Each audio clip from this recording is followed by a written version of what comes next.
The sitting capacity of 3,000.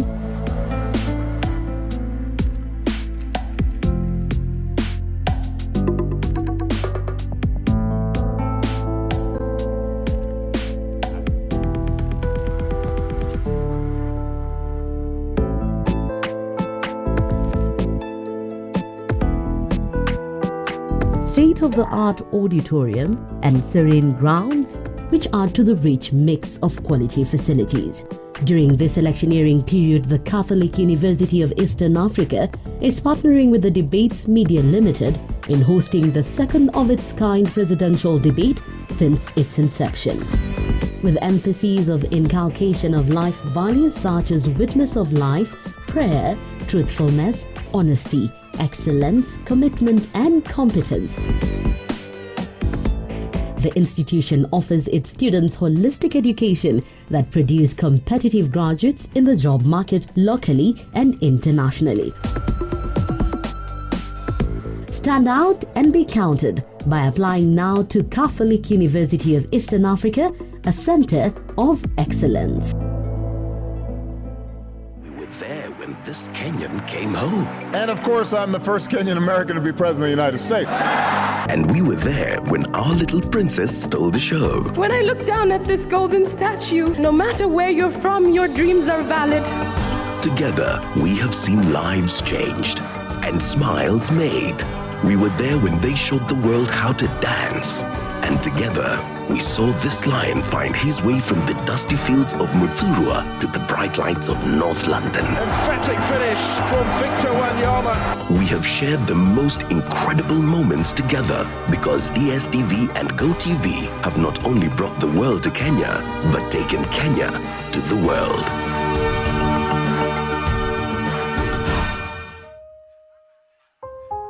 Our children are our hope for the future. We must make sure their future is better. Our future is in your hands. And it's time for us to take action. To inspire change and to create a better future. If you do it right, we will get the chance to do it right. So let's keep hope alive. We might come from different places and have different opinions, but we all come from the same country, Kenya. When we come together, great things happen.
Naam, hayawi wanasema mwishowe huwa. Na bila shaka mtazamaji, na kukaribisha jioni ya leo popote pale unapotutizamia. Iwapo unatuangalia kupitia runinga uipendayo au kupitia mtandao, karibu. Hapa ulipo ni mtazamaji ndipo unapohitajika kuwa. Huu ni mdahalo wa mwaka 2017 na mimi naitwa Kanze Dena. Na mimi naitwa Nimro Tabu kutoka NTV. Bila shaka nakaribisha katika makala haya spesheli ya kihistoria na ya kipekee ambao yanapeperushwa hewani na takriban vituo vyote vya televisheni muhimu hapa nchini Kenya. Na bila shaka mtazamaji, iwapo unashangaa inakuwaje kwamba Kanze na Nimrod wako kwenye runinga yako, usitie shaka. Runinga ya Citizen, runinga ya NTV ambao ni Nation Media, runinga ya K24, runinga ya KTN, runinga ya Kass Media mtazamaji, na bila shaka zaidi ya yote redio zaidi ya 20 nakwambia ujue mambo si mchezo, zimeshirikiana zote ili kuweza kukuletea wewe mdahalo huu wa mwaka 2017. Na bila shaka tunakuletea ama tunakuperushia matangazo haya ya kipekee ya kihistoria kutoka Chuo Kikuu cha Katoliki Afrika Mashariki katika eneo la Karen katika kaunti ya Nairobi. Bila shaka tuna mijadala miwili ambayo tumeiandaa ya kipekee kuanzia sasa hadi hapo mwendo wa saa 3:30 usiku. Bila shaka na mkakati ama ratiba yote imeweza kuandaliwa na chama kikuu ambao kamati kuu ambayo imeweza kusimamia mdahalo huu ambao unafahamika kama Debate Media Limited. Wameweka mikakati ya kwamba jioni ya leo mtazamaji tutakuwa na midahalo aina ngapi? Aina 2. Mdahalo wa kwanza utakuwa na wagombea 6 wenza wa urais ambao wataweza kuingia pale, waseme maneno yao mawili matatu, wajitetee vilivyo ili uweze kuwapa kura yao. Hapo itakuwa ni mwendo wa kuanzia saa 11:30 hadi saa 1. Alafu baadaye watakuwa wagombea 2 wenza ambao watakuwa wamebakia, watakuwa wamesalia, nao wataingia bila shaka pia waweze kuuza sera zao, au vipi Nimrod? Bila shaka na hiyo itakuwa imegonga saa 2 usiku ambapo tunawatarajia wagombea wenza muhimu kutoka vyama muhimu katika Jamhuri yetu ya Kenya, chama cha Jubilee na vile vile muungano wa NASA. Naibu wa Rais William Ruto bila shaka amealikwa, ameratibiwa vile vile kushiriki mgaragazano moto kabisa pamoja na aliyekuwa naibu wa rais wakati mmoja Kalonzo Musyoka kutoka muungano wa NASA. Yote hayo yataanza mwendo wa saa 2 usiku. Usiondoke hapo ulipo. Bila shaka kama alivyosema Nimrod, usiondoke. Nakwambia wanasema Waswahili ndo mwanzo, ukoko umealika maua. Wacha basi tuweze kukueleza mawili matatu na pia tukuonyeshe ni kina nani wengine walioko mahali hapa. Larry, hapo vipi lakini? Hapa sawa kabisa. Asante sana Kanze and Nimrod. I'm Larry Bido from NTV. We have such an extraordinary evening planned out for you. And I will be sitting here with perhaps the biggest panel ever assembled on live television because we have 2 big debates to look forward to today. The first one with the 6 running mates at 5:30 p.m. to 7 p.m. And then we're back at 8 p.m. for the other running mates debate between Deputy President William Ruto and NASA Deputy Presidential Candidate, that is Kalonzo Musyoka. In between, we will be talking about what does this mean? What are the issues? What is the context? What's the analysis? I'll introduce my panel in a bit and talk about what you're talking about on social media. The hashtag today is DebatesKE. If you have any comments, if you've got ideas, if you've got suggestions, we want to hear them, right? All through this evening, we'll be right here outside the venue, the Catholic University of Eastern Africa, where the auditorium is hosting the very first of the presidential debates of this season. We're starting with this running mates debate. We're back next Monday, 24th of July, for the presidential debate. So please come back out next week. But before that, I want to show you which of my colleagues are also here. I want to take you live right now to Rita Tinina and Enoch Sikolia.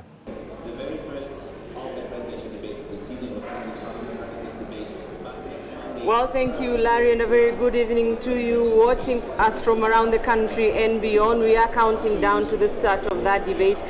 Enoch Sikolia and I are in the lounge, a waiting area where invited guests will be waiting before the debate kicks off, and we'll be engaging them, trying to find out what their expectations are this evening. And after the debate, we'll engage some more to find out whether their expectations were met and whether there was any big win for any of the candidates, as well as whether there was any big loss for any of the candidates. Enoch, tuna mengi ya kutarajia leo. Hapo sawa sana Rita, bila shaka ni siku ambayo Wakenya wengi wanaitazama kwa wingi, na hapa vile ulivyosema tuko na wageni ambao tayari wameshajimwaya hapa ukumbini, wengi wakiwa ni wanaharakati, tuko na mawakili, tuko hapa bila shaka na wakuu wa makampuni kote nchini.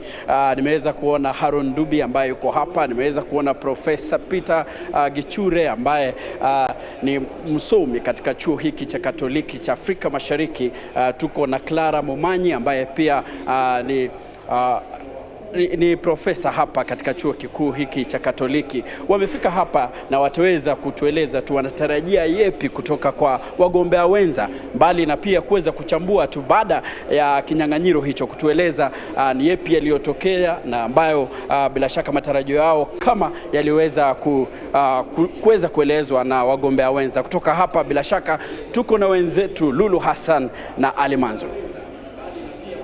Kabla tukutane na Lulu Hassan na Ali Manzu, kwanza tusikie kutoka kwake Larry. Asante sana Rita. We'll get to Lulu Hassan and Manzu in a moment. They're in the waiting room. We've got several holding areas for all the different running mates that are coming out here. All 6 of them for this first debate at 5:30 and 2 more for the running mates debate at 8 p.m. So once that is set up, we'll introduce you to them and show you what is happening there. They will come into these waiting areas and they will wait there until we have a balloting process. What that balloting process does is we get to know who will stand on what podium, because there's 6 podiums on the stage. We also get to know who will get the first question and in what order the others will come. The first debate is moderated this evening by my colleagues Fred Ndimuli and Sophia Wanuna, and the debate at 8 p.m. will be moderated by my colleague Hussein Mohammed. So we've got a great evening to look forward to. First off, let me introduce my panel. I'm very excited to welcome all of these people to maybe the first analysis we have done on the presidential debate stage. He is not a stranger to any of our viewers.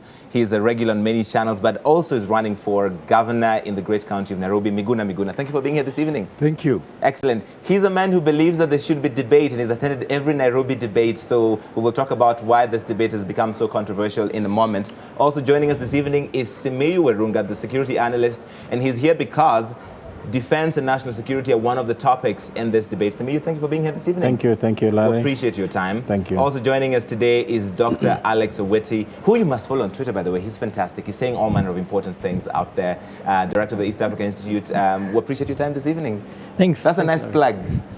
I need an invoice. I am happy with that. Also with me this evening is a man that many Kenyans know because he has been Speaker of the National Assembly. He is now Chairman of the National Cohesion and Integration Commission, Francis Ole Kaparo. Asante sana. Thank you. We appreciate your time this evening. He has a lot to say about leadership in this country. You need to listen for that. And last but not least, my good friend, a lady who has many hats, and she's a political commentator, again, on many channels. Also, the organizing secretary for the National Women's Steering Committee, Daisy Mdan. Thank you for being here. Thank you. In a very special place. Guys, we have a statement that came out from NASA a short while ago. And this NASA statement says Kenyans will be hardly surprised by the refusal of Jubilee to participate in the debates. The atrocious record while in power makes it impossible to defend themselves. President Kenyatta would have had to explain why the scale of corruption and grabbing are at levels never before seen in Kenya, why corruption has been allowed to proliferate when it's decimating Kenyans' lives and businesses, putting most basic commodities, including unga, out of reach of most Kenyans. So this statement signed by Salim Loan, who's an advisor to the NASA presidential candidate, basically says, we're ready to debate if Jubilee will come to the table. Why is this debate becoming so controversial, Miguna? You've been inside these power circles. I'm not sure that it is controversial, and I'm not sure that none of them is coming, because I think that we would have to wait until that day to be able to assess. The day is today, at least for the running mates. Well, but the statement is about the presidential debate as well. They're calling out Jubilee for both the running mates debate and the presidential debate. Yes, I find it a bit disingenuous, I think, for NASA to say we'll only attend if Jubilee attends. They should attend the debate regardless. They are running for office, and they would have to demonstrate to Kenyans what they stand for, notwithstanding Jubilee's willingness to participate or not. In fact, it would be a bonus for them if Jubilee does not attend, and then they have to audition alone. So I don't understand the purpose of that statement. I would have thought that they would be celebrating that Jubilee is not coming. But the last time I checked, I saw that they withdrew after President Uhuru Kenyatta withdrew. I thought that was a mistake. The Honorable Raila Odinga should not withdraw because President Uhuru Kenyatta does not want to debate. I hope that the two of them will be debating. And I hope that both the Deputy President, William Ruto, and Honorable Raila Odinga's running mate, Mr. Kalonzo Musyoka, would be attending the debate today. Okay, NASA's statement, Daisy, basically says it is not too late for Jubilee to agree to presidential debates, including this one this evening. If Jubilee will come, they say, they will also be here. Well, I agree with Miguna on that score, that this is a very unique platform that is being offered to everyone who aspires to the national leadership of this country and says that they have a plan for our nationhood. And so regardless of whether if the president decides that he doesn't want to attend, then we shall judge him on that. But I think that NASA need to be clear that they are seeking the votes of Kenyans, not of President Uhuru Kenyatta. And we were having a discussion earlier on, and I think it's clear, President Uhuru has 1 vote, and it's very unlikely that he will cast it for NASA or for any of the NASA principals. So this is a very unique platform that has been offered not just to the president, but to everyone who is aspiring to the presidency of this country to speak to Kenyans. And I think the media have done an extraordinary job of making that platform available, and therefore all the candidates, because we've seen also the lamentations coming from the other candidates, saying that they want to be able to debate, the incumbent. I think that they need to be able to use this platform to sell themselves, to tell Kenyans what it is, what plans they have for Kenyans. If the president does not come, if he chooses not to come, then we shall judge him on that. But NASA should take the opportunity really to speak to Kenyans. Okay, before I come to you, gentlemen, I want to take you real quick right now to one of the holding areas where we've got Lulu Hassan and Ali Manzu waiting to tell us what will be happening back there. Naam, so Dr. mtazamaji, kama ulivyoweza kusikia kutoka kwa Larry Madowo, tuko hapa tukisubiri wagombea wenza, lakini kidogo mmoja baada mmoja naona kidogo wameanza kuingia. Naam, wameanza kuingia mtazamaji, na tutawakaribisha baadaye kidogo. Tutaweza pia kuwasiliana nao kuhusiana na matarajio yao kwenye mdahalo huu ambao kwa mara ya kwanza wagombea wenza pia wamehusishwa, ikiwa ni mdahalo mkuu wa urais ambao utakaofanyika baadaye wiki ijayo. Ni fursa ya kipekee Bwana Manzu, fursa ambao tutaweza kuwajua kwa undani zaidi. Manake tumeweza kusikia majina hapa na pale, lakini leo pia nina imani kwamba wataweza kufika pia na familia zao. Bila shaka familia zao pia ni baadhi ya watu ambao tutaka kujua matarajio yao ni yapi kuhusiana na mdahalo huu. Lakini tunakurudisha kwa Larry Madowo ili aendelee na uchanganuzi kuhusiana na maandalizi haya ya mdahalo 2017. Lulu Manzu, asanteni sana, tutarejea kwa muda usiokuwa mrefu. But for now, let me read a part of this other statement for you, Francis Ole Kaparo from NASA, that NASA is still ready to take part in the proposed debates as soon as Jubilee engages in agreeing on the ground rules that President Kenyatta used as the excuse to duck the debates, which Kenyans have come to expect as an essential platform for leaders to communicate their visions directly to the people. Because this is the one chance where you've got all the TV stations in the country broadcasting the same thing and allowing you to interrogate whatever platform you're running on. Why would you not come to that? Sielewi mimi hawa jamaa wanatakaje. Wanaka wanataka kura yetu, kisha hawataki kutueleza ni sababu gani wanataka kura. La pili, sielewi NASA wanasema nini, kwa sababu saa ya mjadiliano haijafika bado. Wanajuaje nani atafika na nani afiki? Tunasubiri bado, labda watakuja. But this is typical Kenyan. Brinkmanship, grandstanding, trying to outdo each other. In all fairness, isn't that what politics is? It isn't. Politics must be thinner than that. I don't think politics is meant for crazy discourse. I think people must discuss things sanely. Kenyans deserve to know who wants their vote, what they stand for, what is their background, what is their ability, how do they relate to the ordinary people, under what environment would they want to do certain things. It's much more than grandstanding. It is something that must almost be treated as solemn. You owe a duty to the Kenyan people to tell them why you want to be their leader and what you want to do, and do it differently. You owe a duty to the people, the speaker says. Dr. Awiti, do you agree? I'm just astounded that in a nascent democracy such as the one we're trying to build, that leaders are not forthcoming with the reasons for asking for voters to look at them favorably. I think this is an invaluable moment for them to come and say why they want to be elected.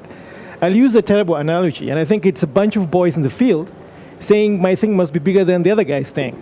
It's exactly that grandstanding nonsense. You see, when are we going to grow up and begin to treat the electorate as citizens, not as subjects that you speak to only when you feel like? I think this debate is a part of the architecture of our democracy. I don't think they should take it lightly just because it is not institutionalized in government. This is about the people demanding accountability, demanding an explanation for why you stand for what you stand for. Not those humongous hypnotic rallies that they go to, where they basically it's a one-side delivery. But here is a situation where you, the press, a critical part of our society, is putting these guys up there to answer critical questions about the claims that they make about how they want to spend my tax money. So I would be personally offended if NASA or Jubilee does not show up at this August gathering. All right, I want to bring to your attention that, of course, some of you are watching this on KBC, and we're very excited to have the national broadcaster as part of the media houses collaborating with all of us at Citizen, at KTN, at NTV, and Radio Africa, and Cast Media, and all the other participating media that are part of this. So all of these different organizations have come together, competitors usually, but now offering this platform that Dr. Awiti talks about for Kenyans to really see their candidates sit next to each other and interrogate their issues. And one of those, Samiyu Warunga, that we expected to discuss today, and we will discuss, is defense and national security. Yeah. And this coming right now when Al-Shabaab is back in the news, NASA is offering one thing, Jubilee the other. It would have been a fantastic opportunity to compare what these two sides and indeed the other candidates are offering in this area. I agree, and that's why I want to agree with my colleagues here. You know, it's an affront to the Kenyan people, really, for people to imagine that attending this debate is a favor to us. It is a right that Kenyans need to hear from their leaders or their potential leaders. It is a right for us to be told, not in public rallies, but we want to hear from people what they mean for this country.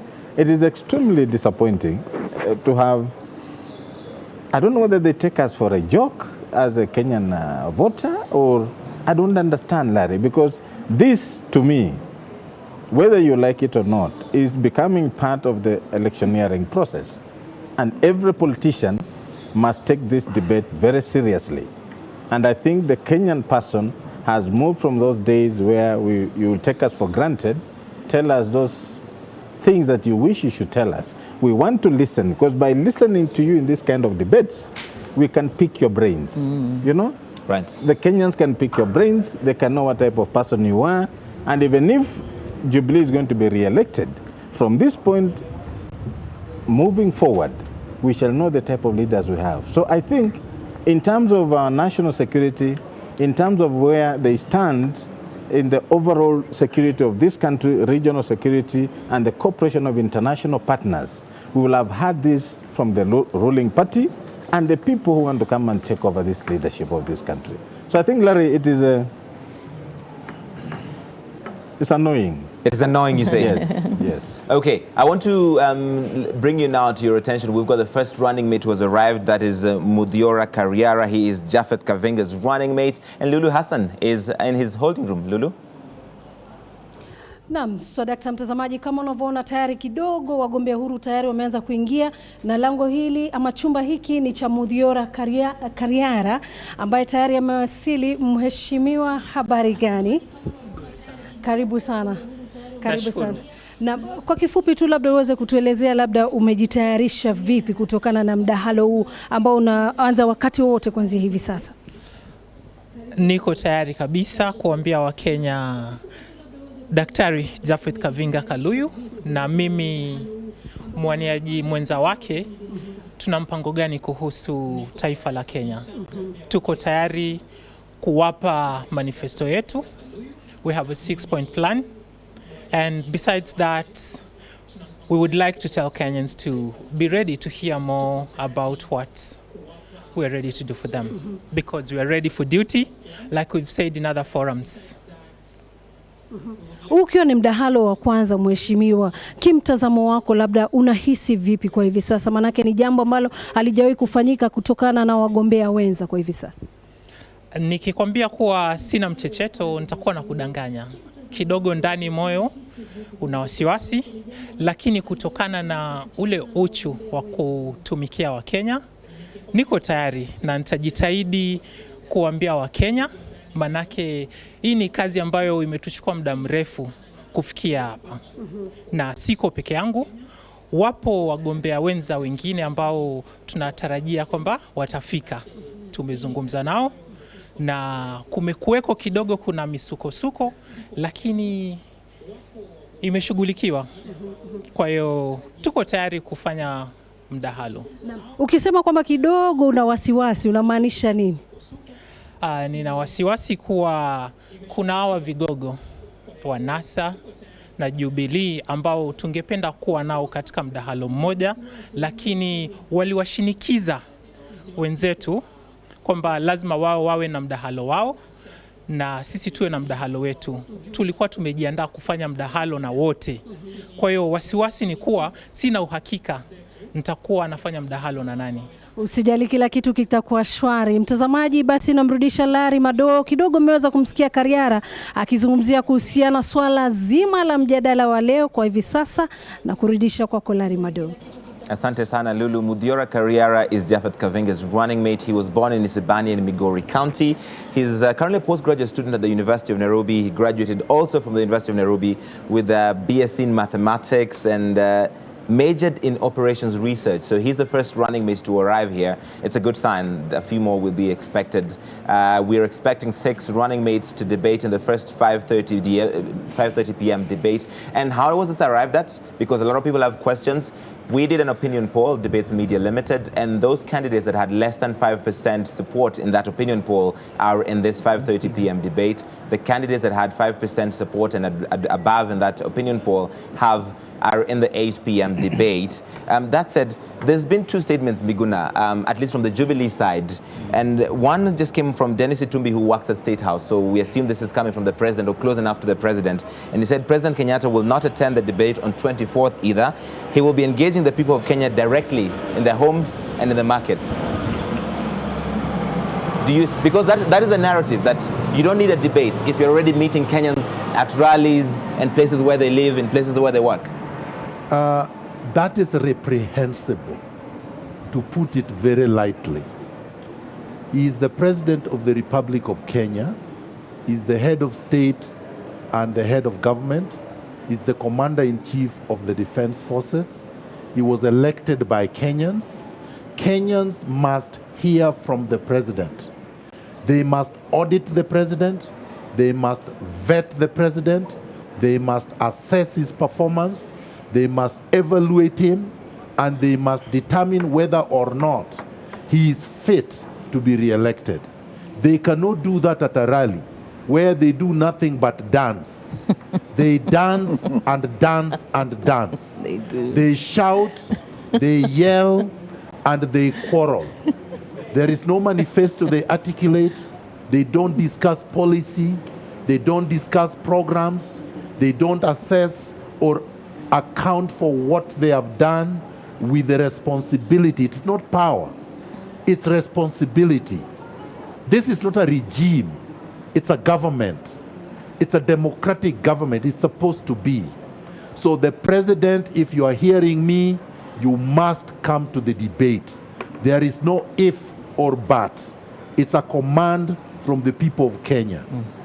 But that's the argument we keep hearing a lot, Daisy, that we don't need a debate that a bunch of media people have put together when we're already meeting citizens where they're at all over the country. This week, I think the president is going to go to over 5 counties just meeting the citizens.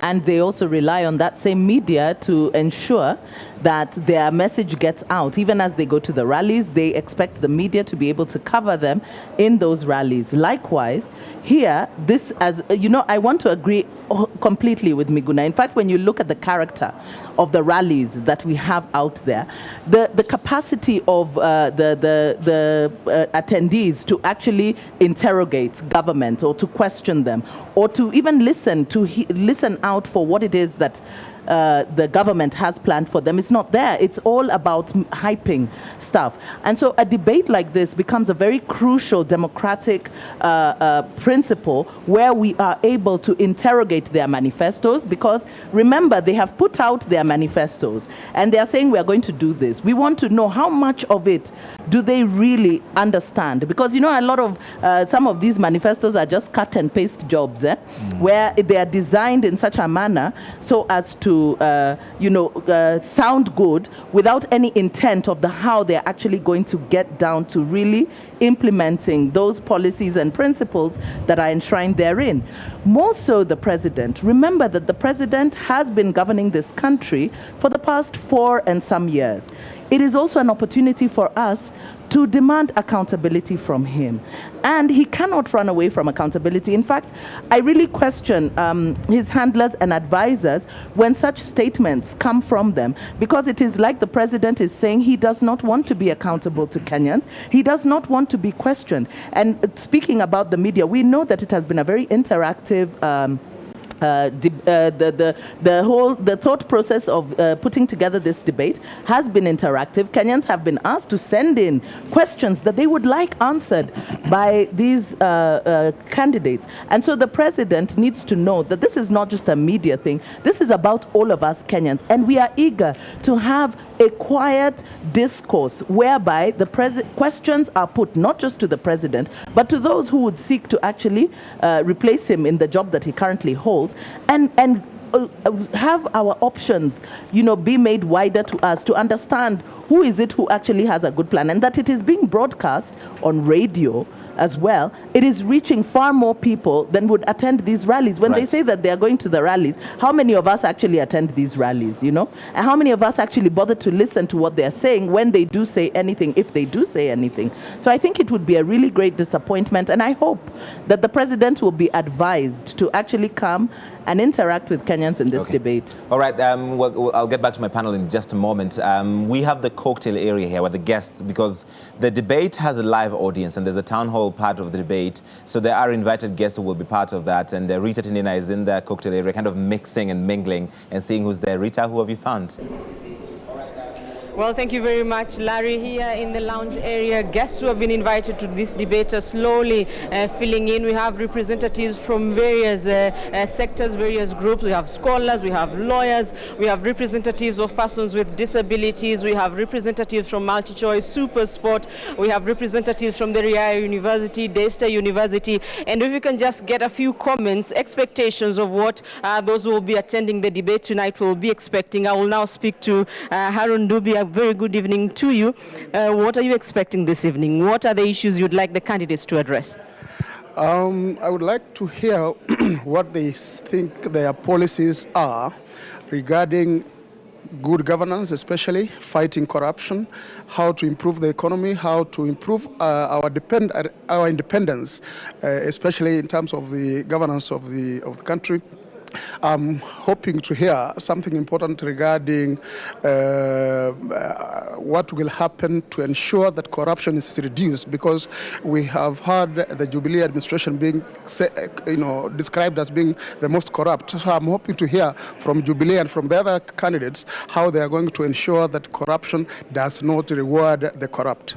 Some of the candidates up until now have not confirmed whether they will be attending the debate today. What do you think of that? These fellows are flying all over the country. In a few minutes they could land here. I hope that they do come. If they don't come, it will be an anticlimax in a sense, because this is one opportunity. They have to speak to the entire country at once. So I think that if they fail to come here, they will be demonstrating a little bit of their disrespect for the people of Kenya, and expressing that they have no value for this generous opportunity that the media has given them. Well, a very thank you so much, Harry Ndubi. I'm now joined by Joseph Karamojong. He's a representative of the Marketing Society of Kenya. The candidates tonight will be speaking on various issues, from land, the economy, the issue of food security, national security. What issue will stand out for you? I think for me, most importantly, is the country in general, in terms of Kenya as a brand. Where are we going? We've just held the Junior Athletics Championship, which is very important in showcasing Kenya. So I think on behalf of Marketing Society of Kenya, would like to know issues about tourism, about positioning Kenya, because I believe we are punching way below our weight when it comes to showcasing this country. And perhaps where can we fit in terms of helping? So for me, I'd like to pick up these conversations and hear where we're going. Some of the candidates, apart from the two main candidates, William Ruto, Kalonzo Musyoka, many others are not known to members of the public. How many do you know yourself? Well, to be honest, for the, what are they called, the running mates, I only know Kalonzo and Ruto. And perhaps this is, for me, an opportunity to meet the others. You haven't met them, you don't know them. Do you think then they're up to the task? Well, it's a wait and see. I'm quite actually excited to be here and see what they have, because perhaps today we'll judge their caliber. Thank you very much. Back to you, Larry. We'll be getting more views from the guests who are here in the waiting lounge. Larry. Haron Dubi said an important thing. It is their chance to speak to the whole country at the same time. And 1 hour, 27 minutes away from the first of the two running mate debates expected this evening, we have at least one candidate already in the building. Yesterday, we also heard again from Jubilee that the deputy president would be sending a representative, Kimani, I think Kimani Ichung'wah, the MP for Kikuyu. Can you send a representative to a debate? You've been in politics a long time, Mr. Kaparo. I have no idea. I have no idea whether you can send a representative who is not on the ballot to a debate. But there's something that has been going through my head about this whole issue of debating and refusing to debate, if there is refusal anyway. And what is worrying me is, was there consultation between the organizers of this debate and the candidates? And if so, what were their replies to the initial invitation? Were they reached out? Did they agree? Or they were not reached out, and therefore they probably are being called to an event that they didn't consent to? The Debates Media Limited, who are organizing this debate, have said they reached out to all the candidates and all their campaigns and explained to them the dates and the rules of engagement, which, by the way, do not allow for representation. If you're a running mate or if you're a presidential candidate, you cannot send a representative, according to the rules of the debate. Well, very well then, if they were reached out and they said they will come, we hope they will come, because time is not there yet. I think there's a difference between a compulsory thing and a voluntary thing. If you wanted to come and talk about your manifesto, it's a good thing. It's very good for Kenyans. But you are also under no obligation, because you are also under no obligation to run. You can run, you can fail to run. You can come to debate, you can refuse to come and debate. And Kenyans will judge, if at all they judge people on issues, then they can make that judgment. So until they fail to turn up, until we are through, I don't want to condemn anybody. Okay, we now have a statement from David Mugonyi, who is the spokesperson for the Deputy President, William Ruto. And David Mugonyi says there has been no consultation to agree on ground rules such as date of debate, do's and don'ts, what is expected of participants, etc. There has been no engagement other than an invitation letter that was sent to the Deputy President at the end of last week. Some issues came up, same issues rather came up in 2013, and the organizer said they would rectify such hiccups. And David Mugonyi also goes on to say, we fear no debate. We have made ourselves available to the media before, and we will continue to do so. We can debate all and sundry, including the so-called NASA principles at one go. That is the latest from the Deputy President's spokesman. Dr. Witi, what are you reading? You see, as Miguna said, this is what is reprehensible about our politics. But it is characterized by a culture of patronage, a demeanor of hubris, you know, this whole idea about euphoria and and mass mobilization, which is a spectacle that we've seen. There's hundreds of thousands of Kenyans thronging these political rallies, but also the grandeur that comes with that. But what we are trying to do with this process of debate is to reinstate civility in our political process, a culture of debate, dialogue, discourse, and decorum. And I think this is where the tension is, because these guys come from that culture of mass mobilization, not of respectful conversation, of persuasion, in small rooms, like in a town hall, to explain what it is that you want to do. These guys have access to all of the publicity facilities. If they came to a town hall meeting, it would be broadcast live to the whole country. It's as if they would reach the 17 million voters that they would want to. So I don't really understand why showing up here for 2 hours out of the millions of hours that they have for campaign time becomes a huge problem, except if it is just outrightly disrespectful to a process of building a culture of civility and decorum in our politics. Civility and decorum in the politics. There's several statements actually from David Mugonyi, and I'm just trying to sift through all of them. And now, in a much more expanded statement, the Deputy President's spokesman says, finally, NASA has confirmed that its political plan is basically a cocktail of shoddy copycat tactics, and they love giving ultimatums and conditions to appear purposeful and competent. He's referring to that NASA statement I opened with at the beginning. He says the latest ultimatum is that the Jubilee Party accepts to participate in those debates to enable the candidates to turn up.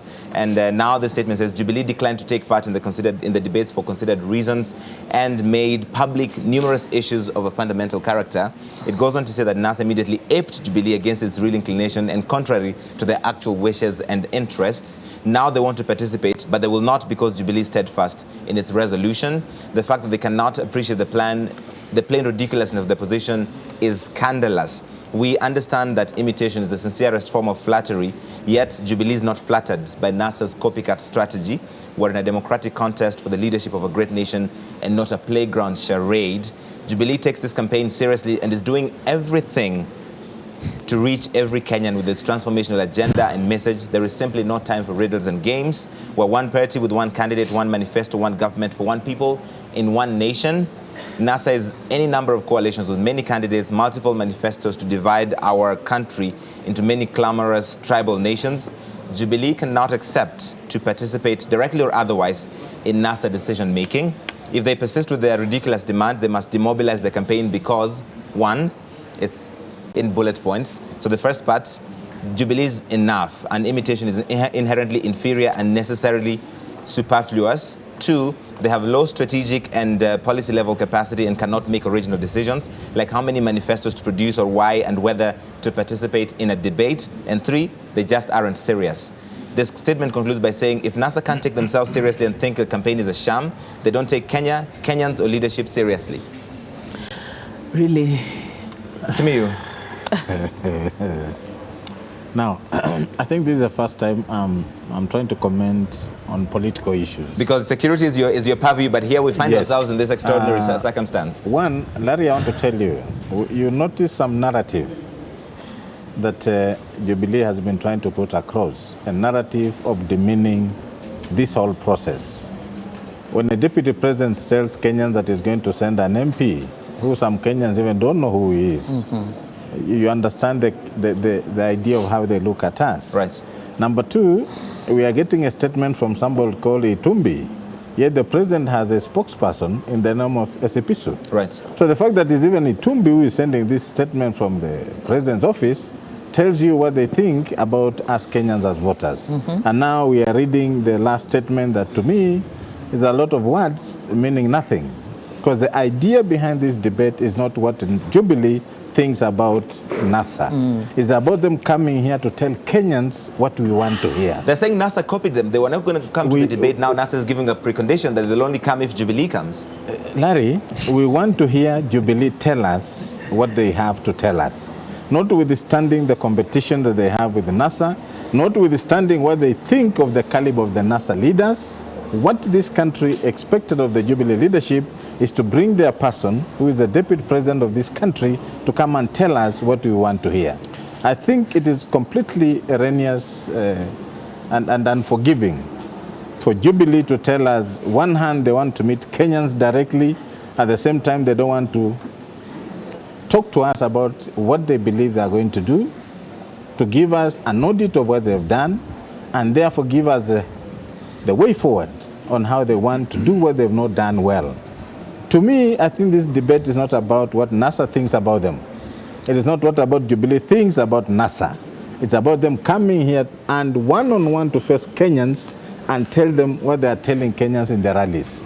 It's completely wrong, and I find it demeaning for our government to imagine that Kenyans are not clever enough to know what is the difference between a debate and political rallies. Okay, hold that thought. I know that the speaker wants to say something, but I want to take you real quick right now to Ali Manzu, who is outside the holding room for one of the other running mates in this debate. Manzu?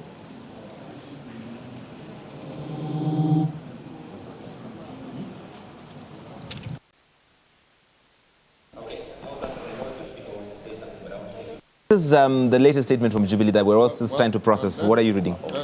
Let me just say, I'll go back to the original question. Was there consultation between all the political parties? You see, what worries me right now is that question, because out of six running mates that were scheduled to be here at 5 o'clock, we are being told there are only 2. Yes. The other 4 are not there yet. And they probably haven't said why they are not coming. This whole issue of whether or not Jubilee or NASA comes is, I think we are wasting time on it. We are wasting time on it because they seem to be playing their own politics on each other. And if they choose to come, the better for the country. If they choose not to come, then they are under no obligation to come. I think one thing that I want to ask of us here, let's not judge any political participants in this process, in this show. Let's urge them to come and tell Kenyans what they will do to them if elected.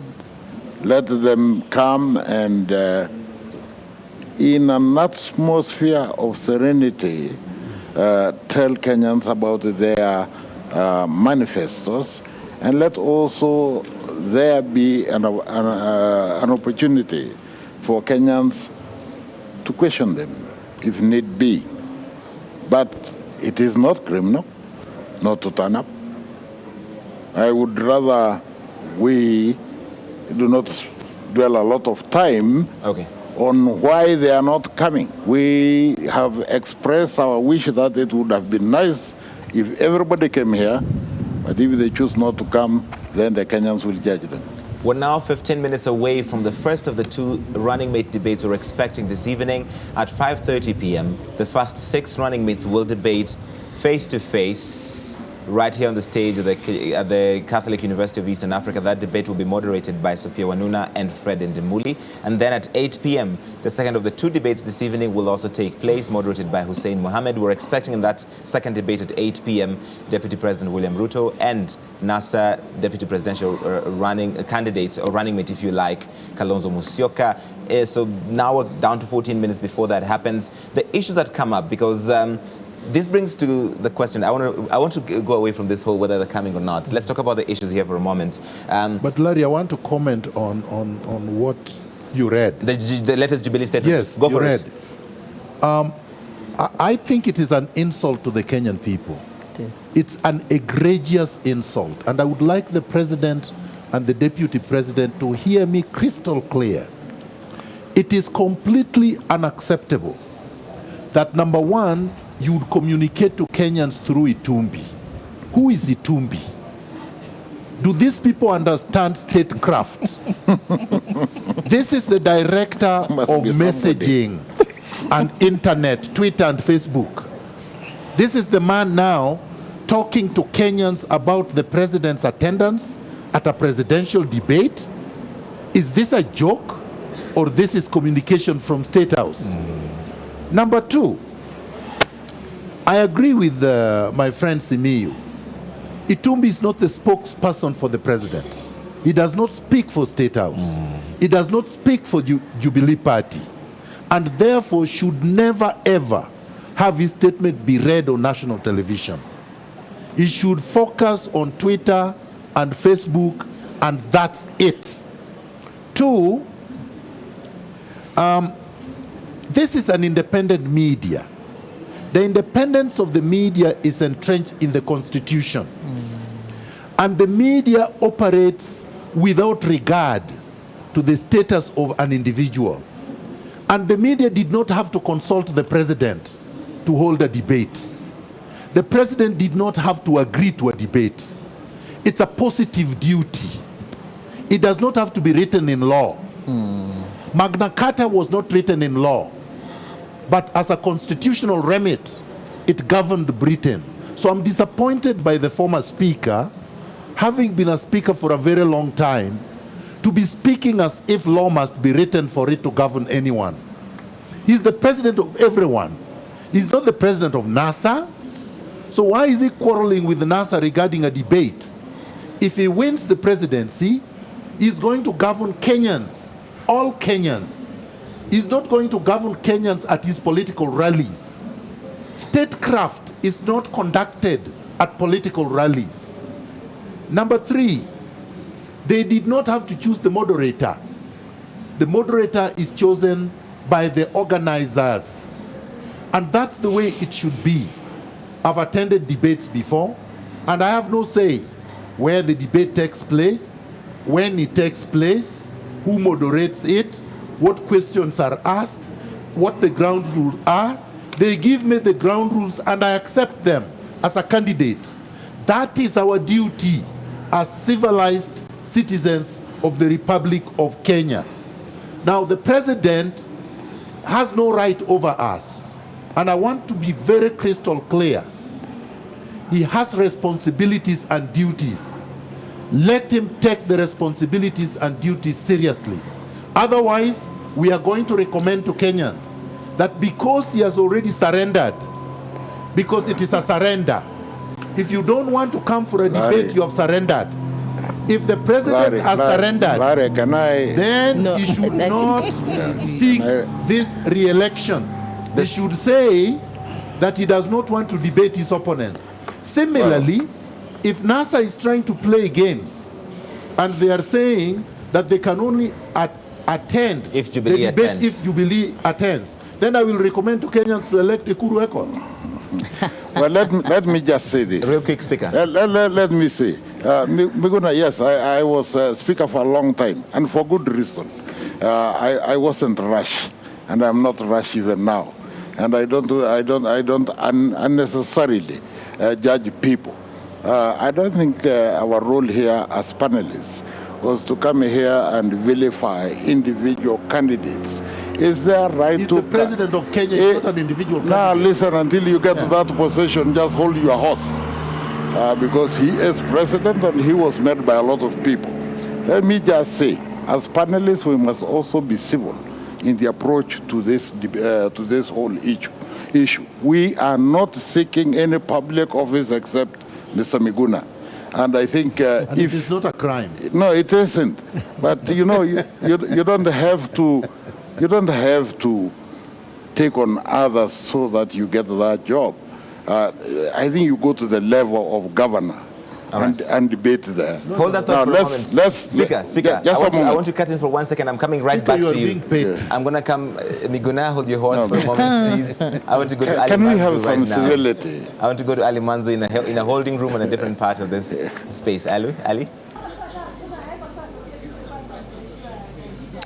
Naam, asante sana Larry, na vilevile mtazamaji unaendelea kupokea matangazo haya kwa njia moja kwa moja. Kumbuka ni mdahalo wa waniaji wenza ambao wanaotarajiwa siku hii ya leo. Baadhi wanaendelea kuingia, wengine amefika mmoja. Hivi sasa tuko katika chumba cha Orina Momanyi, ni mmoja ya wale ambao watakaokuwa wako pia. Labda kidogo tu nikuelezee kinachoendelea hapa.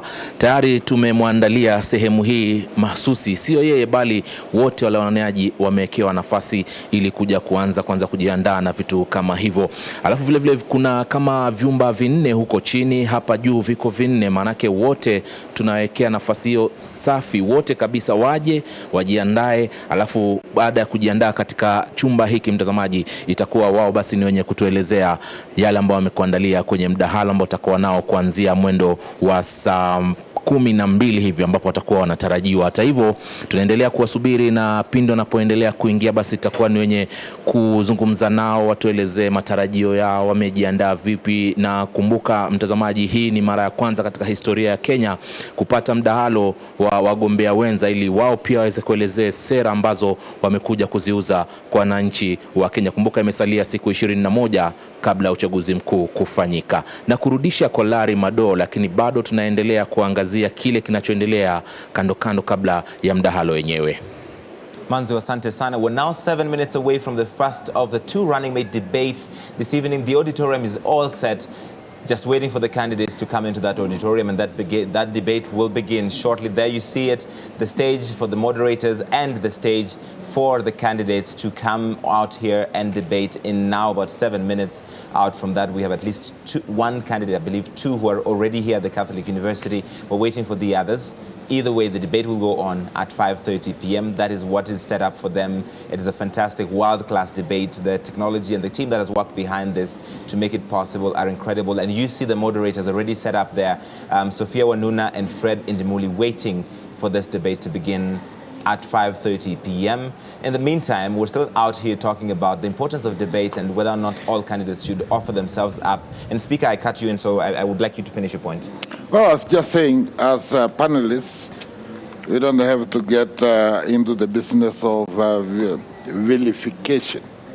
I think those who wanted to come and avail the opportunity given. And this is a wonderful opportunity.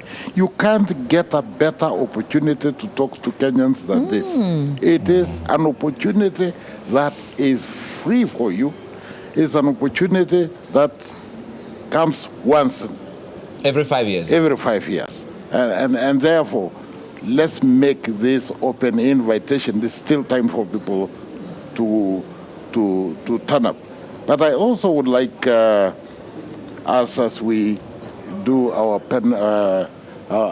discussion here, let's keep also our cool.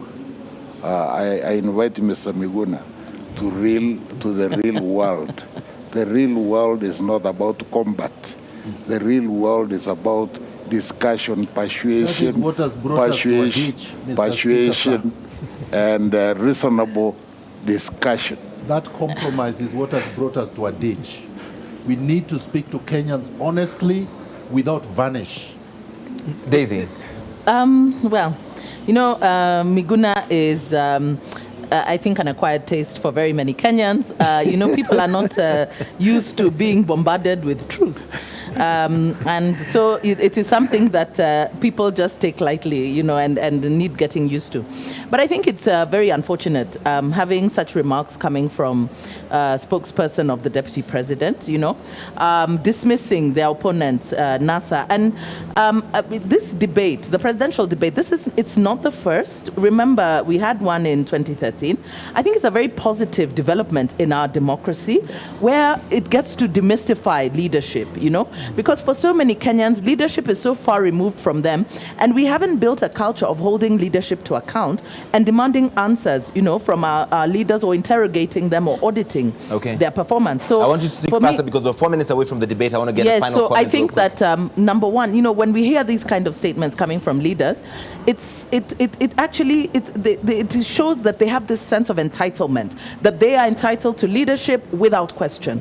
And I think that that's a very wrong approach, and it should be discouraged. The presidential debate, this is not the first we're hearing of it. It's been in the media. They should have even reached out to the media media and said, you know, if there was no consultation, they could have reached out and said, hey, we're seeing this, you know. So I think it's very unfortunate, and I hope that there will be a change of heart on their part and that they will come and debate. I remember the last time we also had, you know, we were not sure until an hour or so before the debate. So I hope that they will change and understand that they will be speaking to Kenyans and not talking at each other and, you know, trying to score cheap brownie points as politicians, but really get to tell Kenyans what plan they have for us. Dr. Witi? I would really seriously beseech the Deputy President to reconsider his decision not to come to the debate. I think the issues that have been raised by Mr. Mugonyi actually go at the heart of a debate. You know, they've basically attacked the NASA manifesto, they've attacked NASA's approach, they've said NASA is incompetent and disunited and divisive. I think that's exactly the debate that Kenyans want to hear. So they are ready, they should just show up. I don't understand why they should send these things on WhatsApp and Twitter and all of that. Face the people and tell them why you deserve to be re-elected. This is your moment. Mr. Ruto, please take this opportunity, show up, face Kenyans and tell them why you as running mate and the president should be re-elected.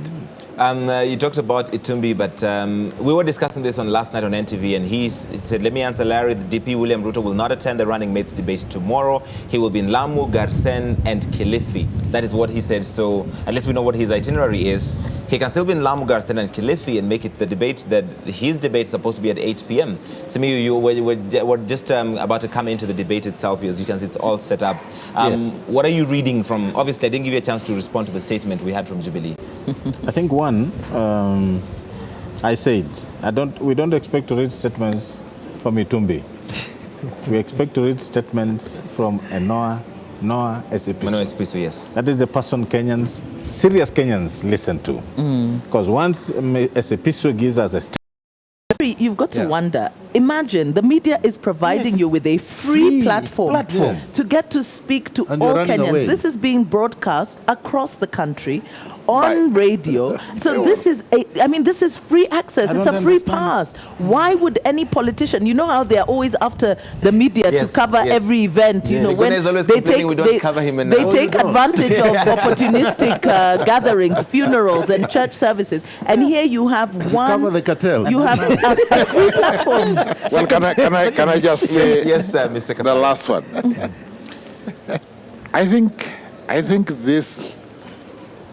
this kind of debate, the presidential debate, going to an election, is new. It's new, yes, but I think it's absolutely important that we embrace that concept. And to do that, I think all players must have faith, on their own ability to convey the message, and number two, that all of them must be civil to one another as they meet in the debate, and thirdly, that adequate consultations be given a chance and the ground rules agreed. And finally, I still hope that all invited candidates will take the opportunity given to them through this very unique forum. It is, I think, something that you need not escape at any time. This is only one of the two controversies regarding this debate. There's more? There's another one. This is about the 6 other candidates who did not get 5% support in that opinion poll commissioned by the Debates Media Limited, and who were supposed to be in this first debate at 5:30 p.m. Today, most of them held a press conference, and they said they would not come to the 5:30 p.m. debate because they want to be in the main debate at 8 p.m., all 8 of them together. So it makes it complicated because my understanding, at least from Debates Media Limited, if you've got 8 candidates for 90 minutes, you don't have a lot of substance to cover, because if you give everybody speaking time, that leaves very little room to be able to interrogate the issues. So the candidates have said, most of them, the 6, that they will not come for 5:30, they will come for the 8 p.m. debate, which creates the other complication. I see Migunas, you're ready to respond. Go for it. Yes, 2 things, Larry. In 2013, Debates Media Limited held debates, both running mate debates and also presidential debates. And the debates included all the candidates. I actually don't understand why that was not done this year. The explanation, if it is an explanation, was that because there were so many. There are 8. 8 is not so many. You saw the presidential candidates for, let's say, the Republicans or the Democrats at the beginning.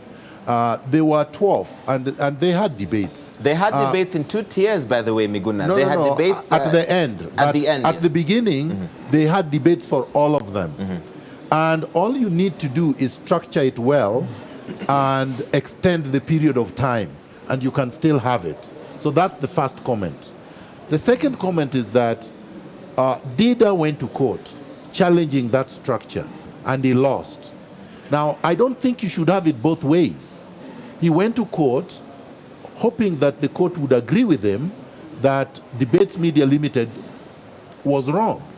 To exclude the others. To exclude the others. Which is not really an exclusion And because the they are in a court- debate. The court's opinion was that it was not an exclusion, it was a way of managing the large number. Exactly. Right. And as a result, they should be here.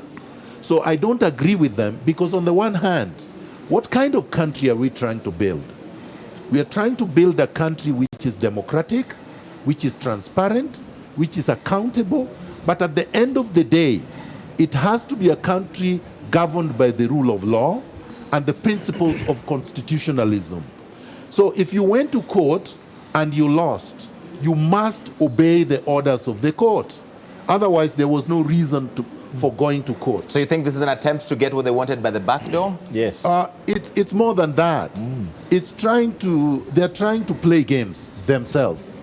They're trying to play the NASA Jubilee game of brinkmanship and blaming the other. They should come here, audition themselves, demonstrate their competence, whether or not NASA is there. I mean, it's like me. Larry, if you called me for an interview at NTV, I will be there whether my opponents are there or not. And I will be able to tell Kenyans what it is that I am proposing to do for them in Nairobi. So what is the difference of saying, oh, I'm a boxer, I go there, my opponent does not come. I take the trophy. Larry, I think the issue of having a two-tier debate, I think it's reasonable. And I have had experience in the past of going to live talk shows on various television stations with a huge number of people. And you end up being there just for viewing. In the end, you are unable to send the message you wanted to send. And I don't think anybody is just going there for show. I think people must be there to be able to send the message. 8 people in 1 hour. In essence, you are saying, excluding, even taking away the time taken by the moderator to ask questions. To ask questions, you have 10 minutes per individual. I mean, that is not something you want to do. Right. It's a great joke, in my view. If you were to give everybody equal speaking time without the moderator's questions, 8 people in a 90-minute debate, each would have 11 minutes and 25 seconds. Exactly. But you see, it's not an awful lot of time. No. If I may come in here, I think the rules at the beginning were very clear. If you don't poll above 5%, you're not in the first year. Yes. They should have contested that if they had a problem with that. It was really clear. So, but I also think that part of the problem I have with a problem with that rule, though. well, we try and set rules around these things, but I think there's also a problem with the assumption that you cannot provide adequate time for 8 candidates within the allotted time. I think there's a way that the whole thing shapes itself. The 2 front-runner candidates will get the most questions, will get the most attention. So that's how the which would be unfair to the other candidates. But the Republican, they're running on the equal. Indeed. But the Republican Party nomination process was held that way. Because naturally the questions just go, they start attacking each other, they start attacking each other's platforms. I'm sure Mr. Kenyatta, if he showed up at the debate, would be the subject of every question, or every criticism. He'd then have more time to speak. And then Raila has been in politics for a long time. Naturally they would attack his record and say, why should he now think that he can run? So the thing will kind of sort itself out. I think it's really a question of management, but as going forward, I think this is going to be something that you guys deal with all the time. Right. How can we get transparent, clear, acceptable rules of engagement so that we don't have people chickening out and blaming the process and the procedures for not showing up at this event where Kenyans really want to listen to them. The other thing I'll ask me when we come back is how can we make sure this is an institution as part of the campaign period and it doesn't matter who is running, it will be there. There'll be running mate debates and there will be presidential debates. In the meantime, I want to take you to Enoch Sikolia. He is in that lounge area where some of the invited guests are. Enoch, who do you have? Naam, asante sana Larry, bila shaka ningali katika eneo hili ambapo tuko na wageni kutoka sekta mbalimbali, sekta ambazo zinaendesha uchumi wa taifa hili, na bila shaka kwa sasa niko na naibu msimamizi wa chuo hiki cha Katoliki ambaye anajulikana kama Pius Male. Welcome to this broadcast. Now, are you looking forward to this debate? I'm looking forward for the debate to hear the candidates what they are going, I think, to present forward, which they are going to offer within the 5 years to come.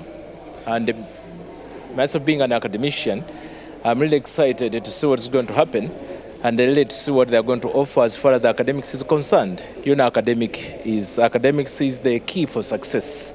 So we want to see what they are going to offer in that area too. And we have been happy to see that at least now, we being in the private university, that now even the government has been giving us students to teach.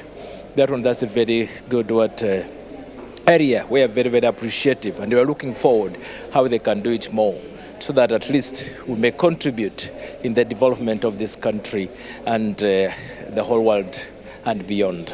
As a scholar, education is very key in terms of driving the economy of a country and in terms of channeling out experts in various fields.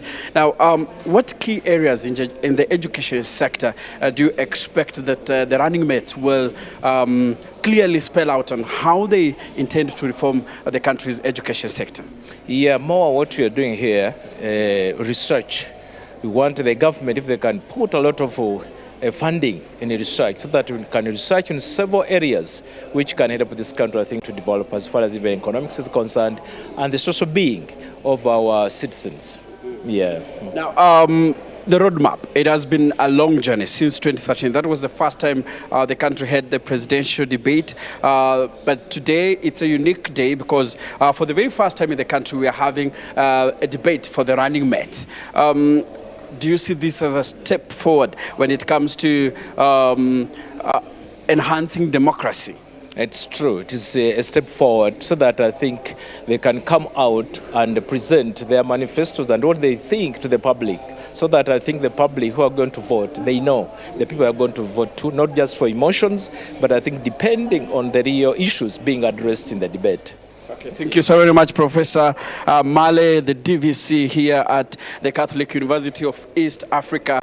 He's just talking about matters education and how he anticipates the forthcoming contest here to be. Nam, Larry, vile tulivyozungumza, niko hapa na tuko na wageni, tungali na wageni ambao wako hapa kuweza kufuatilia mdahalo wa leo na wataweza kutujuza tu, kutueleza vile mambo yalivyo, na hapa bila shaka niko na mgeni hapa ambaye atatueleza kwa kifupi ni yapi anatarajia. Welcome to this broadcast. Probably you can tell me your name and what is your area of specialization.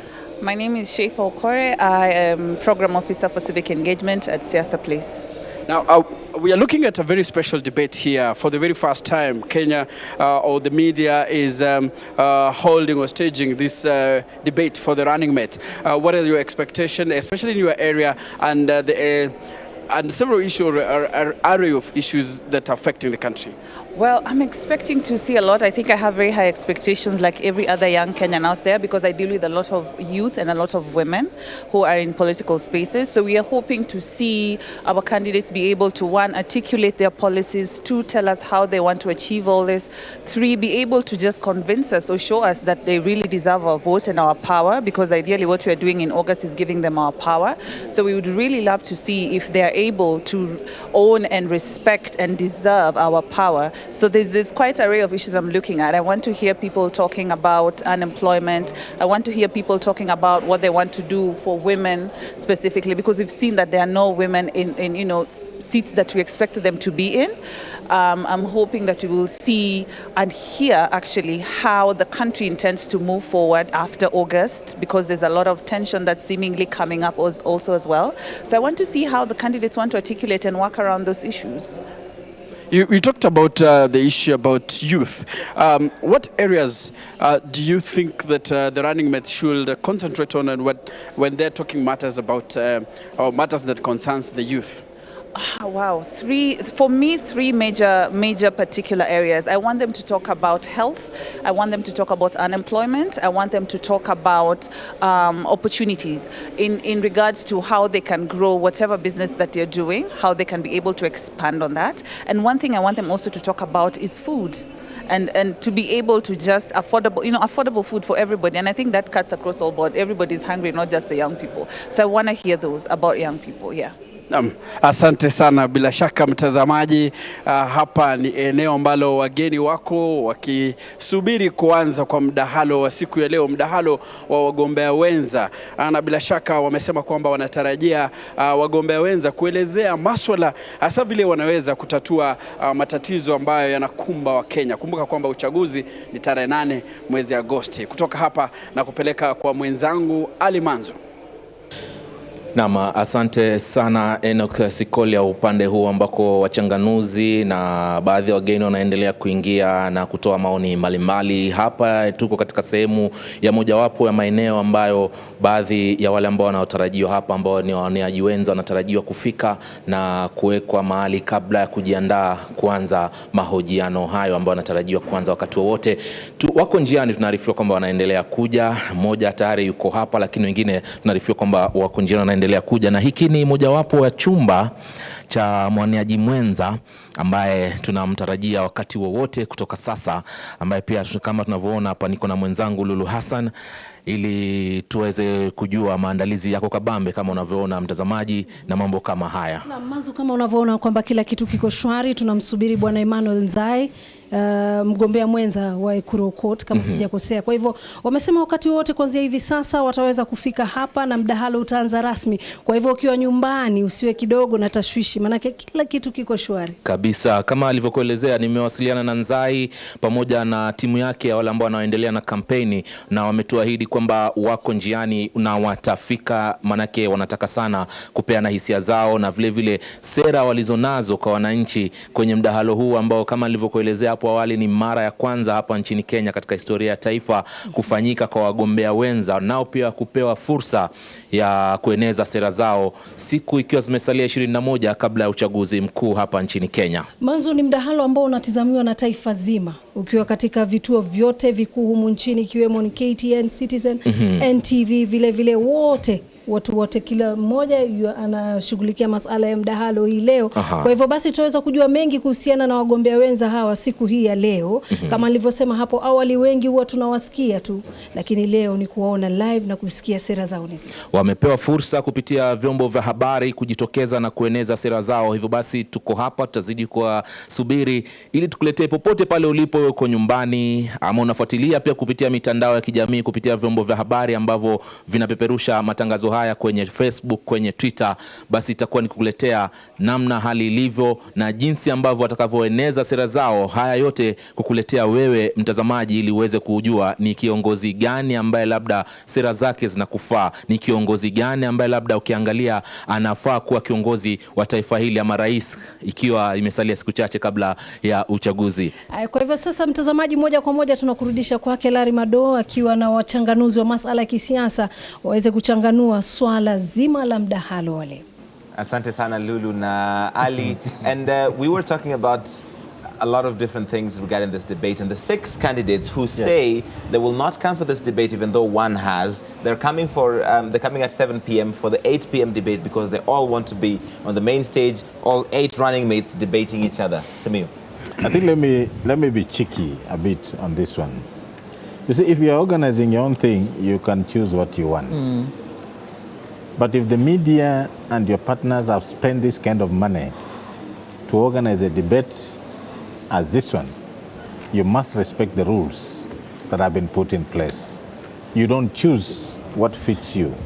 the essence of this debate is for us to gauge you. And one of the things we are gauging you is this inability for you to accept that this debate has rules and regulations which must fit in. Now, you might disagree about the 5% issue. You might agree about being the second tier. But this is an organized debate that has been done by this organization or the media companies. So to me, I think, Larry, this is the Kenyan thing. You know you are getting 0.110, but you still want to be with the person who is getting 50%. We must have leaders who are realistic in the way they look at issues. We must have people who want to enter into positions of political leadership who understand that everything is regulated. And if you want to force yourself to be part of this mega debate, and I heard what Miguna said, yes, we know in the US we had the Republicans who are 12 and whatever, but when it comes to the presidential, you know, there's a lady, I think, who even got about 5%, but she was never part of the presidential debate. Yes. So rules are made, rules are made to ensure that people who are watching and listening to you and who are going to vote for you have quality talk from the person. And therefore, at the end of the day, I don't agree with these fellows. We know they are getting 0.001. They must accept that some of them are actually joining politics, and we are giving them space to grow their reach. But if the front runners, the 40s, can demand that, no, we don't want this moderator, we don't want this location, then why shouldn't these others also demand? Because they're just doing the same thing NASA and Jubilee are doing. Well, there is a reason why they should be here. The 8 should be here. I mean the 6. There's a good reason why they should be here. First, a lot of Kenyans do not even know their names. So the first thing is for them to come and tell us their names.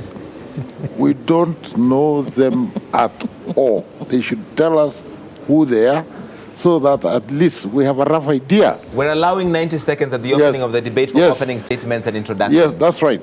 So anyway, if they don't come at all, then we want to know them. And then, of course, we are denied the opportunity to know our candidates. Secondly, this grand-standing thing that has taken root in Kenya, that unless so-and-so does this, I won't do because we are the same age. Who doesn't know Raila Amolo Odinga? Who doesn't know Uhuru Kenyatta? Would you say the same about the other 6? Surely there's a difference. You know? There is, and I think that it's important, you know, Simiyu has raised a very important aspect, and that is one of the things that seems to be bedeviling, especially the leadership class, a lack of respect for rules and laid down procedure, because you either refuse to engage, but if you agree to engage, you must engage within the rules that have been set. You cannot decide to make your rules as you go along, because the same may obtain if you are given access to power. Then you begin to pick and choose what part of the law you want to abide by. And I think it's the same thing. They are displaying the same kind of entitlement that is being displayed by the leadership, the established leadership. And it is true. Some of these candidates, we have no idea. I remember when we were in the lounge, in the waiting room with Chairman Ole Kaparo, and we saw one of the presidential candidates, and we actually had no idea who that was. And we were like, oh, is that a presidential candidate? So to demand that you want to share the same platform with an established leader, I think it's also, people must be reasonable. The media are actually giving equal opportunity because it's an equal platform. The deputy presidential debates and the other candidates are not being aired differently. They are being given the same airtime, on all the stations, same access on all stations. So unless they feel that they are debating the president or the opposition leader, they need to understand that they are being given an opportunity to sell themselves to Kenyans. They are being given a free pass to speak to all Kenyans. So I think it's very disappointing, and I hope that when they do come, they shall be denied the right to join in the debate that is not for them. They either engage in the debate that is theirs, or they don't engage at all. They cannot craft their rules, because if the presidential debate limited gives in to them, then at what point? Then people will just start, setting their own rules and their own boundaries. If it has been set that if only 2 people turn up, then let us engage the 2. If the others come at a time when it is not their space to debate, they should be denied the opportunity. Okay, Miguna, I'm coming back to you in just a moment. You're watching this live on all the TV stations, including our partners at the national broadcaster KBC, KTN, NTV, Citizen, Cast Media, Royal Media, Radio Africa, and a lot of other participating media. I want to take you right now to Kanze, Dena, and Nimrod. Tabu, we have a balloting area, and that will tell you what this is supposed to do. Naam, wanasema Waswahili kwamba ngoja ngoja huumiza matumbo, lakini sisi wawili hapa matumbo bado hayajaanza kutusokota. Tuko katika sehemu maalum.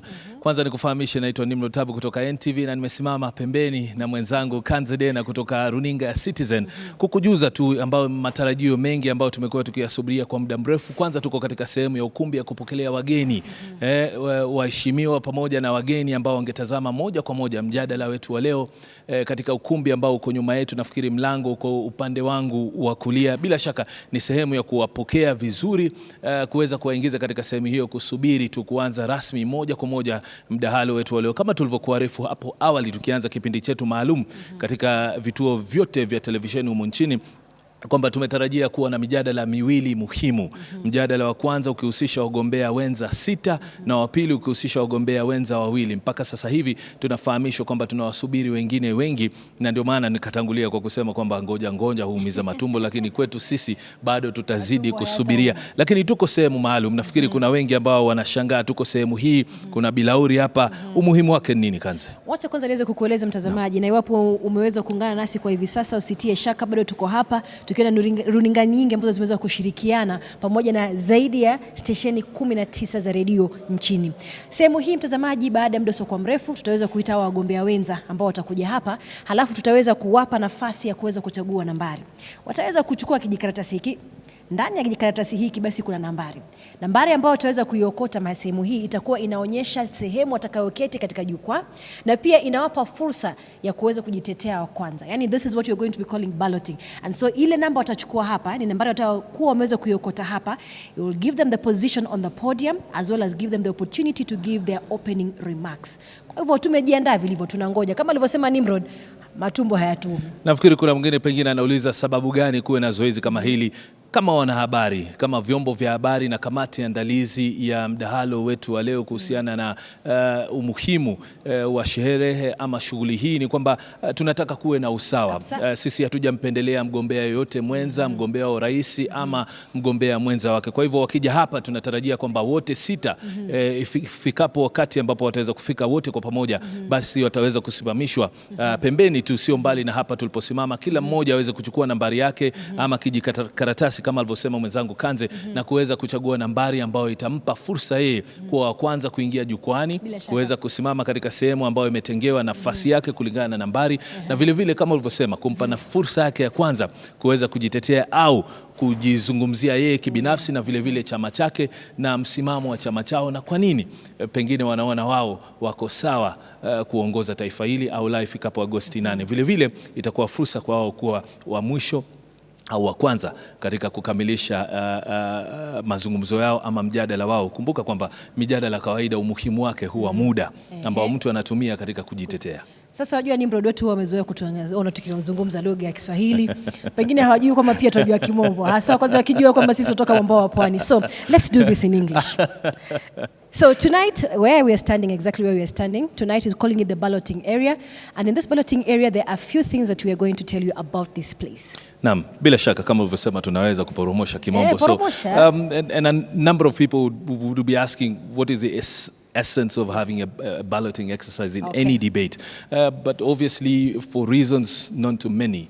One is that we want to be fair to all the candidates. They are all equal. They are all running mate candidates. We have no preference in terms of how they're going to stand or even sit or how they're going to engage the public, but this will give them a clear indication of how they will walk into the podium, into the stage, who gets the first position, who gets the first opportunity to make their opening statements, and how important that is, because obviously that sets the stage for who goes first, and you know how important that opening remark will be for this particular debate. Indeed, we do not want to be accused in any way of having any favoritism of any candidate, so we want to make sure that the playing field is leveled. And so once they get here, we'll give them the opportunity to pick from this bowl. We have 6 numbers, because there are 6 candidates. And each one of them will have an opportunity to pick a number at random. And that number will be the position that we'll take on the podium, as well as the position of them giving their opening remarks and going ahead to tell the Kenyans exactly why they would want the Kenyans to vote for them, come the 8th of August, 2017. And we must remind them that why we have 6 particular ballots right now is because, as intended earlier, is that we're going to have 6 running mate candidates first participating in the initial debate, or the first debate, which was supposed to start at about 5:30. It is now 6 o'clock. We're still hoping, because a number of them are saying they're still on the way, so we hope they'll come. And then the next ballot would be for 2 running mate candidates. That would be the Deputy President William Ruto, and of course the running mate of the NASA presidential candidate Kalonzo Musyoka. Indeed. So I think we've proved ourselves. Don't you think so? Kabisa. Larry, we know English. We can speak it as well. Please go on. Kwa lugha ya Kimombo, pia mimi naweza nikazungumza kwa lugha ya Kiswahili. Manake Kanze na Nimrod mara nyingi tukoona kwenye televisheni wanazungumza kwenye lugha ya Kiswahili. All right, that is enough Swahili I'm going to speak today. You're watching us live on all the TV stations around the country, on KTN, on NTV, on Citizen, on K24, on KBC, and on Radio Africa stations, Cast Media, and a lot of other participating media. This is supposed to be the first of 2 running mate debates we're supposed to have this evening. So far, only 1 running mate has arrived at the Catholic University of Eastern Africa, and we are waiting for the others. If that does not happen, the debate will still go on. At 8 p.m., we expect to have the second of the 2 running mate debates happening today, moderated by Hussein Mohammed. That is supposed to be between William Ruto, the Deputy President, and Jubilee candidate, and Kalonzo Musyoka, the NASA candidate and former Vice President. In the meantime, we've seen some statements coming from both Jubilee and NASA speaking about this debate. NASA basically said, we will come to this debate if Jubilee comes. I want to read a section of this from Salim Lone, who's an advisor to the NASA presidential candidate Raila Odinga, and says, NASA is still ready to take part in the proposed debates as soon as Jubilee engages in agreeing on the ground rules. They put that in quotes, that's why I'm doing those air quotes, that President Kenyatta used as the excuse to duck the debates, which Kenyans have come to expect as an essential platform for leaders to communicate their visions directly to them. So this statement was titled, "It's still not too late for Jubilee to agree to presidential debates." But a short while later, we also saw another statement from David Mugonyi, who is a spokesperson for Deputy President William Ruto. And David Mugonyi's statement basically accused NASA of copying them. He says that finally, NASA has confirmed that its political plan is basically a cocktail of shoddy copycat tactics. This is the Deputy President's spokesperson speaking. We understand that imitation is the best form of flattery, yet Jubilee is not flattered by NASA's copycat strategy. We're in a democratic contest for the leadership of a great nation, not a playground charade, David Mugonyi said. And Jubilee cannot accept to participate directly or otherwise in NASA decision-making. So this statement is going back and forth. At the same time, the other 6 running mates who are expected to have been debating by now, at least for 32 minutes now, have not showed up because they said in a press conference this afternoon they will come at 7 p.m. and expect to participate in that 8 p.m. debate. That is where we're at. If you're just joining us right now, you're caught up. So I wanted to say, Larry. Yes, Miguna. I wanted a caveat, first of all, that the opinion polling in Kenya is not objective. Very is that because subjective. It paints you, it doesn't give you a lot of... No, please. We must admit facts. You are not entitled to your set of facts. True. So we must admit that the opinion polling companies in Kenya are not objective, they are not well established, they don't announce who has commissioned them, and therefore their results are suspect. So to that extent, I agree with the complainants that the so-called 5% may be mythical rather than factual. So, but having said that... Before you continue, sir, yes. Are you saying that there's a possibility that Dr. Ekuru Aukot or Michael Wainaina or Cyrus Jirongo has more than 5% support within Kenyans in this presidential race? That's not what I'm saying, because you are making conclusions based on myths. You have not done a scientific poll that have established that they don't have 5%. That is why the Debates Media Commission... I prefer to deal with objective scientific facts.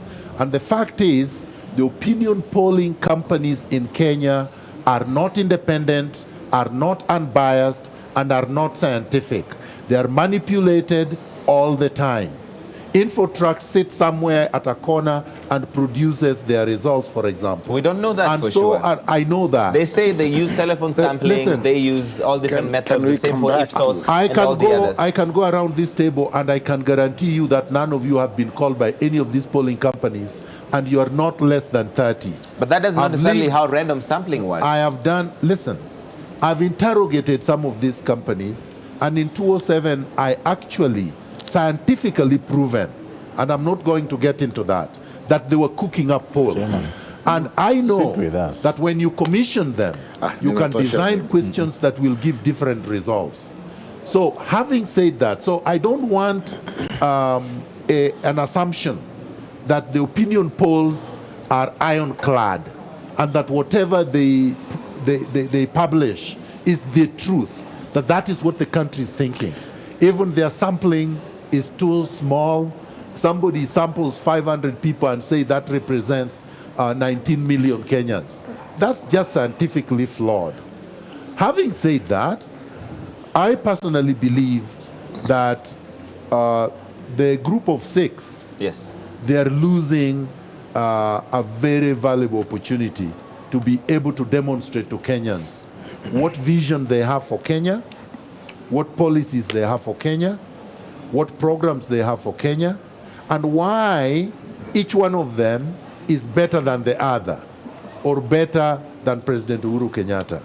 It's not good enough to say that the media, is it Media Debate or Debate Media Limited, yes, Limited has staggered the debate, and therefore it is unfair.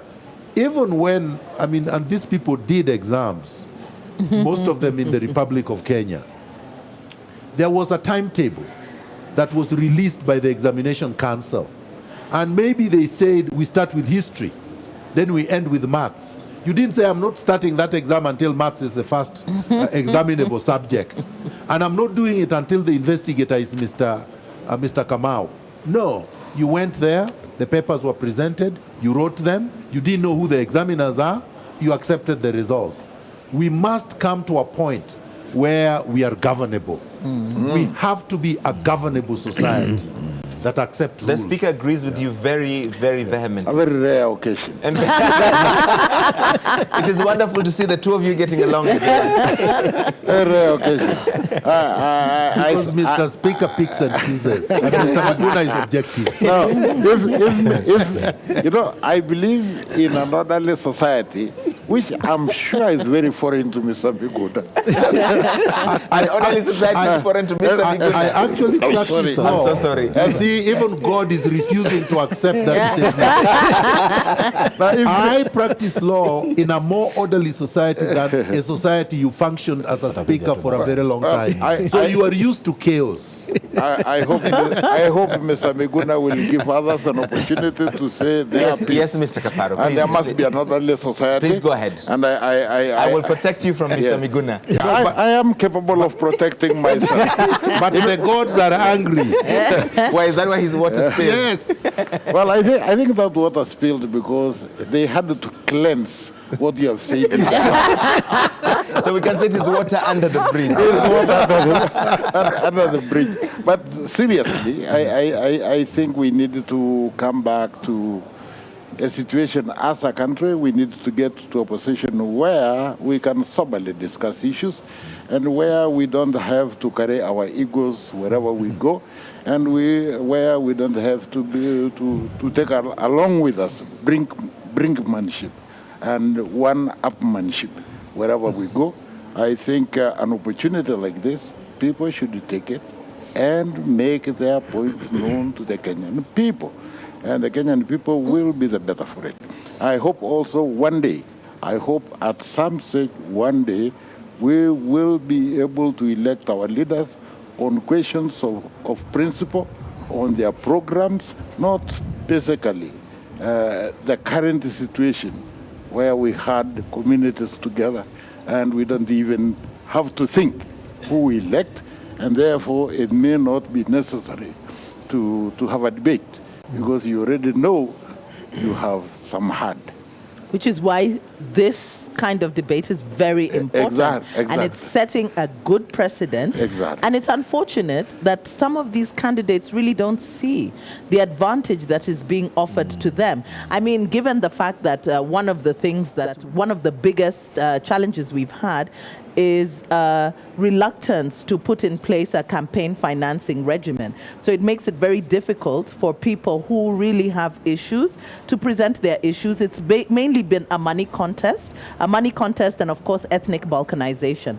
But then this is an opportunity for those who don't have as much money available to them to bamboozle people with, all this stuff, to actually get to speak to sober-minded Kenyans who can begin to influence different spheres, so that we begin to move away from the tribal voting blocks and the money, incentivizing using money.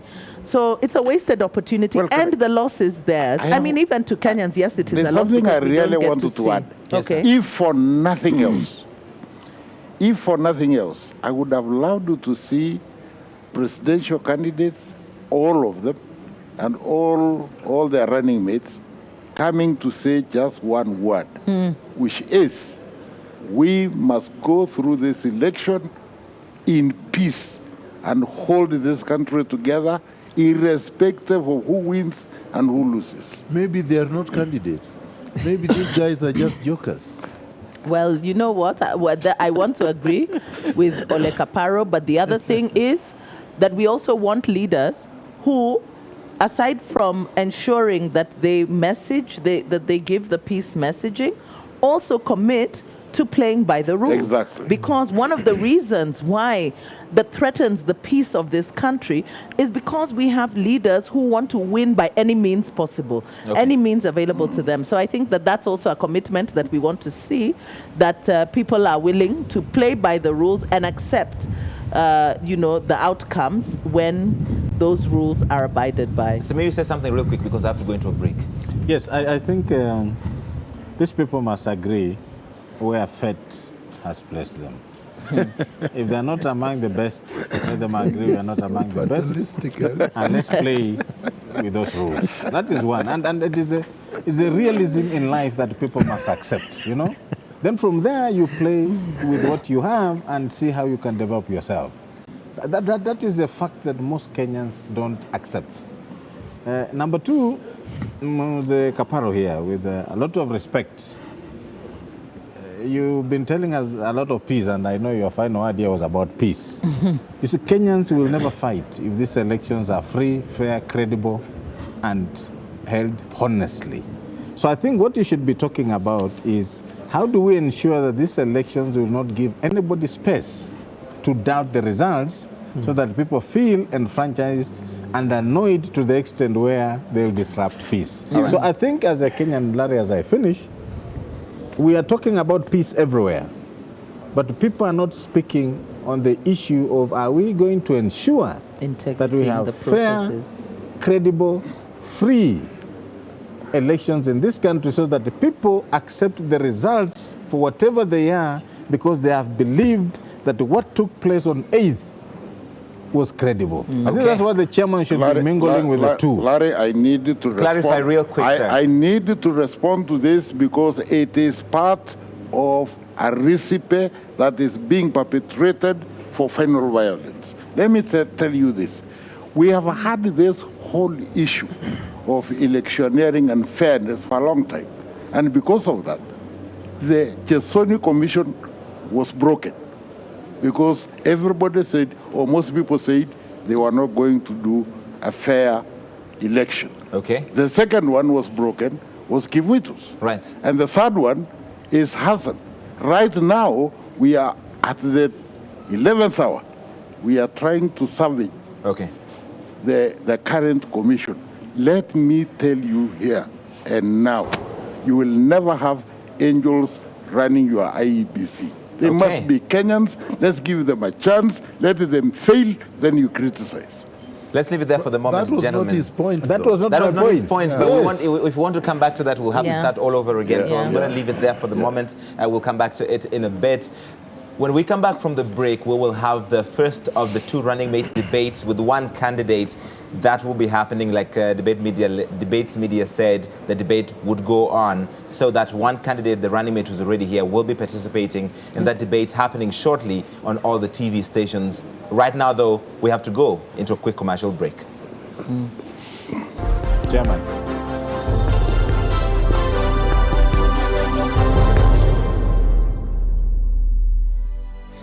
Are you a high school leaver desiring to join a university? Are you debating which university to join? Are you uncertain on which programs to take? The Catholic University of Eastern Africa is an international university with campuses in Nairobi, Kisumu and Eldoret, which offer certificate, diploma, bachelor's, master's and PhD programs that produce competitive graduates in the job market locally and internationally. Stand out and be counted by applying now to Catholic University of Eastern Africa, a center of excellence. We were there when this Kenyan came home. And of course, I'm the first Kenyan American to be president of the United States. And we were there when our little princess stole the show. When I look down at this golden statue, no matter where you're from, your dreams are valid. Together, we have seen lives changed and smiles made. We were there when they showed the world how to dance. And together, we saw this lion find his way from the dusty fields of Muthurwa to the bright lights of North London. Emphatic finish from Victor Wanyama. We have shared the most incredible moments together because DSTV and GoTV have not only brought the world to Kenya, but taken Kenya to the world.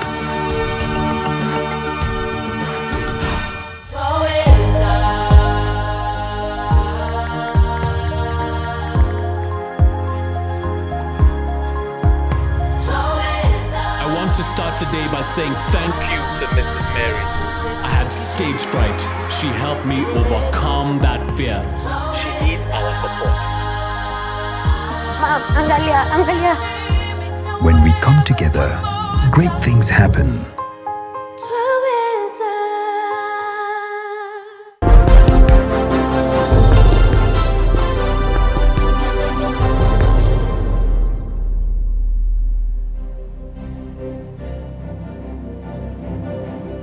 Good evening from the Catholic University of Eastern Africa. Welcome to the first of 2 running mates editions of the Presidential Debate 2017. My name is Sophia Wanuna of KTN. And my name is Fred Indemuli of Citizen TV. Now, this debate has been organized by the Debates Media Limited, a broad partnership of mainstream media houses comprising television, radio, newspapers, and online platforms. Indeed, and the format, rules, and guidelines of this debate have been developed by Media Debates Limited in keeping with the best international practices and have also been aligned with the context of Kenya and Kenyans.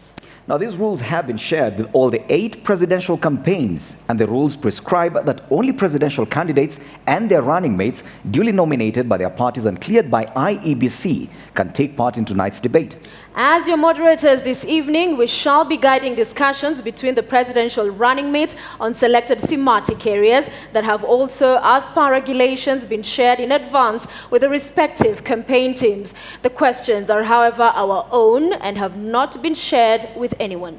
Now, this debate is taking place in front of a selected audience that includes ordinary Kenyan voters. The audience will quietly follow the debate, and no jeering or cheering, no clapping or applauding, except for that moment when we welcome the running mates onto the stage. And that moment is now. And remember, they talked about balloting earlier, Kanze, of course, as well as Nimrod, but that balloting did not take place this evening owing to the fact that we just have one running mate that is participating in this running mates debate. So help me in welcoming Muthiora Kariara, who is the running mate to the presidential candidate Japheth Kaluyu on an independent ticket.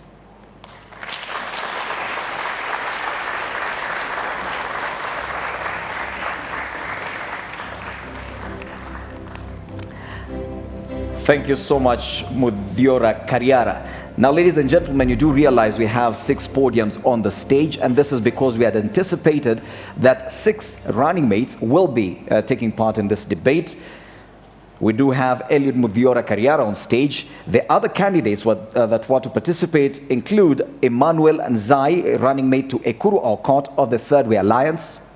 All right, also tonight we had expected Joseph Momanyi, who's running mate to Cyrus Jirongo on the United Democratic Party ticket. Also, we had anticipated that Moses Marango, running mate to Joseph Nyaga, an independent candidate, would be taking part in this debate. As well as Miriam Mutua, who is running mate to Michael Wainaina on an independent ticket. And last but not least, of course, we had also hoped to have Titus Nyetuni, running mate to Mohammed Abduba Dida on the party Independent Alliance for, or rather, the Alliance for Real Change Party. Yes, but ladies and gentlemen, we now have Eliud Mudhiora Kariara. Once again, a round of applause for Mr. Kariara. Bwana Mudhiora Kariara, thank you so much for agreeing to take part in this debate. Now, to many of our audience in the house and watching this debate on TV, Mudhiora Kariara is not a very familiar name. And the man on stage that we see now could be described as a stranger to many. Now, I'll give you 90 seconds to make your opening statements. Tell us, who is Eliud Mudhiora Kariara? Hamjambo wa Kenya wenzangu. Jina langu ni Mudhiora Eliud Kariara. Mimi ni mwaniaji mwenza wa Dr. Japheth Kavinga Kaluyu. We're seeking your votes in the forthcoming general elections on an independent ticket. It's been said that not much information is out there about me or my presidential candidate. But then those who have been seeking a leadership that is responsive and transformative, the kind of leadership that this nation needs, have encountered us. Now, we are a duo that is dynamic, that's presenting fresh ideas, that's bringing new ideas that this nation needs in order to modernize and industrialize. Now, I'll be taken aback if I do not address why I'm here alone today. 6 of us were supposed to be in this first debate, but then just one is here. We applaud the efforts that the Debates Media Limited have taken to have these debates. They've given us a platform to tell Kenyans what we intend to do for them, should they give us the mandate to run this nation. The rules were a bit difficult for some of us to take. We wrote to the team and said that it would be good if they adjusted and gave us a single podium. There has been communication between the candidates. There has been communication between the debates media. And actually, I would like to make my statement that I was appalled when I had a statement from the Deputy President that there has not been consultation about them with regard to the debate. Truth of the matter is, there has been constant communication. Dr. Kavinga and I decided to step up and seek your mandate to lead this nation because we have leaders who are not ready to account to the nation. We are leaders who want to take Kenya to the next level. There has been so much talk. What Kenya needs is action. Action that's driven by sincerity. Action that's driven by patriotism. So you ask who Mudhiora is. Mudhiora ni kijana wa Kenya, kijana mzalendo. And Dr. Japheth Kavinga Kaluyu, my presidential candidate, and I are ready for duty. Okay. Thank you so much, Bwana Kariara, for that opening statement. Now, you describe yourself as kijana. You'll be a heartbeat away from the presidency if at all your candidate is elected president come August the 8th. A heartbeat away from becoming commander-in-chief. Now, what would you say has prepared you for such an onerous task? My journey as a leader began when I was a little kid. Fortunately, I have lived in almost every province of Kenya. I was born in Migori County. To be precise, a town called Isebania. My names, like they say in Kenya, betray me. When I say I'm Mudiora Kariara, people wonder how come I'm from Kuria. Now, I have lived amongst the Kuria. I went to school in Migori where I was with the Luo. I have lived amongst the Kalenjin. Today, I stand here not as one of the very privileged Kenyans that we have who live in the leafy suburbs of Nairobi. I actually live in Kawangware, where we have almost every tribe represented. I have seen the journey that Kenyans have to go through. Now, we were addressing what makes me think I'm qualified to be a heartbeat away from the presidency. I have led people. I have led teams. I've been a team player, and often when I stepped forward to take responsibility, I was given the chance because I'm a committed person. I know how to harness synergy.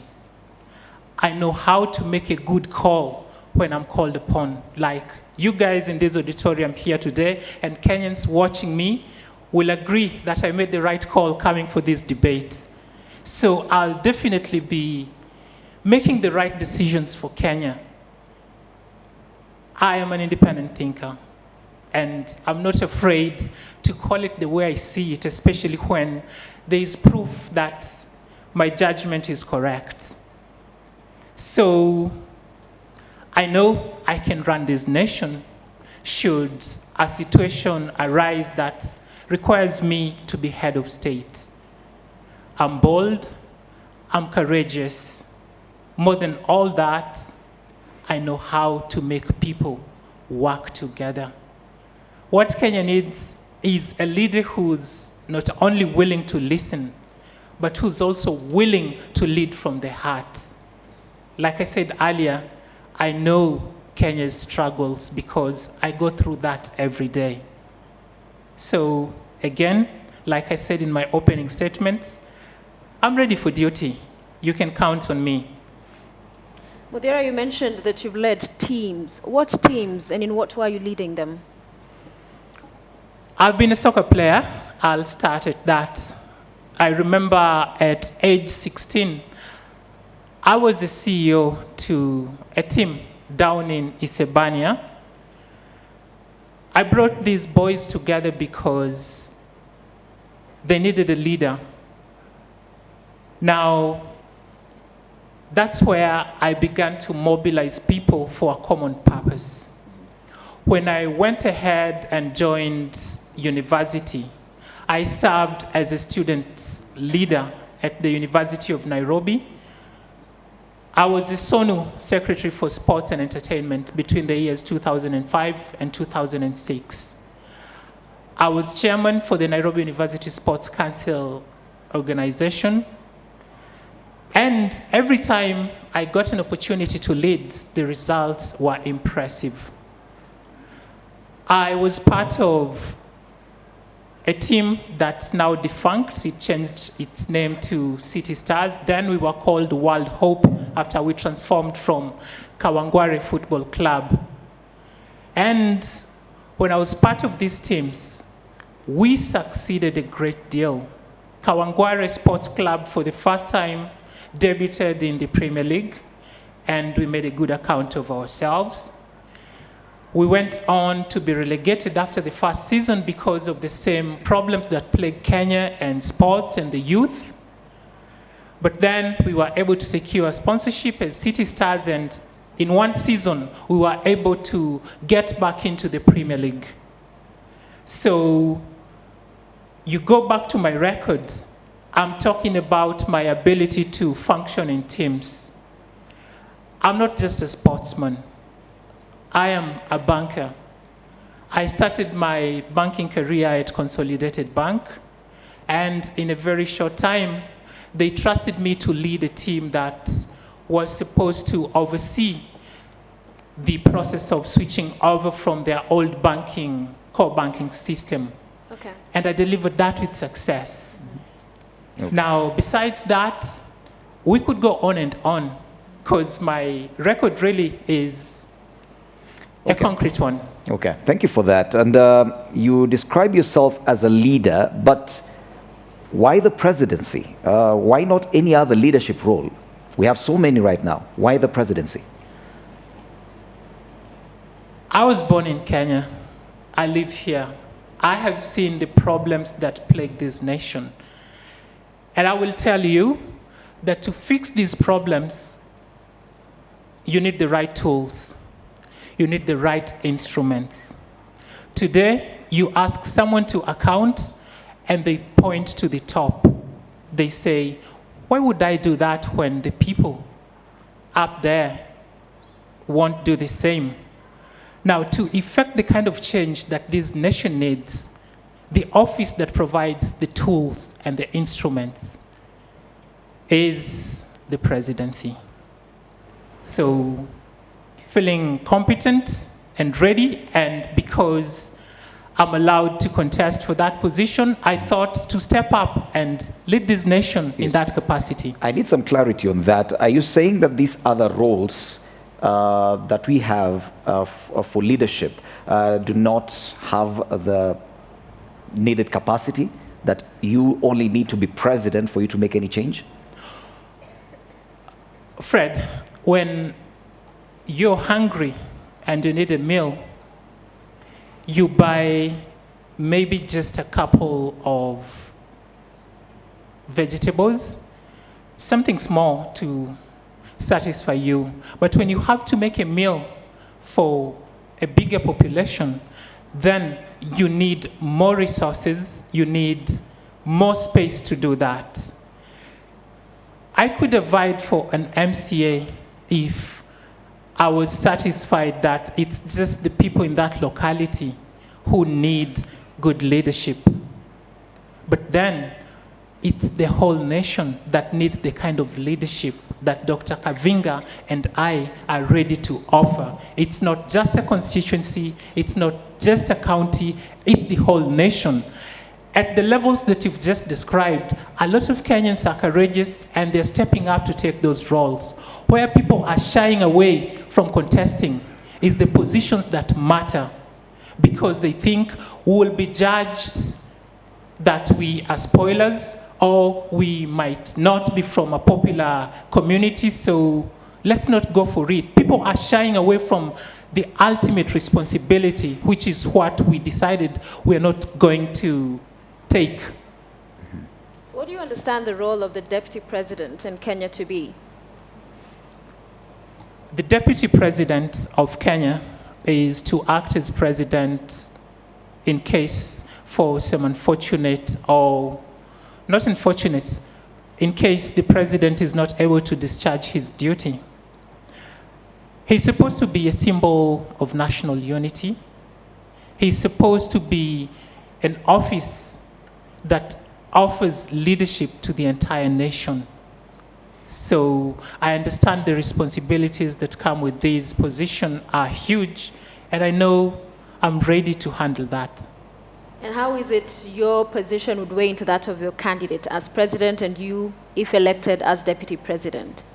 You've talked about your office, if elected, deputy president. It's about national unity, right? Is that what you said? Yes. And that if some misfortunes happen, and you'd have to take over office. But how is it you come in supporting your candidate, if elected as president? Well, I have an experience with the people of Kenya. I have an experience with the problems that face this nation. So every step that my president will be taking, I'll be there with him to help him make an informed choice about what action needs to be taken. I'm there on a supporting role for as long as he's able to discharge his duty. And when delegated to undertake national duties, I'll step up and do that. Yes. You said that the principal role of the deputy president is to assist the president in discharging his duties. So far, we've had one deputy president since the promulgation of the Constitution.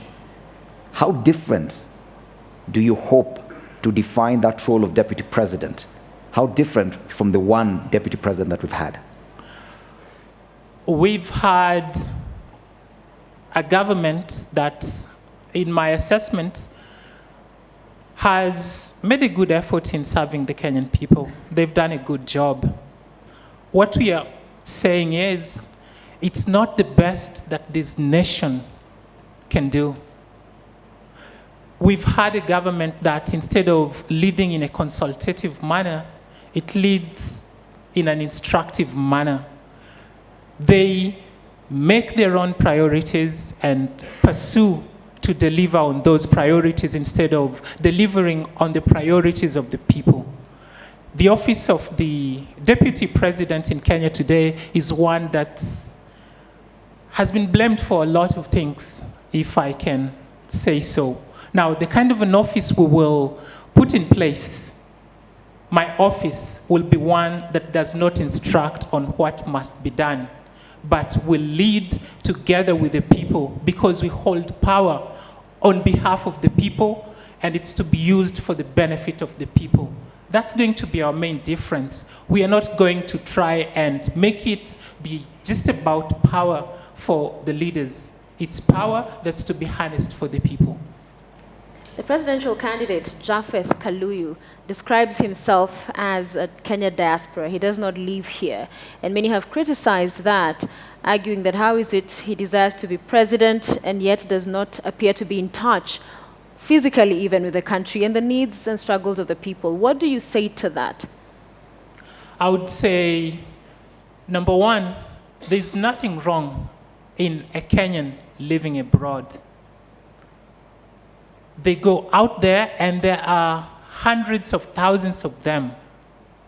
Check your records, you'll realize that the number one forex earner in Kenya today is remittances from the diaspora. That's how significant the diaspora is. My president, Dr. Japheth Kavinga Kaluyu, in the last 12 months, in the last 10 months, has visited Kenya 12 times. He came here to consult with people, to see how they are coping with whatever challenges that exist here. He's very much in touch with what's happening in Kenya. And besides just engaging with the youth, he has the backing of the older generation, because they see him as the visionary leader that he is. He's a leader who stands out, not just because he has clarity of purpose and vision, but because he's passionate in his pursuit for excellent service to the people. So Kenyans should not fear that he's from the diaspora. No, that's just where he works. That's where he makes his daily bread. But then, after he makes the money, what does he do with it? He sends it back home. It's invested here for the benefit of Kenyans. For the benefit of Kenyans, and those are remittances that are coming in, but you also have taxpayers here in Kenya. There is a lot that's coming from within. So to those who argue, because one of the things you said that makes you competent for the job is that you live with the people, you understand the people. And you have just said he's come 10 times in 10 months. All right? And before that, for a long period of time, he was not here. So how do you convince a Kenyan watching you tonight that these are people who really understand and will lead this country to where it needs to be? I'll give you a brief description of Dr. Japheth Kavinga's story. Back in the days when he was still based in Kenya, the community in which he hails from saw that there was need for one of their own to be sent abroad to go and learn something that could not be learned here. So he went abroad, specifically to the United States, and while there, he was able to obtain the best education offered by the universities in the United States. So he's been learning, gathering skills and knowledge that may not have been possible to gather locally. He has worked in Wall Street. He has consulted and worked for foreign governments. So when we talk about his experience, He's bringing in something that someone who has not left Kenya may not actually have. Now, look at me as his deputy president. I've told you that I'm born and bred here. I'm in touch with the heartbeat of Kenya. Now, look at the fusion of the two worlds. By the way, it's not that he does, every month he has to send remittances to support his friends and families here in Kenya. So it's not like he's coming to learn about what Kenya's problems are. He has researched and he has a concrete document. It's actually our blueprint for our manifesto. We call it the 6-point plan. This we developed together. His inputs, my inputs, in between Kenya's inputs. So make no mistake, he's a guy who's ready for duty, and he's bringing all that experience and knowledge that he's learned out there for the benefit of Kenya. Okay, thank you. Enough of Japheth Kavinga Kaluyu. Let's discuss about Muthiora Kariara. And you said earlier, yes, you've worked in the banking industry. And as part of the thematic issue that you're handling in this debate is economy. The capping of bank interest rates has been cited as having partly contributed to failure by the current administration to achieve double-digit growth. As a banker, do you agree with that assessment? Not 100%. The capping of interest rates was to help people who borrow to not get exploited by this banking system that we've had before the rule became law, the bill became law. Now, obviously, when there's new legislation and people are trying to adjust, sometimes we have teething problems, which is what Kenya is currently experiencing. The banks were used to making, sorry if I'll use this word, pornographic profits. Come again? Our Kenyan banks are used to making profits that are abnormal. Okay. I said pornographic because sometimes it's good to be sincere. Let's go with obscene. I totally agree, but I'm disappointed because what they have been doing is looting Kenyans through those interest rates which were obnoxious. Now, the profits they're making today are acceptable. They are within range. They're still able to do business. The only thing they have not accepted is that that's the new normal. Now, they have made the rules on borrowing difficult. And unfortunately, our government has helped them in that quest because instead of looking for other avenues to raise revenue, our government has also been borrowing heavily in our local financial markets. Now, my idea would be when we take power, when Kenyans give us the mandate to run this nation, and I'm sure there'll be very rational leaders coming into the next parliament, we will look into how we can change the capping. You see, we have capped the upper limit.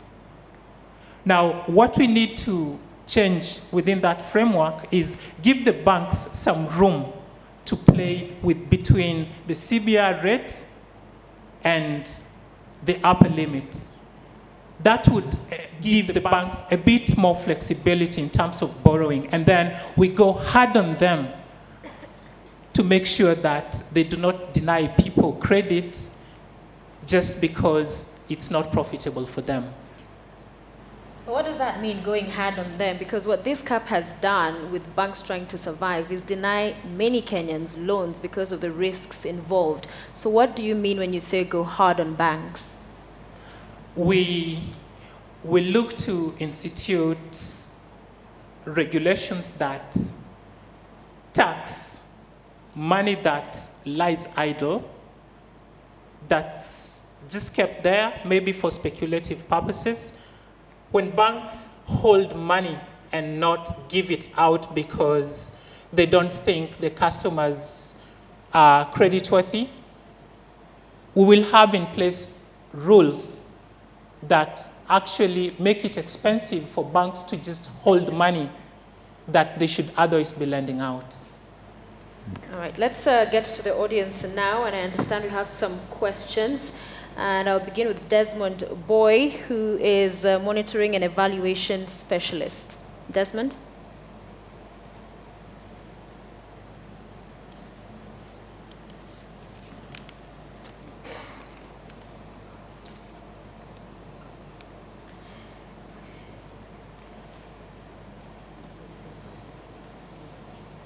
Thank you, and thank you for your good presentation. Now, just on the economy bit, I want to ask what you'll do about the national debt. We are being weighed down as a country because of the national borrowing that we are experiencing in the current government. What do you plan to do? How will you manage the national debt? Simply that. Go ahead. I want to start by saying that borrowing is beneficial when the funds are utilized for the purpose for which they were borrowed. We have not reached a level where it's unsustainable. We still have projects that will give return to this nation. Now, I can't tell you that when you give us the mandate to run this nation and fix the economy, we will not continue to borrow. We will borrow when we need to, when it's feasible to do so.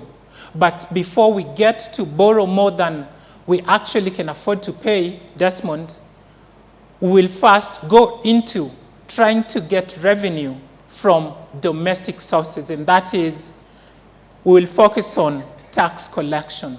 You realize that a very small fraction of Kenyans actually pay their taxes.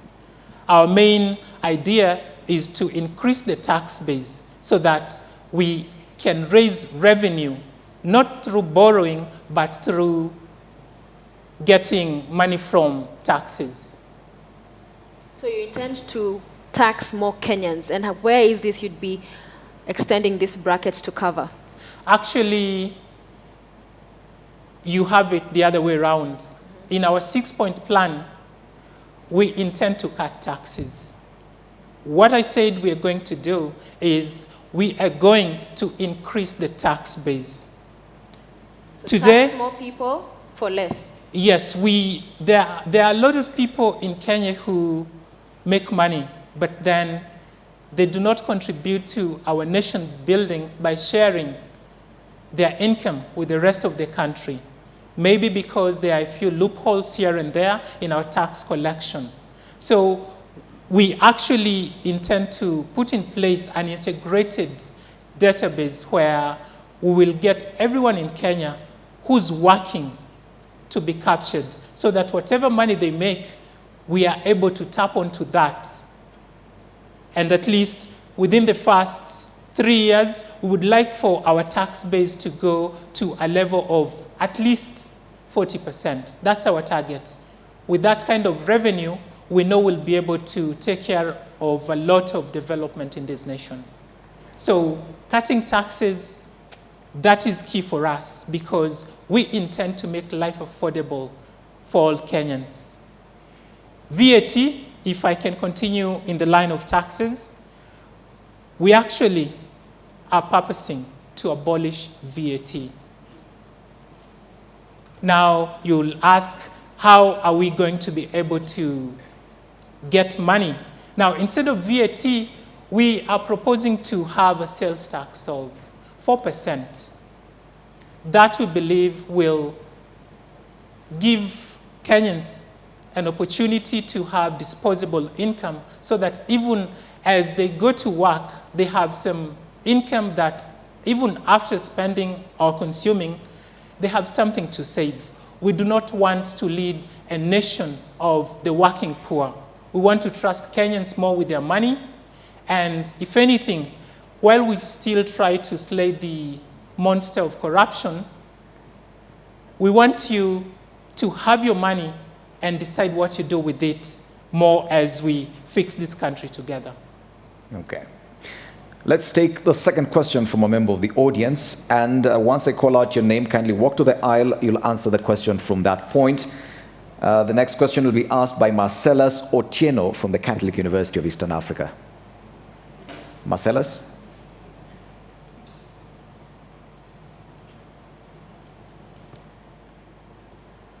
Thank you very much. This country has more than 72 universities. We have more than 200,000 graduates being produced every year. And the key question is, as your government, in case you are given the mandate, what do you plan to do in job creation or absorption of these graduates to reduce the wastage of the number of graduates that we have in the country? Well, I'll say Kenya is a blessed country. We have a lot of brilliant young people. And the world acknowledges and appreciates how much service we give to it through the brains we have shared. My presidential candidate, Dr. Japheth Kavinga Kaluyu, you said he's from the diaspora. Now, he has contacts abroad. He has people who are willing to mentor our graduates. Our plan is actually to get each of the over 500,000 people in the diaspora to mentor at least 10 of the graduates we have in Kenya.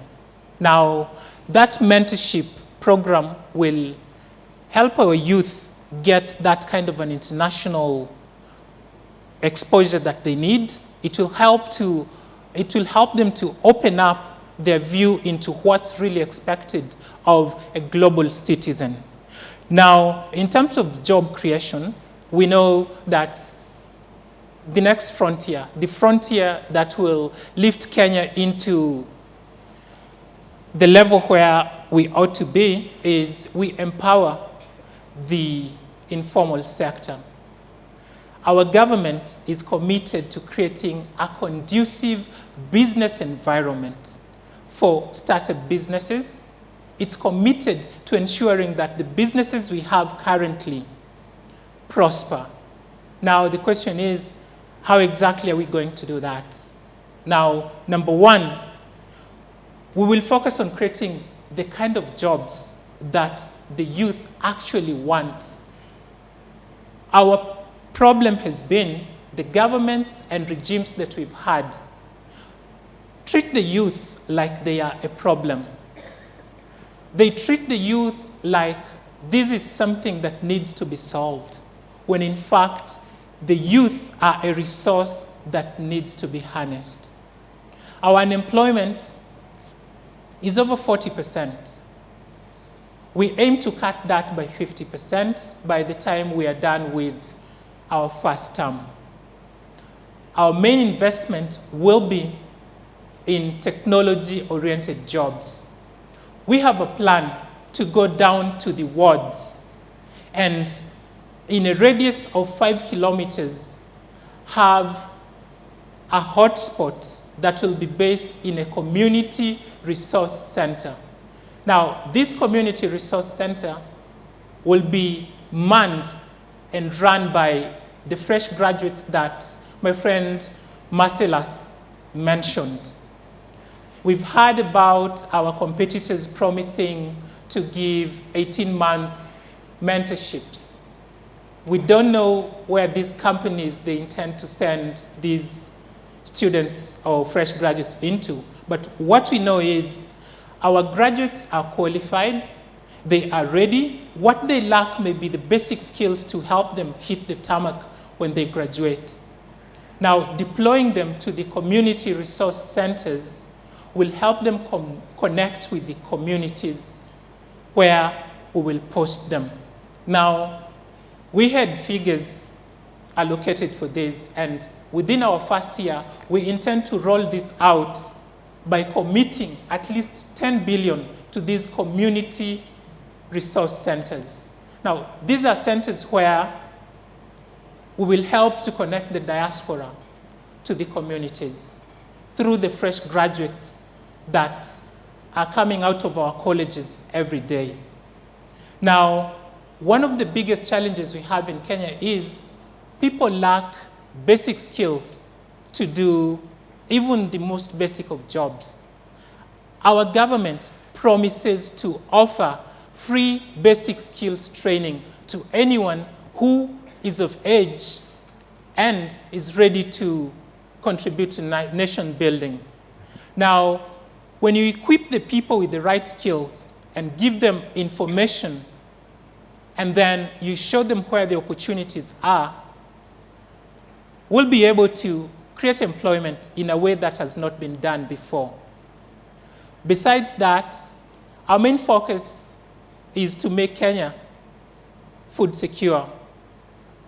I mentioned that we intend to make our youth have the kind of jobs they want to do.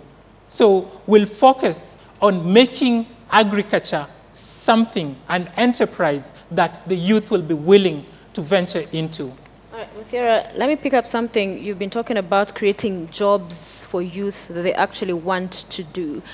Talk to us more specifically about those policy programs you'd come up with to achieve this.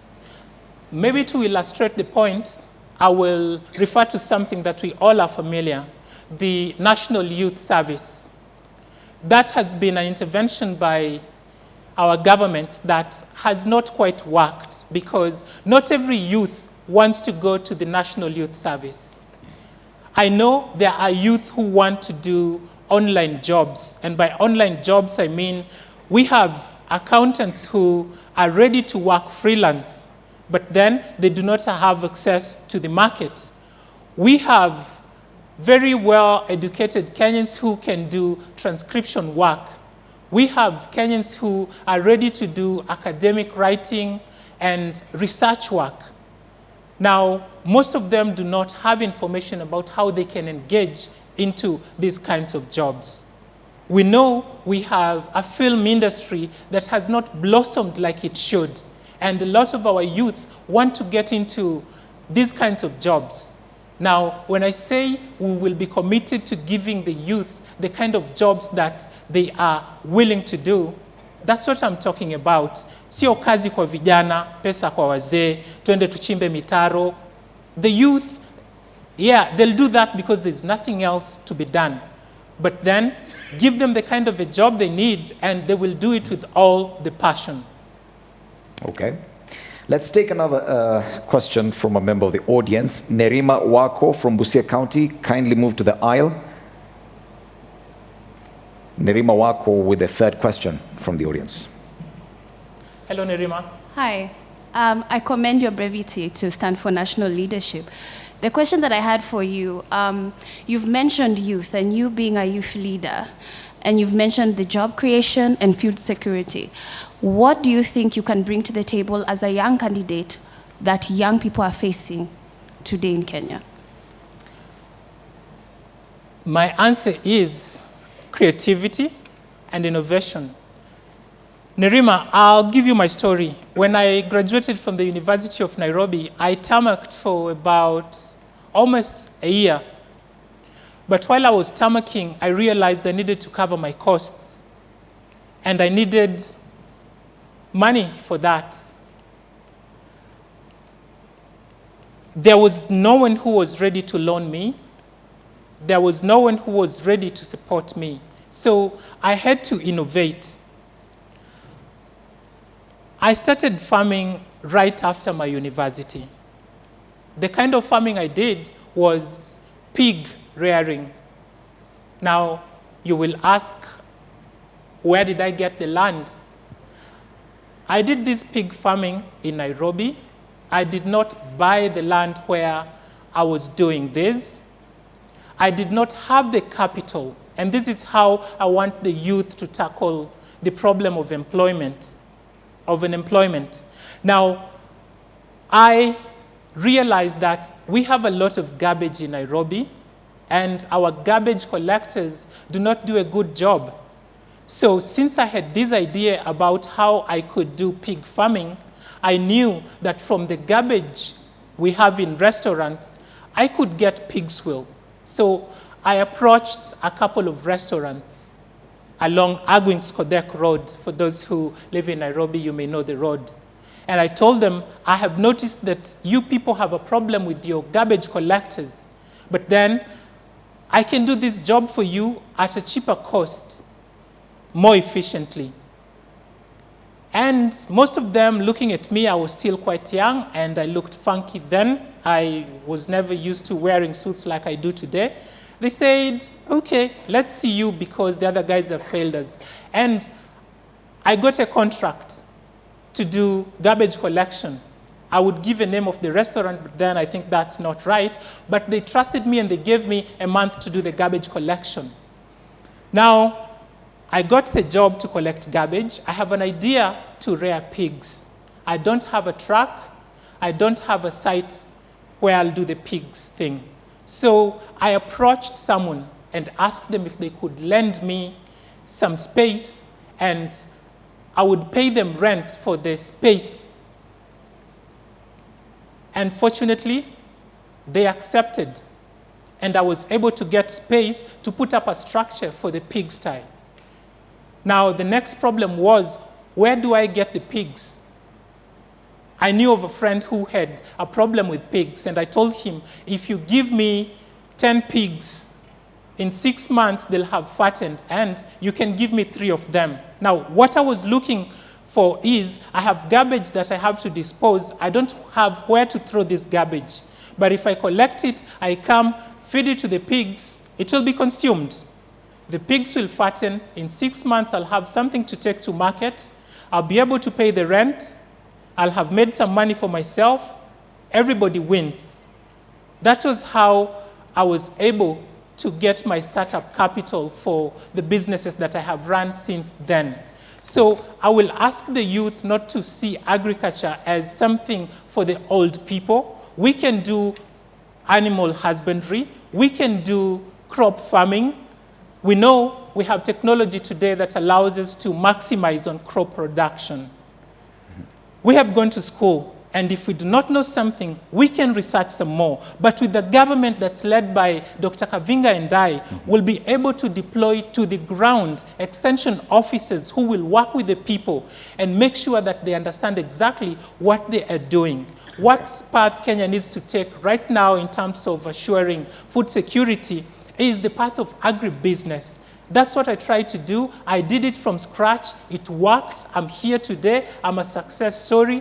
And I want to challenge every Kenyan out there who does not have a job to not wait for people to provide them with an opportunity, but then to take it upon themselves and create an opportunity. Because Kenya has endless possibilities, and as long as we are willing to commit to that, we will fight unemployment. Thank you, Bwana Kariara. And because of the slight change in format, we do realize that you've been standing there and talking non-stop. There's some water just down there. You can access it and take a sip as we ask you another question. I was waiting for you to say that. Go ahead. Please go ahead. It should be behind the podium. Behind the podium. Okay. All right, and as you sip some water, I read your manifesto, and it stood out what it says about corruption, because your manifesto says your administration would finally bring an end to corruption. And I'm sure many Kenyans would like to hear how you intend to do that. First, sip some water, please. I'm sure that's going to be the highlight of this debate. So a drink of water, even for those in the audience, would actually help.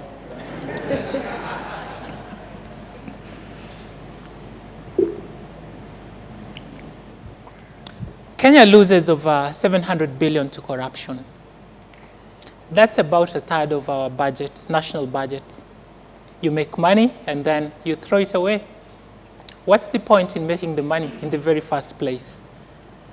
We intend to use common sense. Where I come from, I told you I live in Kawangware. Mwizi akishikwa, I don't know, is anyone here from the ghetto? Do you have experience in the streets? What do we do to the thieves? Do we wait to take them to court when we catch them red-handed? We deal with them right on. Now, I do not represent any special interest group. Most of you have not known about me because I was not funded by any cartel. My president has no affiliations to any cartels in this nation. So when we assume office, you can be sure we won't have tenderpreneurs. Allow me to jump in. When you say you deal with them right on, what do you mean? What I mean is this. Okay, you may ask now, let me just explain it in a holistic manner. We are counting on the Kenyan people to help us fight corruption. How we can achieve that today is this way. On August the 8th, we have an opportunity for our voice to be heard through the ballot. If you help us by electing into office MCAs, women representatives, MPs, senators, and governors who are beyond reproach, then you are helping us to start the war against corruption. Now, my appeal to you is you make the job easy for us by, number one, only voting for leaders of integrity. If a leader has a questionable character, if there's any shred that they have been involved in looting public coffers, my appeal to you is do not vote for them. Fagia wote. We are running for president, and we know that the Jubilee government has been the most corrupt government that this nation has ever had.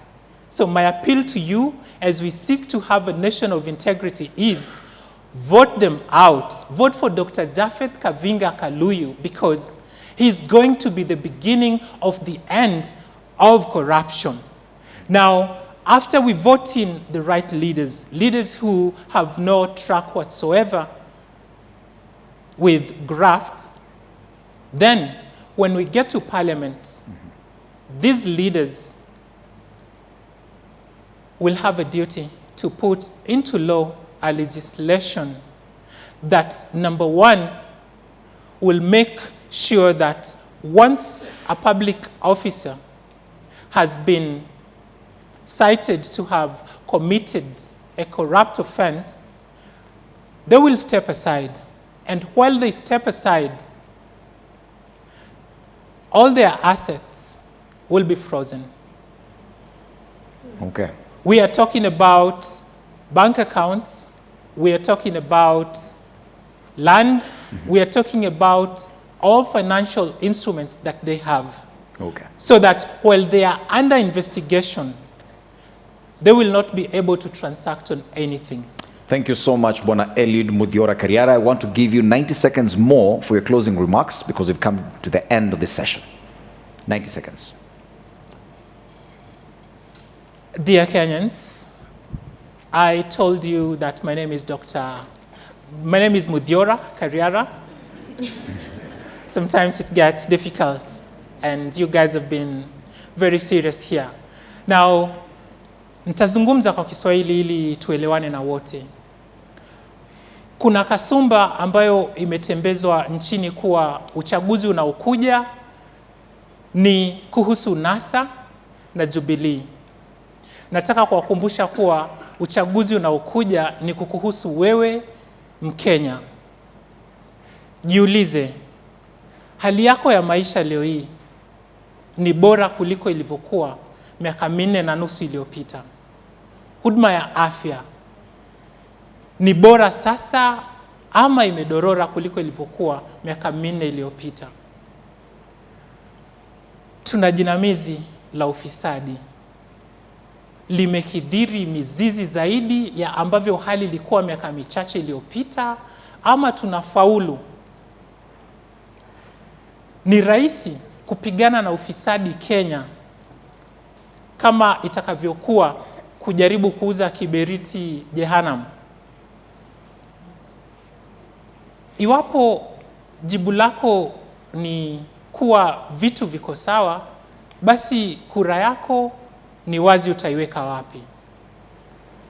Niambie kama kiongozi unaipania kumpa kura yako amejitwika majukumu ya kutumbuiza Wakenya kwa njia ya vitendawili, mbwembwe na namna zingine za kutangaza mpira badala ya kuongoza chama chake na wajumbe kukabiliana na serikali badhirifu ya Jubilee. Okay. Kama chaguo lako ni kuwa Kenya iko sawa, then we are not your kind of candidates. But if you're tired of status quo, then you know that you have to vote for Dr. Japheth Kavinga Kaluyu, because status quo favors Uhuru Kenyatta, status quo favors Raila Odinga. For you, fellow Kenyan, and me to have a fair chance at making it in Kenya, everything must change. But for these two political elites, everything must remain the same. Okay, let's move the nation forward. We're ready for duty, and we urge you to join us and vote for us. Thank you very much. Thank you so much, Eliud Muthiora Kariara, running mate to candidate Japheth Kaluyu on an independent ticket. Ladies and gentlemen, a round of applause for our running mates.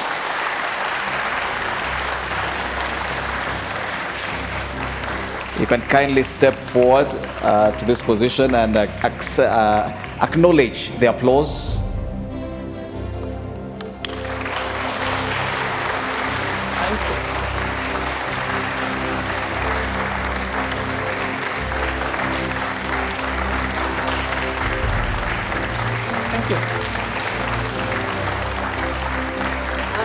And that was our first edition of the Running Mates debate. Eliud Kariara being the only aspirant present by the start of the debate. Debates Media Limited therefore took the decision as a no-show on the part of the other aspirants. The next edition of the Running Mates debate takes place at 8 p.m. tonight and is expected to feature Deputy President William Ruto and former Vice President Kalonzo Musyoka. Now that debate will be moderated by Hussein Mohammed of Citizen TV starting 8 p.m. But for me, my name is Freddie Ndimuli. Have a good night. And me, Sophia Waluna. Stay on for the next debate. Good evening.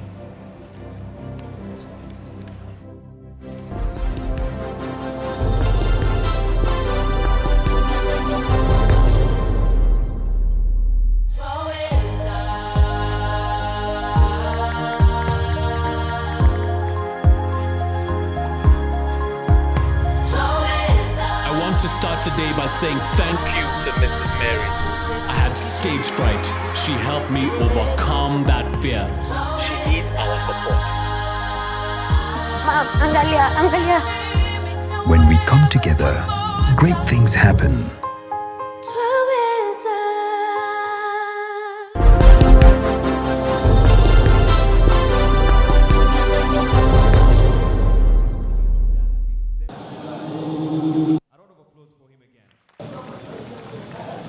Good evening and welcome back to our post-game analysis of the first of the two running mate debates we will have this evening. My name is Larry Medowo. I am sitting here with a very distinguished panel. Thank you for staying with Ms. Mui Werunga, Miguna, Daisy Mdan, Dr. Alex Awiti. And joining us is Nerima Wako, Executive Director of the Siasa Place. You try and get young people involved in politics. Yes. The man the whole country will be talking about tomorrow is Eliud Muthiora Kariara, the only running mate who was here at the start of the debate, and Debates Media Limited made the decision to go ahead with the debate with that one candidate, and he has told people to vote for his candidate, Dr. Japheth Kavinga Kaluyu, who he says is a man of action. And in fact, he said in one of his most outstanding statements from the entire period he was speaking to Sophia and Fred was, don't vote for the others, fagia wote. I want to get quick reactions, starting with the lady who was not on the panel before. You asked the question, you're now back on our panel. We're very excited. Nerima, what did you think? I thought he was very brave. Honestly, I think that he's going to be a hero to many young people. He is breaking barriers that we thought were not possible, and I commend him for being on that panel alone. It was disappointing not to see other candidates. This is their opportunity to talk to the populace, and they threw it away. So for me, I say it's a plus. It's great to see young people such as those in such positions. Miguna, what did you think of the only man to show up on that stage? I also agree that it was brave. It was the right thing to do. He showed statesmanship. He was able to audition to Kenyans.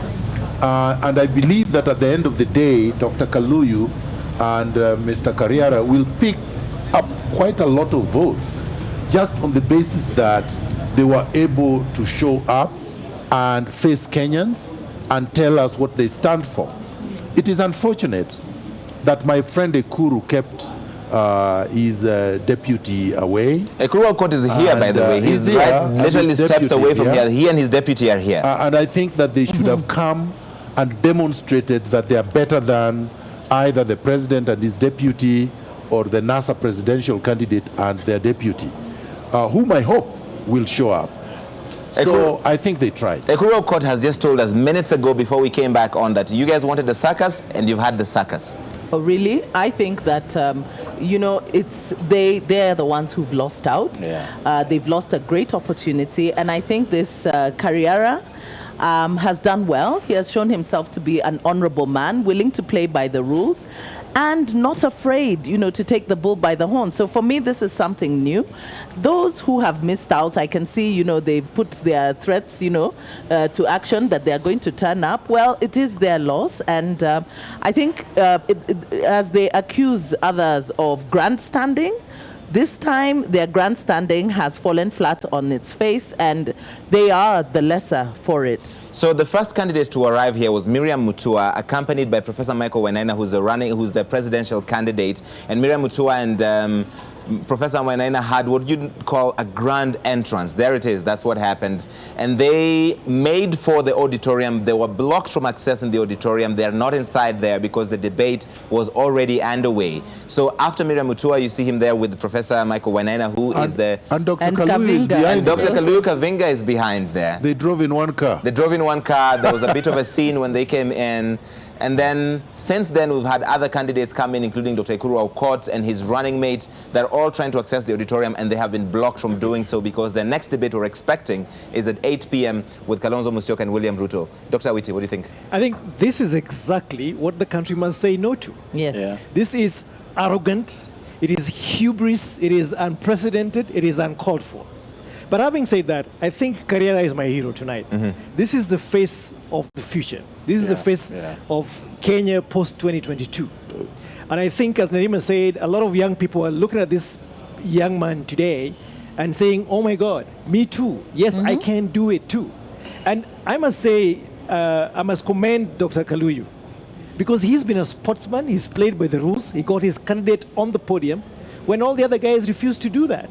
And I really think that this is a teachable moment in our democracy and in trying to reinstate the rule of law and due process. And just basic civility and decorum.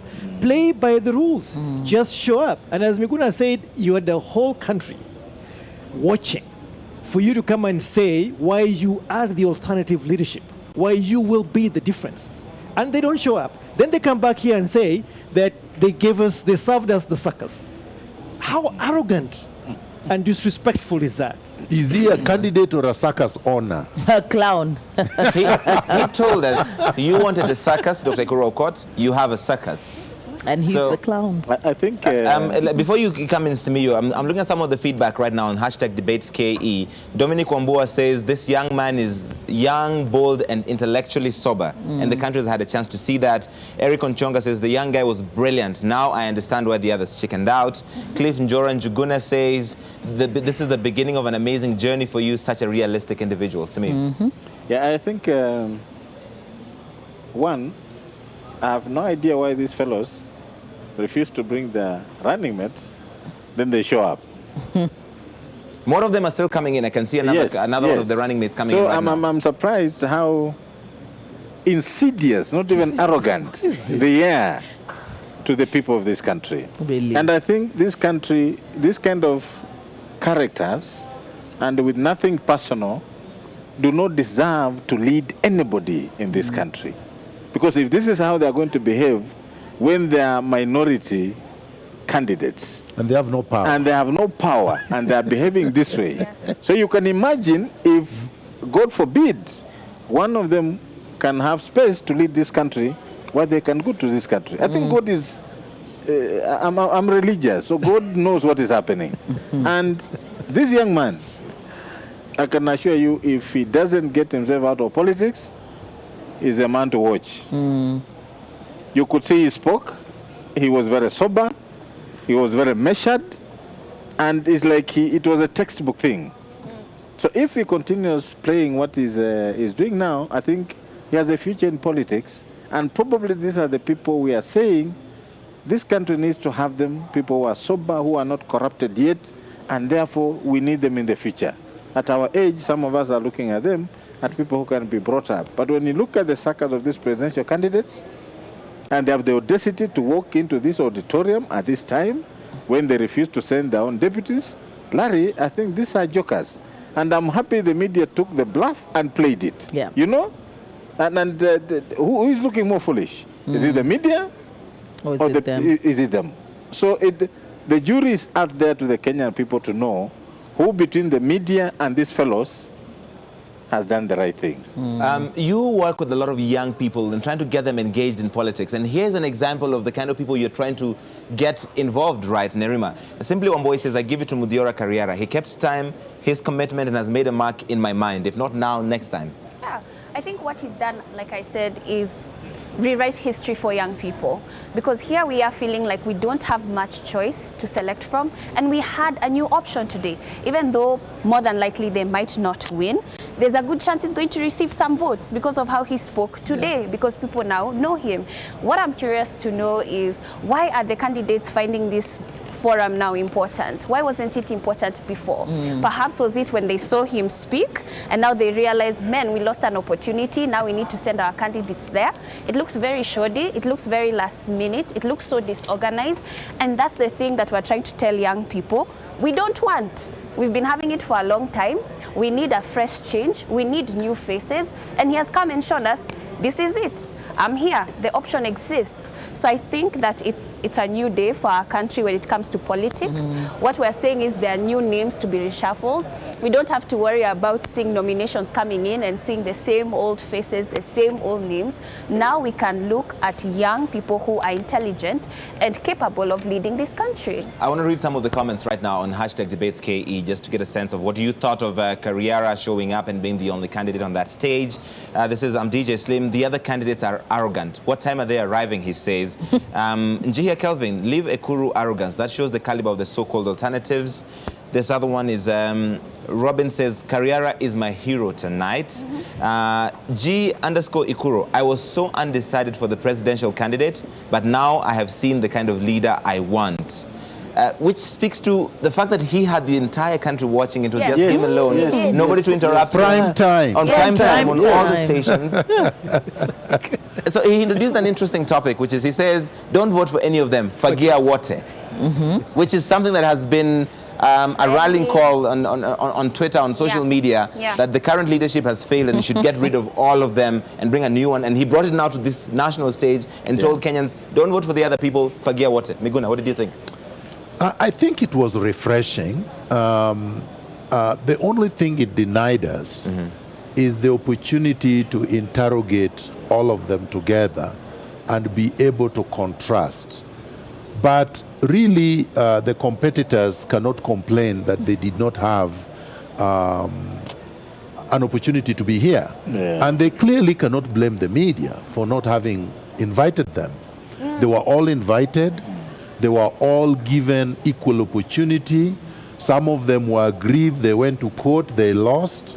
And there is no reason, there is no justified reason not to have been here. More importantly, it is now going to be extremely difficult for any of the presidential candidates to convince Kenyans they're better than President Uhuru Kenyatta, who has also said that his deputy is not coming, or they are better than Raila Odinga, who also made a statement that if William Ruto is not coming, Kalonzo Musyoka is not coming. So they left the field wide open for Karriera, and I think he ran with it. Now, Kenyans have, as I said, this is going to be a defining moment, a defining election. And I think Kenyans now need to be able to demonstrate that they are capable of choosing their own leaders and that nobody owns them.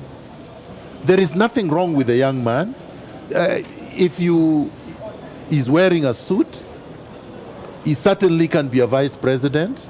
In fact, if you look at some of the cabinet ministers that were appointed shortly after independence, Tom Mboya was in his 20s. Yeah. This young man is older than Tom Mboya, when Tom Mboya was a major Pan-African leader in Africa.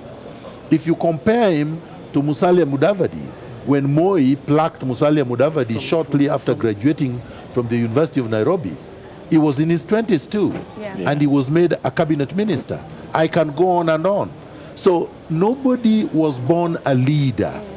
This man seized the moment, and I think that I say congratulations to him, bravo.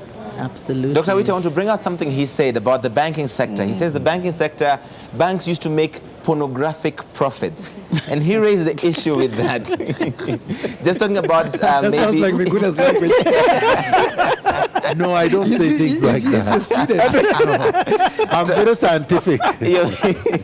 He was concerned about, obviously talking about the interest rate caps and the changes therein, but pornographic profits, one as a term to use the supernormal profits is interesting, but talking about the need for more regulation to make sure that services, financial services are available to ordinary citizens. No, I think, just on that, I think he made several very substantive points about the fiscal management of the country. Yes.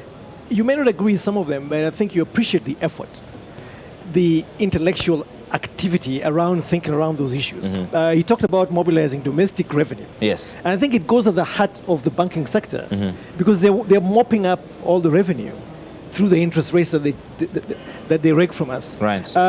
He talked about expanding the tax base. He talked about cutting taxes. He talked about, and Miguna and I were laughing when he talked about reducing sales tax from 16% to 4%. To 3%. Yes. To 4%. He talked about stemming runaway external debt. So I think he's really onto something. And I think what you must give them is, and I think it's exactly the point we've been talking about. This moment, this debate today was not about the second-tier candidates and the front candidates. It was about a conversation with Kenyans on the issues that they want to put on the table. And the boy, the gentleman just nailed them. I'm sorry to call him a boy. He just nailed the questions. It's around the economy, opportunity and youth, taming runaway debt, and talking about jobs and Creation. training Yes, and mentorship so that young people can ascend to positions of wages that don't pay starvation salaries. Right. So I think really that's where we ought to go. He basically brought out the issues, and I think that's what debates are about, competing visions for our country. You may not agree with this, with their points, and that's why Miguna says they denied us an opportunity to then look at his vision vis-a-vis the other candidates. But on the face of it, you know, as panelists, we may overreach ourselves by criticizing. Right. But that's not the point. The point that we were supposed to address here today is which visions and what is the extent of differentiation, and therefore what should Kenyans start looking out for come August 8th. So the question here, Daisy, is not so much as we won't even discuss what the substance he offered or not, just by the fact of him showing up, there's so much goodwill that has been garnered. For instance, Harrison Mwale asks, why should we give jobs to people who don't show up for the job interview? Who don't want to. I mean, you know, I think and now that, we know his name, and we don't know the others. Absolutely. You know, we had said we didn't know the names, but now we know I this really, one name. Yes, we do. And I think I want to agree with Alex on the fact that he has nailed the issues. He may not have gone in depth into the issues that are affecting Kenyans, but giving people something to think about, because that is one of the things that these rallies and the campaign mobilization doesn't really get people to start beginning to think. about Kenya, about how people's leadership or whatever is being offered by the leaders and the political parties, how it affects their lives. And one of the issues when he brings about, I think the word maybe that he was looking for were the obscene profits that are made by the we get the meaning. Yes, the obscene profits that have been made, by the banks. And if you recall, the entry of Equity Bank brought into the sector those that are considered the unbanked, the ordinary mwananchi, to bring them into some kind of fiscal regiment where they can actually begin to think beyond the hand-to-mouth existence, so that we can begin to build a saving culture and begin to expand even that tax bracket, So he has touched on several issues. Yes, we will not be able to interrogate them against the other candidates because we simply do not know what they stand for. Right. But I do think that now Kenyans can begin to interrogate what leadership should be addressing in terms of how is your leadership going to affect my life, All right. So that it's about interests, so that it goes beyond just tribal interests. It goes just beyond we won, you lost. It's about how is this leadership going to transform my life and avail to me opportunities beyond just the grandstanding. Okay, Simiyu, before we go to the break. Yes, I think the fact that we are discussing this young man speaks for everything. The rest can come and banty around and tell us the suckers. But you see, we are discussing this young man. The country is discussing this young man. The opportunity he took to tell us what they believe in as a candidate and a deputy has already made many Kenyans now know who this man is. And like you are saying, Awiti, he spoke to very crucial issues in this country. Yes. The processes of achieving them could be different and not wanting in some spaces, but at least he has touched, and this tells you the intellectual capacity of this young man and his team, that they could actually go into the core issues that are affecting this country and talk about them. Okay. To me, that is the score. That is the score. He's just since tweeted Yes. Karriera Mudiora. Yeah. I guess we're going to need to be following him now that everybody knows him. At Karriera Mudiora is his Twitter. Thank you, Kenya, for giving us the platform to present our vision for you. Yes. Vote for change, vote for Dr. Kaluyu and I. Thank you. Wonderful. That's very gracious. Very honorable. Listen, we have to take a really quick break right now. We're coming back with more of the post-game analysis, I guess, for the first debate and pre-game analysis for the next debate, which will now take place in 29 minutes. We expect Deputy President William Ruto and NASA Deputy Presidential candidate or running mate, if you like, Kalonzo Musyoka. The other candidates who have since arrived at the scene at the Catholic University of East Africa will not be allowed to participate in that debate because that debate just ended. This 8 p.m. debate will be moderated by Hussein Mohammed. Right now, though, a quick break. Shooting yourself.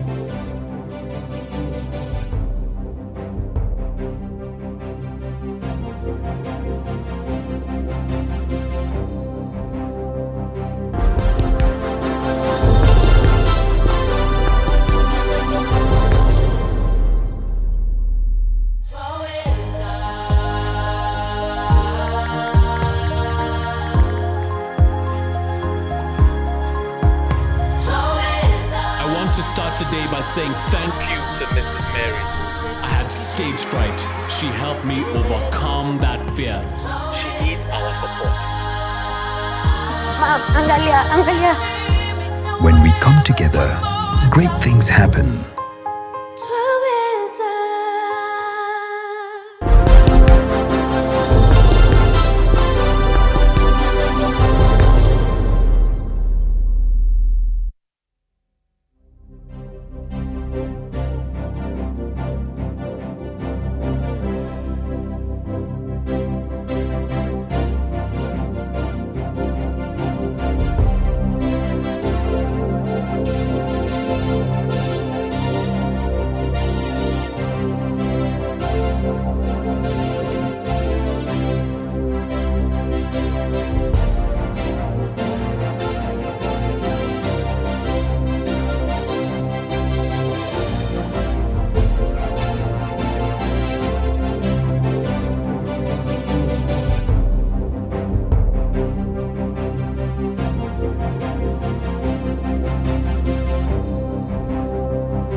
Welcome back. This is the pre-game analysis of the second running mates debate expected at 8 p.m. Why are you laughing when I say pre-game analysis? There's a big game at 8 o'clock. Before then, we've got to prepare people for it. Yes. In this case, between William Ruto, the Deputy President, and the former Vice President, Kalonzo Musyoka. If they show up, what are you expecting? Okay, Nerima, go for it. I hope I'm expecting to hear how they're going to solve issues. I'm hoping to hear more about their manifestos and less about attacking one another and why they are better than the other. So this time, I'm hoping to hear issues, how you're going to solve them, how you're going to deal with the youth, and I'm willing to listen to the economic issues that we have, the water issues that we have now in Nairobi, cholera. I mean, that's what I'm looking for. What are the young people of this country interested in? What are the issues for them in this election? I mean, the first one just has to be employment. It's always been an issue, and it's going to continue being an issue until our leaders take us seriously. And nextly, it has to be health. We've been through a doctor strike. We've been through a nurses strike. We can't quite say whether our hospitals have sufficient medication for young people. And affordability, can a young person afford it? If you don't have a job, how do you have health care? Those things are synonymous to one another. So those are the things. And corruption. How are you going to deal with corruption? It is too expensive for us to continue to watch corruption increase and nothing is being done about it. I keep saying it's like filling a glass of water that has a hole. If you keep putting money or water into your glass and it has a hole, it will keep pouring water. So those are the issues that we need to solve. The last running mate on that stage, the only one who showed up, Eliud Mudiora Karriara, said Jubilee is the most corrupt government ever, and that is certainly going to come up in this debate. I don't know if it's the most corrupt government ever. I think it's borrowing from another person, John Githongo, who has also famously said that. I think corruption is an issue. It is a real issue. It is not just at the national level. We are seeing corruption everywhere. It is a problem. And I think one of the things that really we need to hear beyond just the usual platitudes is how are we going to deal with corruption? How is the leadership going to deal with corruption? Issues of conflict of interest, where literally we have people who go into leadership literally to make money, And I like the example, that I will refer to here, Miguna, who is an aspirant for governor. When he posed a question to one of the candidates, where you look at people who have been employees, only ever been employees, and they are billionaires. We have people in this country who are leaders who cannot explain the source of their wealth. Because if we're talking about unemployment, and we have serious unemployment in Kenya, if these people are honest in their endeavors and honest in the way they have made their money, then they really ought to share these initiatives with Kenyans so that people come out of this poverty and people become more gainfully employed. The other thing that I think we really need to hear is how we are going to ensure the productivity of this country. Because as Kenya, we are not producing. When you look at the industries, so many industries have collapsed in Kenya.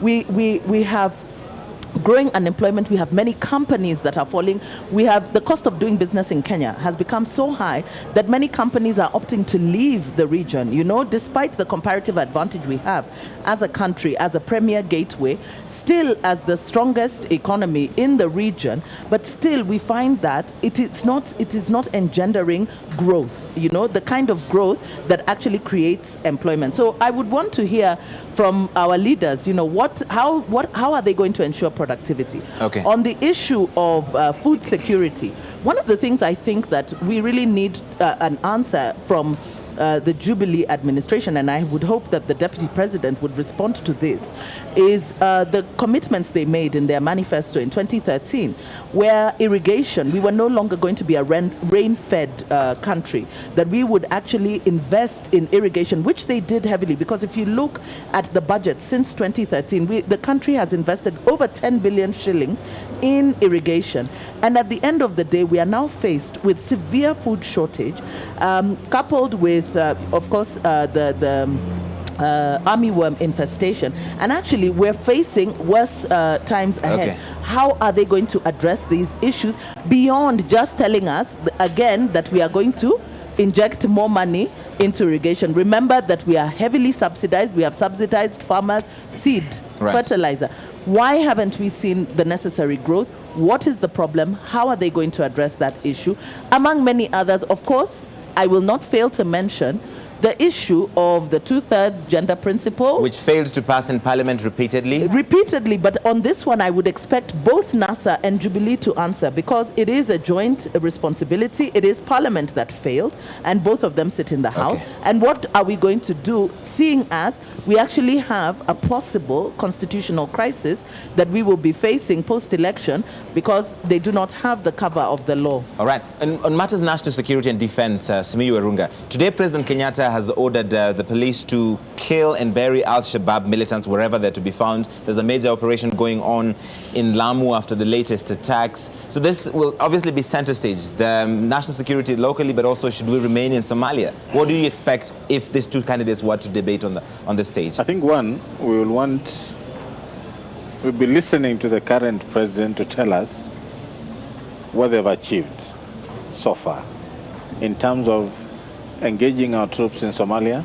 Of course, it was done under President Kibaki, but we needed to be told in quantifiable terms what the country has gained by our continued stay in Somalia. We understand our military is now under AMISOM, but we still have the capacity as a country to come up with unilateral decisions that should be effectively utilized for our own people in this country. And therefore, I'll expect Jubilee to tell us, so far, this is what we've achieved, this is what we've not achieved, this is what we are doing. And our continued stay in Somalia will allow us as a country to do ABCD. Because Somalia is a major point of divergence. Yes. NASA wants to pull out of Somalia, Jubilee wants to remain there. You know, NASA, as much as they might have a point in what they are saying, Kenyan Defense Forces are no longer unilaterally in Somalia. Right. They are under AMISOM. And therefore, the process of removing our military in Somalia must go through the AMISOM route, the African Union, the United Nations. It's a complex situation. But as a country, we also have the capacity to unilaterally decide that we are pulling out the way we did in South Sudan after our general was removed. Right. But I think the issue here is probably we need to start thinking on how to pull out our forces in phases. Not all at once. Not all at once. Because there seems to be, the suggestion here seems to be that if NASA wins on day one, they're going to I don't think order for the withdrawal yes. of Kenyan troops from Somalia. I don't think that will achieve, but yes, to some extent, to some point now, I'm also trying to imagine that if we can start pulling our troops in phases, so that at some point we bring them to the border, and ensure that we can take care of our own security problems, as opposed to what we are doing in Kismayu, and yet the spillover is within the country. So that's one. But internally also, we need to start asking them, this security sector reform process, what have we achieved? We were supposed to reform the security sector, the police, the prisons department, the judiciary, means of finance. That is the sector. We call it the security sector area. We want to ask them, what have you done so far in terms of the pillars that were created under the reform process? So we are auditing their performance as Jubilee and asking NASA to tell us in a very detailed manner the mechanisms they are going to put in place to achieve the security sector reform. Okay. Yes. Miguna. William Ruto and Kalonzo Musyoka on one stage. In 27 minutes, what are you expecting? What would you want them to address? Well, I agree with my friend that for a serving administration, a serving government, the first thing you want to ask is, you had a manifesto in 2013 and you purported to have a plan. We elected you. You have been in power for 5 years. What is your scorecard? And we go on corruption. We go on health. We go on education. We go on infrastructure. We go on devolution of power, devolution of services. We go on extrajudicial killings, which is human rights. We go on every single thing that matters to Kenyans. And then we ask, if this is your scorecard, so assuming that on corruption they achieved 30% over, 30 over 100, then we have to say, why should we elect you if this is your scorecard? Where is the concrete evidence that you will do a better job if we allowed you to govern for 5 more years? Then we look at their manifesto as of now and compare it to what it was before and say you've added more, but you didn't achieve all of the things that you promised. Why should we give you another chance? When we go to NASA, the question we will be asking Kalonzo Musyoka is this. You say that Jubilee is the most corrupt administration ever in Kenya. That's a plain lie, because the most corrupt administration ever was Daniel Arap Moi's administration. In my experience, that was the most corrupt.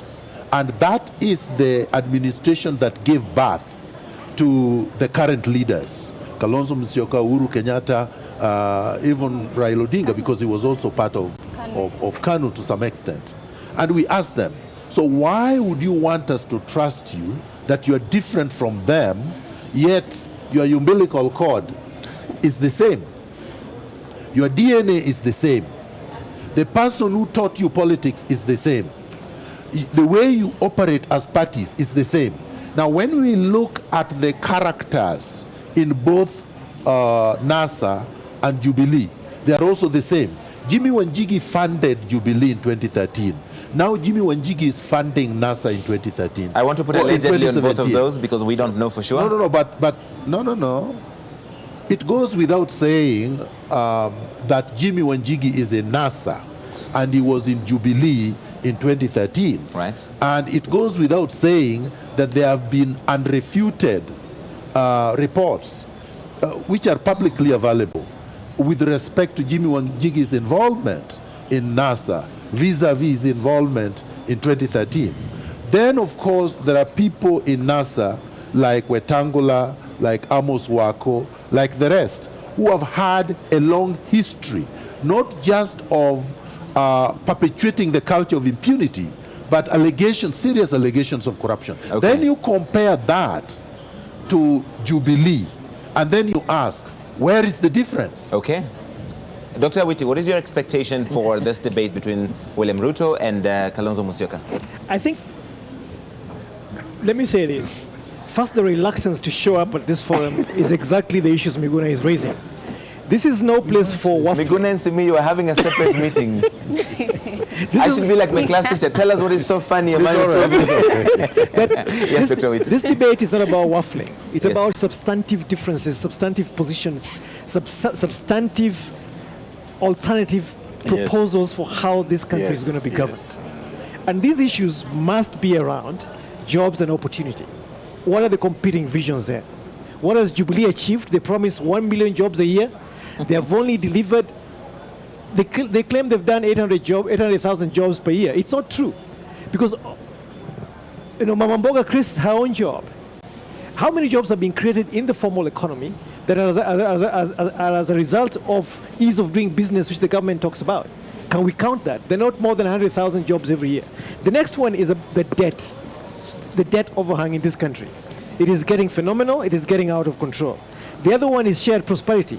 Growth is stuck at the top, and there's no such a thing as trickle down. How will they address these issues? The other one is Project Kenya. We are an increasingly divided, fragmented country. We are not one nation. What is the plan to stitch this together and create a tapestry of a unified society? And then making real the promise of devolution. Is devolution working? Or are governors flying out on their own and basically making all the money that they can? But what is interesting is that the burden is on Jubilee to prove that the last 4 years have been a success. And I've looked at their manifesto. 10 of the things at the front end are spending proposals. They want to spend more money, sink us deeper into debt. Everything else that they claim on their own account, in terms of what they think are achievements, are fewer than the things that they're saying, if you take us back, we will do. Okay. So it means that it's a question of unfinished business. And the question Kenyans must ask is, why is the business unfinished? And this manifesto makes no reference of the previous manifesto of 2013. Where is the continuity?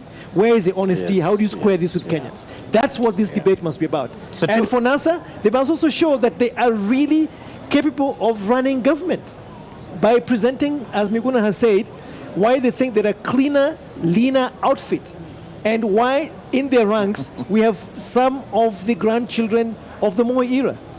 Grandchildren of the Moi era. Listen, this evening we've seen two statements actually. They came out this afternoon. One was from NASA, who basically said we're ready to come to the debate if Jubilee will come and they should stop moving goalposts. And then a short while later we saw a response from Jubilee who said NASA should stop copying them, using the phrase shoddy copycat tactics. I want to give you, this statement from NASA was signed by Salim Loan, who's an advisor to NASA presidential candidate Raila Odinga. The meat was in this last sentence.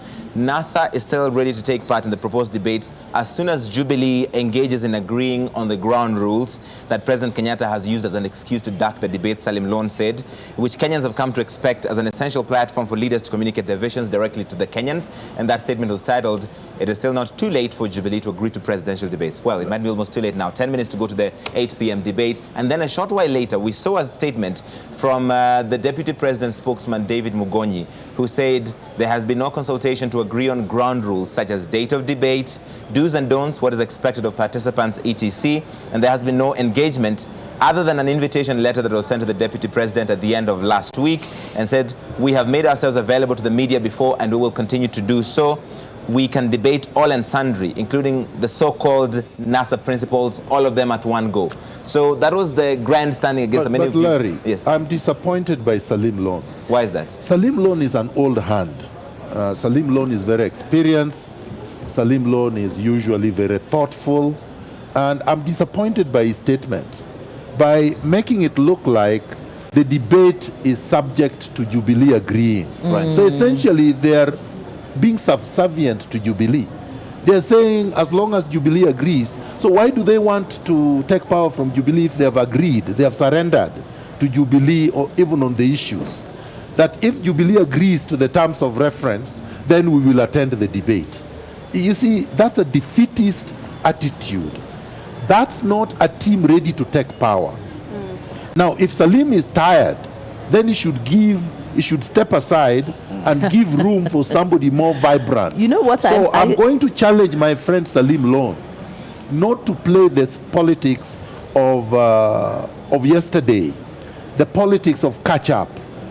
If they're really ready to take power, let them step forward, let them take charge, let them define who they are, and let Jubilee be the ones in the defensive. But you know what I'm suspecting, Larry?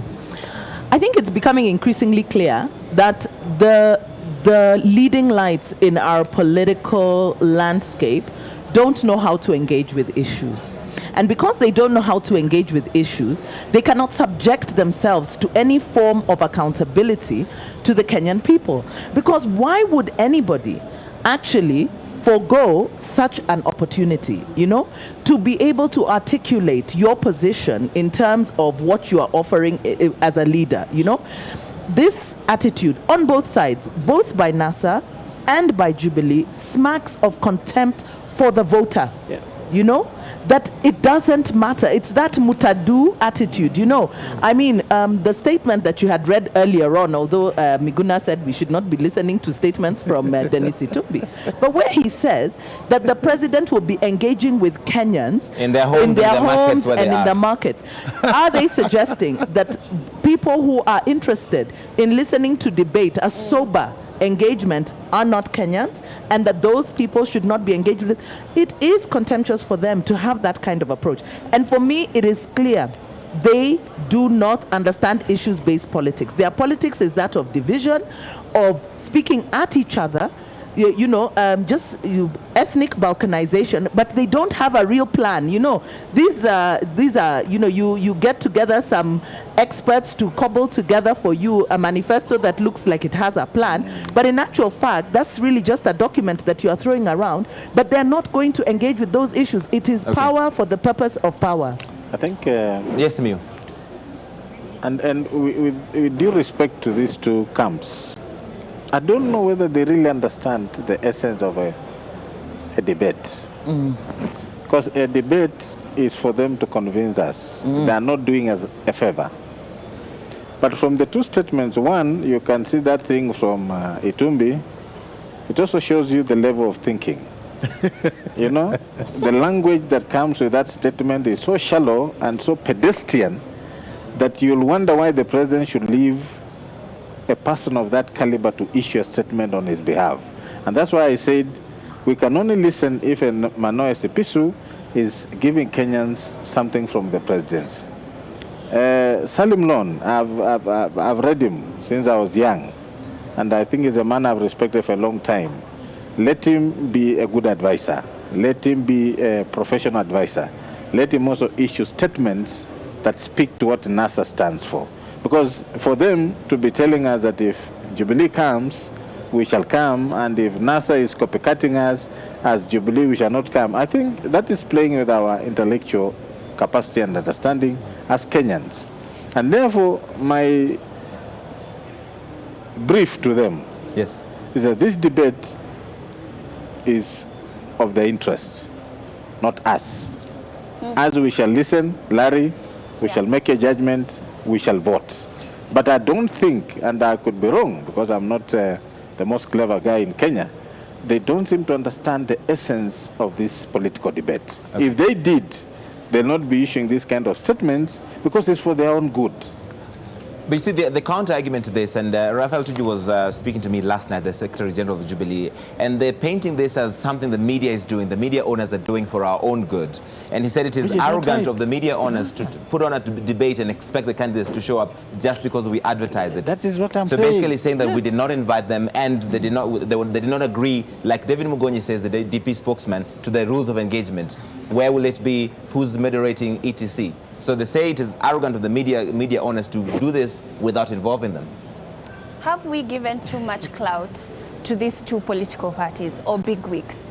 That's what we need to ask ourselves. Because if this is the issue, where do we draw the line? Because now the next thing could be, no, we only drink water from a specific bottle. No, I mean, when are we going to realize that they are our leaders and they pay service to the people? They work for us. So the fact that we are calling these leaders to stand in front of us and give us their manifestos or how they are going to lead this country is their opportunity. It's an opportunity. It is an interview. So when you're being called for an interview and you have the criteria to be able to lead in a specific position, you show up. Do you show up late? Or do you say, I don't drive that way. In fact, I don't like that building or that area, so I'm not going to show up. You are the one who needs to come to me at this particular time. It's no. Honestly, I thought it was disrespectful to the people because here we are, we've given you this time, we want to listen to you, and you tell us, you know what, we were not met at the right time conveniently, so we're not going to show up. And I think that it is wrong because it takes away... We are going to dance at the village. Yes, it takes away the dignity from the people. It does. It also shows contempt for the voter. Serious one. I mean, serious contempt. Really. Because it's that attitude of mtadu, you know. And I think that Kenyans really need to read into this, you know. And Kenya is changing. Contrary to what they think, Kenya is changing. The dynamics of our politics has changed. Devolution has brought about new dynamics. We have seen for the first time leading lights, the political leading lights being booed when they are trying to advocate for six-piece voting. And they're like, you ask for your vote, we will vote our people here. Okay. So if they don't get the essence that Kenya is changing, and the debate media, the media debate presidential, the company that is doing this, has understood that Kenya is changing and that we are trying to foster a new way of doing things. This is a different Kenya. So I think it is really their loss. The same way that the deputy presidential candidates, this has played out wrong for them. I think that they shouldn't take for granted that Kenyans will not hold this or their attitude against them. Okay, we're going to leave it there just for the moment. We have to take a really quick break right now. This is an expensive production. We've got to pay the bill somehow. We're going to be right back.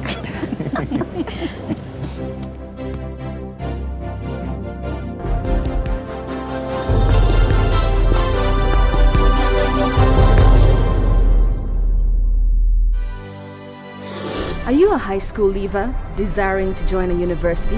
Are you debating which university to join? Are you uncertain on which programs to take?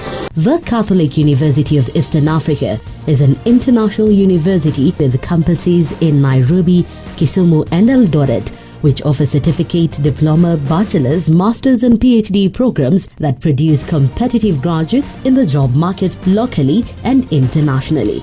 Stand out and be counted by applying now to Catholic University of Eastern Africa, a center of excellence. We were there when this Kenyan came home. And of course, I'm the first Kenyan American to be president of the United States. And we were there when our little princess stole the show. When I look down at this golden statue, no matter where you're from, your dreams are valid. Together, we have seen lives changed and smiles made. We were there when they showed the world how to dance.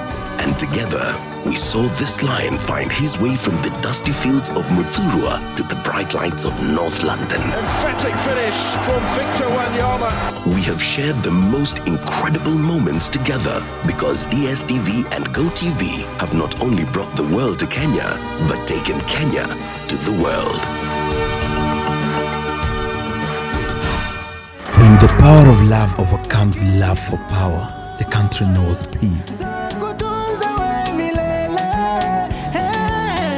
One tribe, one Kenya, one nation. Hey, hey. One tribe, one Kenya. Nachagua amani, Kenya kabila yangu.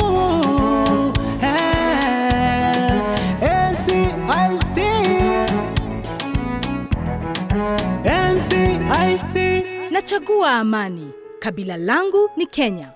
I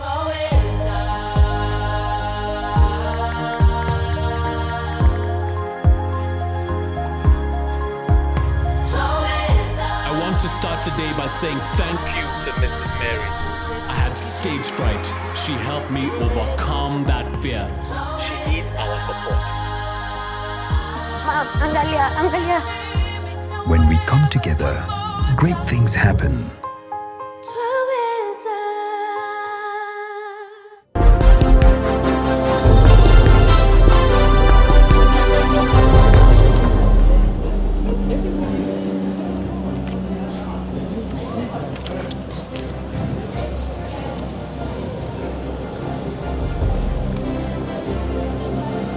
Good evening from the Catholic University of Eastern Africa. We are just moments away from the second running mates debate. We're expecting Deputy President William Ruto and NASA Deputy Presidential candidate Kalonzo Musyoka. None of them has so far showed up. In a moment, we'll have a statement from Debates Media Limited regarding this debate.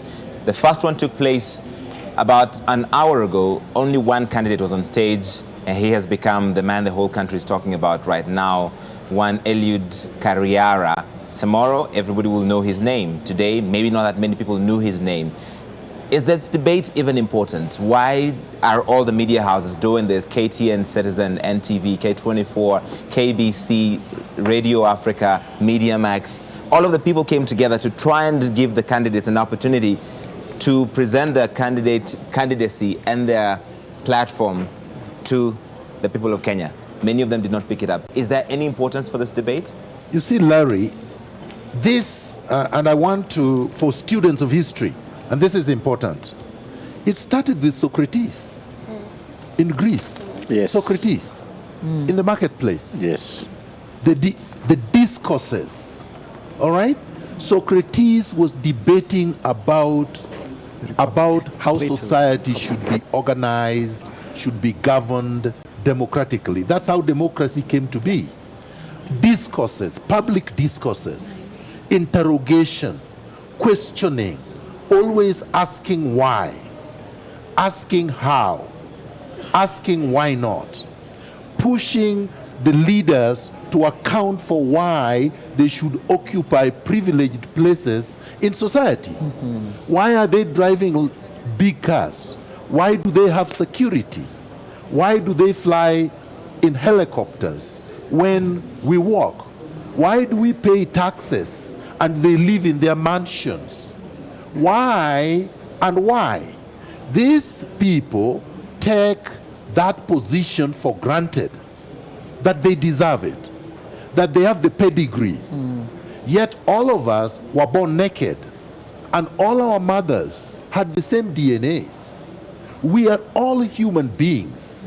Once you elect people into leadership, they must account directly to you all the time. If they spend your money, they must account. If they take an action, they must account. If they refuse to take action, they must account. So now the time has come when these leaders must tell us, they must account for why they are not here. And Kenyans deserve to tell them that because you don't respect us, because you feel that we owe you, yet we are the ones who elected you, we are not going to re-elect you. We are not going to elect you, give you a position of privilege over us, to make decisions for us on our behalves if you don't care about us. This is the message.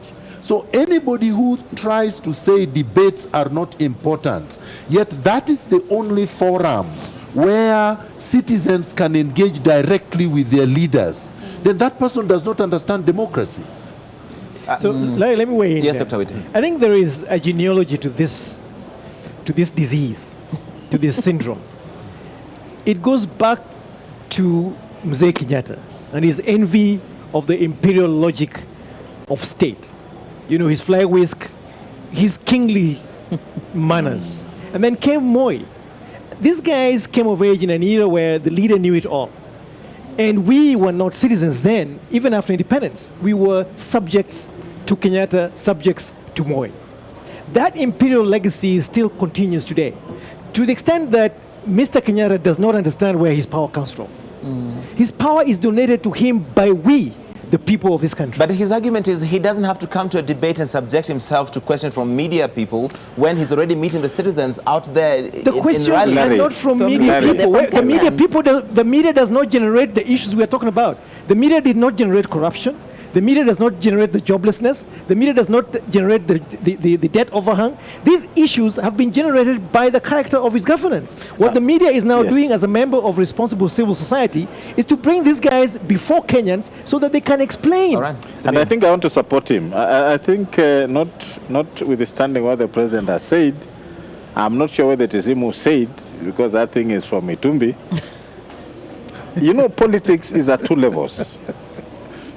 There's the level of policy and there's the level of politicking.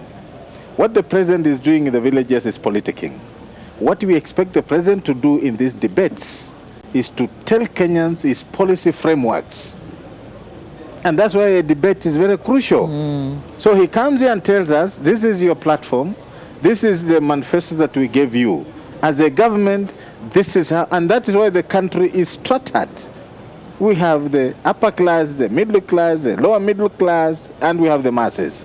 You must feed through those structures. Now, when the president comes to a debate like this, he's speaking to the people who are within policy-making frameworks. He's speaking to the people who are in the middle class. And when he goes politicking in the villages and in the markets or wherever they go, he's now talking to the masses. So a debate is very crucial because that is the only time we can interrogate our president or the leader of the opposition or their deputies on what they stand for on matters of policy. Then they can now fly out to the villages and talk to the masses. Okay. So I want to agree with him that a debate is very crucial. And I'm shocked that our political leaders do not get this. Because, Larry, this is dangerous to the country, that they cannot even understand such a basic things, that politics is about levels. All right, so we see the other presidential candidates and the deputies now kind of walking out of this area at the Catholic University. They have been in the lounge. They were hoping to get included in the main debate at 8 p.m., but that is not happening. So all in one accord, they have decided to leave. That's what you see on your screen there. It looks like they're going to try or they're going into the auditorium? to go into the auditorium one more time. They were not allowed to do so the last time. You saw the man who was blocking them was Sam Kosgei, who is head of security for this operation. That should be interesting if they will be able to get in this time, because they've tried this one last time and they were not allowed to do so. So they appear to be trying to do so again to gain entrance into the auditorium. And I think that's also Kimani Ichung'wah, who we had yesterday, was coming here to represent the deputy president. Yet the rules that have been circulated by Debates Media Limited said you cannot send a representative. This is an MP for Kikuyu. He's an elected Jubilee leader, but you cannot send a representative unless you're yourself on the ballot. But he's here anyway. And he said he was coming on his own behalf, on behalf of the deputy president, and on behalf of the Jubilee party. Why are you shaking your head? But you got what I said, Larry. Yes. So the importance of this debate is very crucial. And Alex I was just adding to what he said. Yes. You must speak to the two and several stratas of society if you're in the political game. But Larry, I wanted to add. You see, when you go for a rally, and let's say you go to Lamu, how many people attend a rally? Maybe maximum 2,000 in Lamu, maybe 5,000 if you're lucky. Are those all Kenyans? Is that the entire demography of Kenya? We are 45 million. Right now, we are reaching millions, tens of millions, more than you can reach in a rally. So between this and a rally, which one actually is accessible to most Kenyans? Absolutely. All over, from Mombasa to Kisumu, from Wajir to Malaba. It's this forum. And as my friend said, these policies need to be interrogated. And these leaders need to be vetted and audited. Yeah. And we cannot do that in a political theater where it is monologue. They are speaking to the public. Yes. There is no reciprocal engagement. Nobody can ask them questions. They play music, loud music, they dance, and they are up on the stage with security, and the people are down on the grass. These are the people who are paying them. Yeah. It's dehumanizing. Okay. When N.S. Stevens says Jubilee and NASA's refusal to show up to debates is the height of perverse impunity they are so accustomed to. That's, I agree. It's actually a manifestation of impunity. These are demigods, and what they're trying to say here is that you deal with us on our own terms. We are the overlords, and you, as Miguna says, you're in the grass there, so you listen to us. And that exchange, that power asymmetry is a problem. Yet we are the people who pay the bills. These guys literally cruise on our shoulders and our backs. We work so hard every single day to make sure that they have the perks that they do, in the expectation that we'll get services. Then what we get is a kick in our teeth and impunity. And to trivialize this process, all the organization that has gone to make possible this debate and expectation and the expectation from Kenyans. I wonder how they sleep tonight. Well, they've been sleeping easy even as they continue to rape the country. But the debate is only 11 minutes in. Ideally, we should have had the debate going on right now at 8 p.m. moderated by Hussein Mohammed. If either of them is in the city right now, would you be advising them to come quickly to the Catholic University and have that primetime audience all by themselves? Absolutely. I think at some point you should take the cameras to the hall and show those two. I would want them to kneel down and apologize to Kenyans. Yes, profusely. Why would they apologize? Because they are late. For treating them with contempt. Because they're treating their employers like rubbish, like a rag. And that is not right. You know, they think that they are entitled to their positions. When Kalonzo Musyoka ceased being a vice president, do you know he didn't know how much it cost to fuel a vehicle between Nairobi and Mombasa? He thought it was 5,000. Because the man has been cruising on public expense without spending his money. Yeah, he takes things for granted. The man has been a minister since he was in his 30s and believes he was born a minister. So you think that's part of the... That's part of the problem. That's part of the problem. Yeah. They should be in Siberia for 15 years. I think it's very disappointing. Really, I really think it is very disappointing, this kind of show. You know, one of the things that we celebrated in 2010 was a new constitution that really captured the aspirations of Kenyans, you know? And one of the things are those democratic ideals where we hold our leadership to account. Right.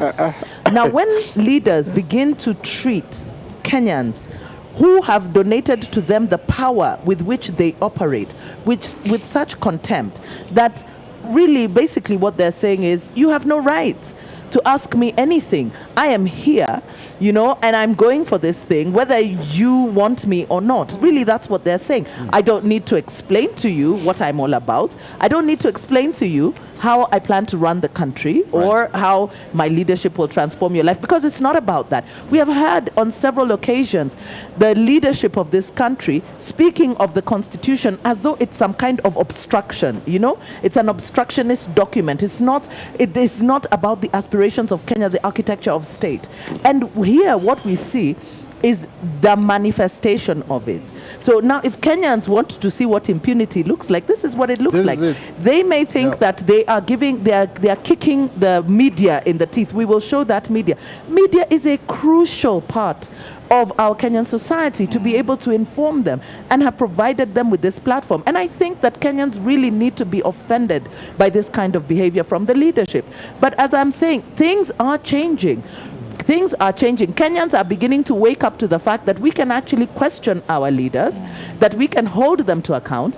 And when we are calling them to account, we can also see those leaders who are running away from accountability, because this is what they're doing. And we can replace them. Exactly, and they're replaceable. They are not indispensable. Okay. This is people running away from accountability. Let me just make one point here. I think part of the hubris derives from the fact that these guys, the so-called political honchos, believe that this is some kind of an elitist conversation. And they think in a patronizing way that their constituency is Mamamboga and all those guys. And yet we're spending billions of taxpayers' money in education. The same guys keep saying that, who actually says that we're on the cusp of a technological industrial takeoff, a revolution. How is that possible when at the same time you're saying that the people that you cater for are illiterate? Semi-illiterate people who have no access to this kind of conversation. Our work shows that over 50% of young Kenyans have more than post-primary education. They're literate people. We're building a knowledge economy. So to rubbish this and say that this is some kind of Nairobi elitist conversation, I think is disrespectful to everybody who sends their kids to school. And to everyone who has got an education. Because this is the great conversation the country must be having today about what it is that these people actually want to do with our tax money. Nerima, let me read 2 comments for you from, I'm looking through your comments on social media, #debatesKE. King Kong, if they think debates are not important, then Kenyans should automatically assume their votes are not important either. Absolutely. And Cliff Njora Njuguna says, so William Ruto and Stephen Kalonzo Musyoka, you expect us to vote for you in while you snap debates? Unbelievable. Yeah, I think that it's a wake-up call. In fact, I'm glad this has happened, so that Kenyans can see what we have offered. And now think about it. We have about 20 days to the election, and think clearly, is this something that you want to deal with for the next 5 years? But basically, I want to touch on something that Miguna had mentioned about Socrates. Also, his worry was that if you don't educate the public on the importance of voting for people who have policies at hand, democracy breaks. Of democracy. And he said that if we don't educate the people, we start voting for people who have the theatrics. We forget about what they're bringing to the table. And that's what is happening right now. Exactly. So a debate is supposed to be a platform where a leader talks about their policies. It's the boring stuff, but it's the important stuff.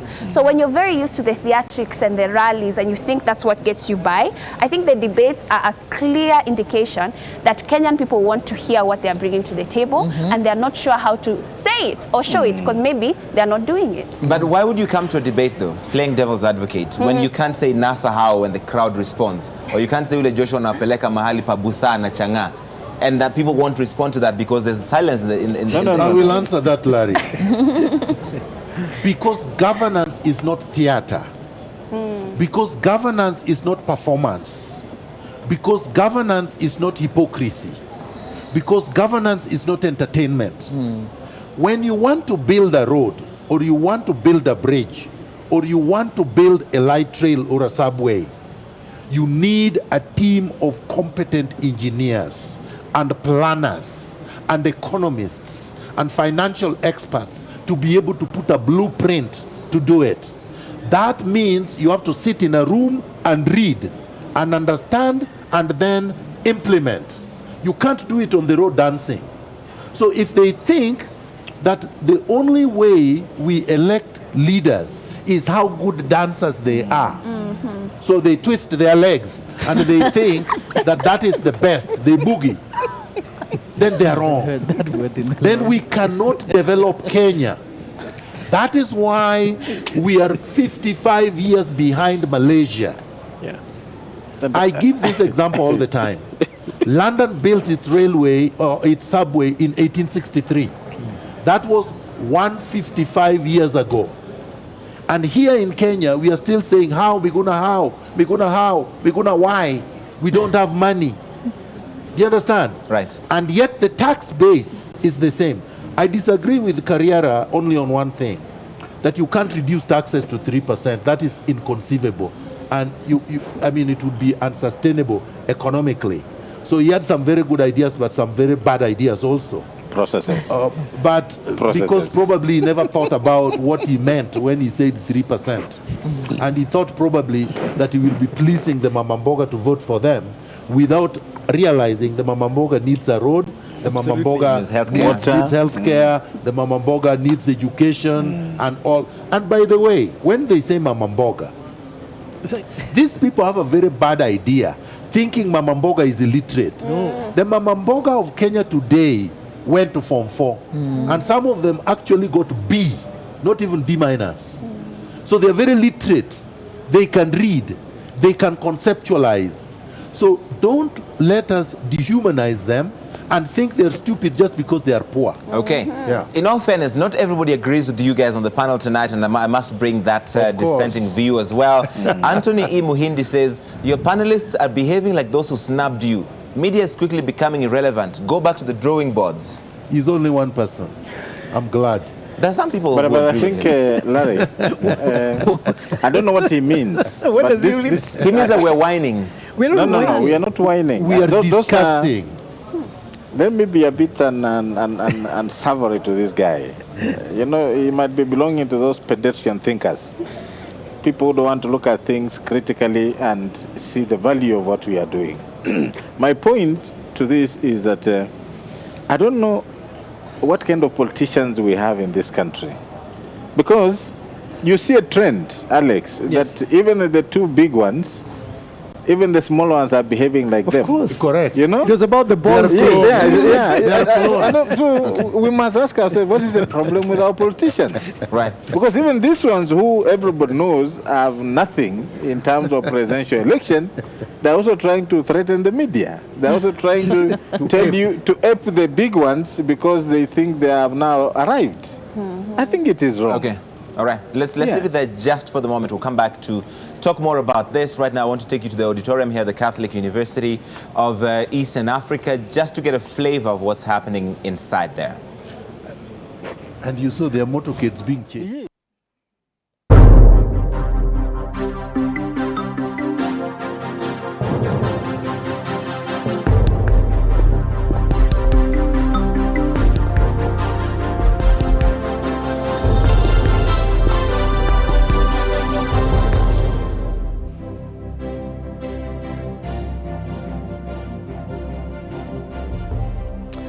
Good evening from the Catholic University of Eastern Africa in Karen, Nairobi.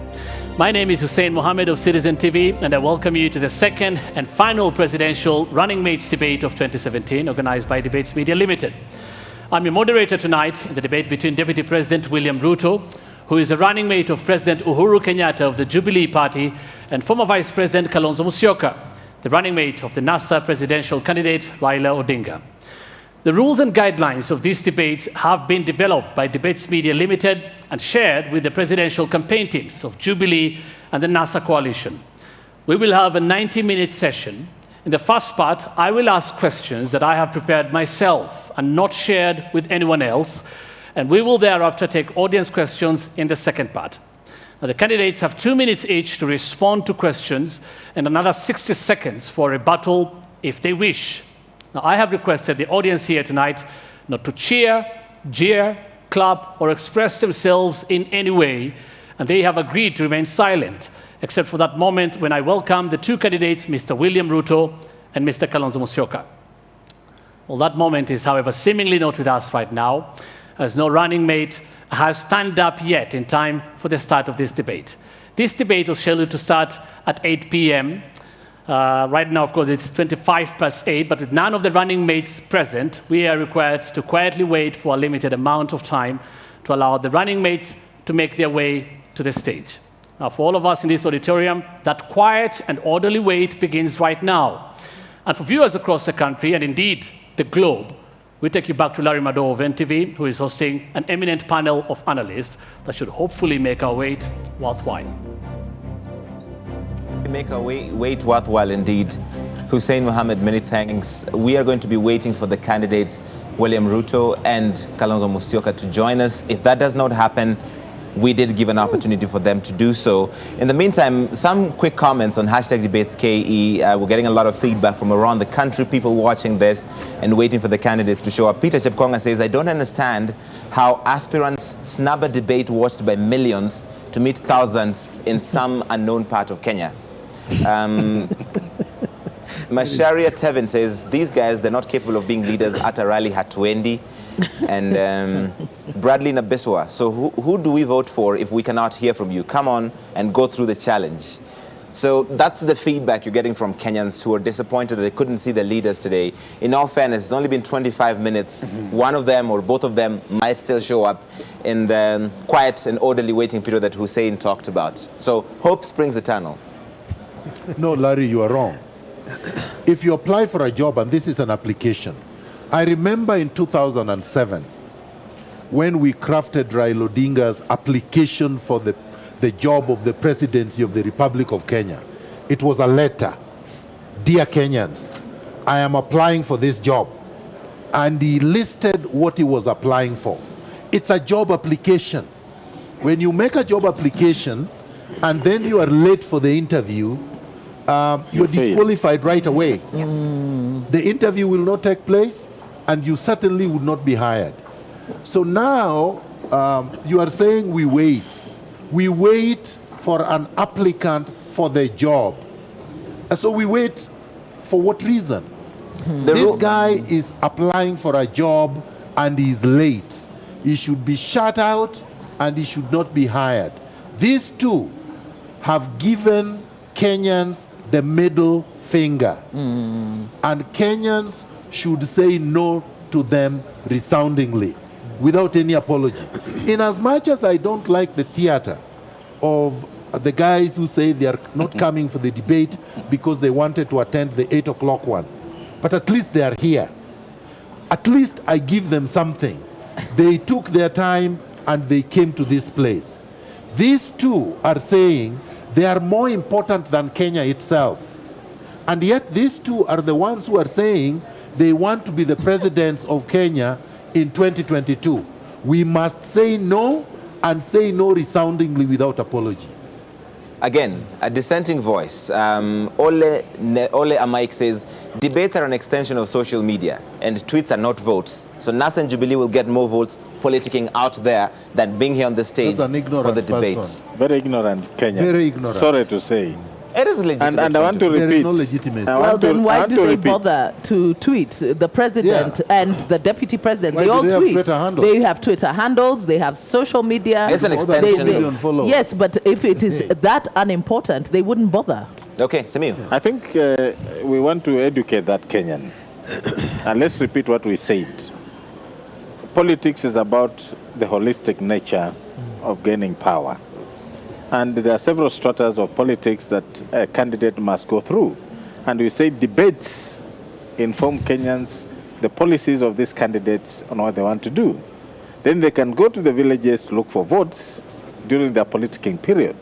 So this Kenyan does not seem to understand that debates are meant to allow us to directly interrogate these candidates to speak on their policies.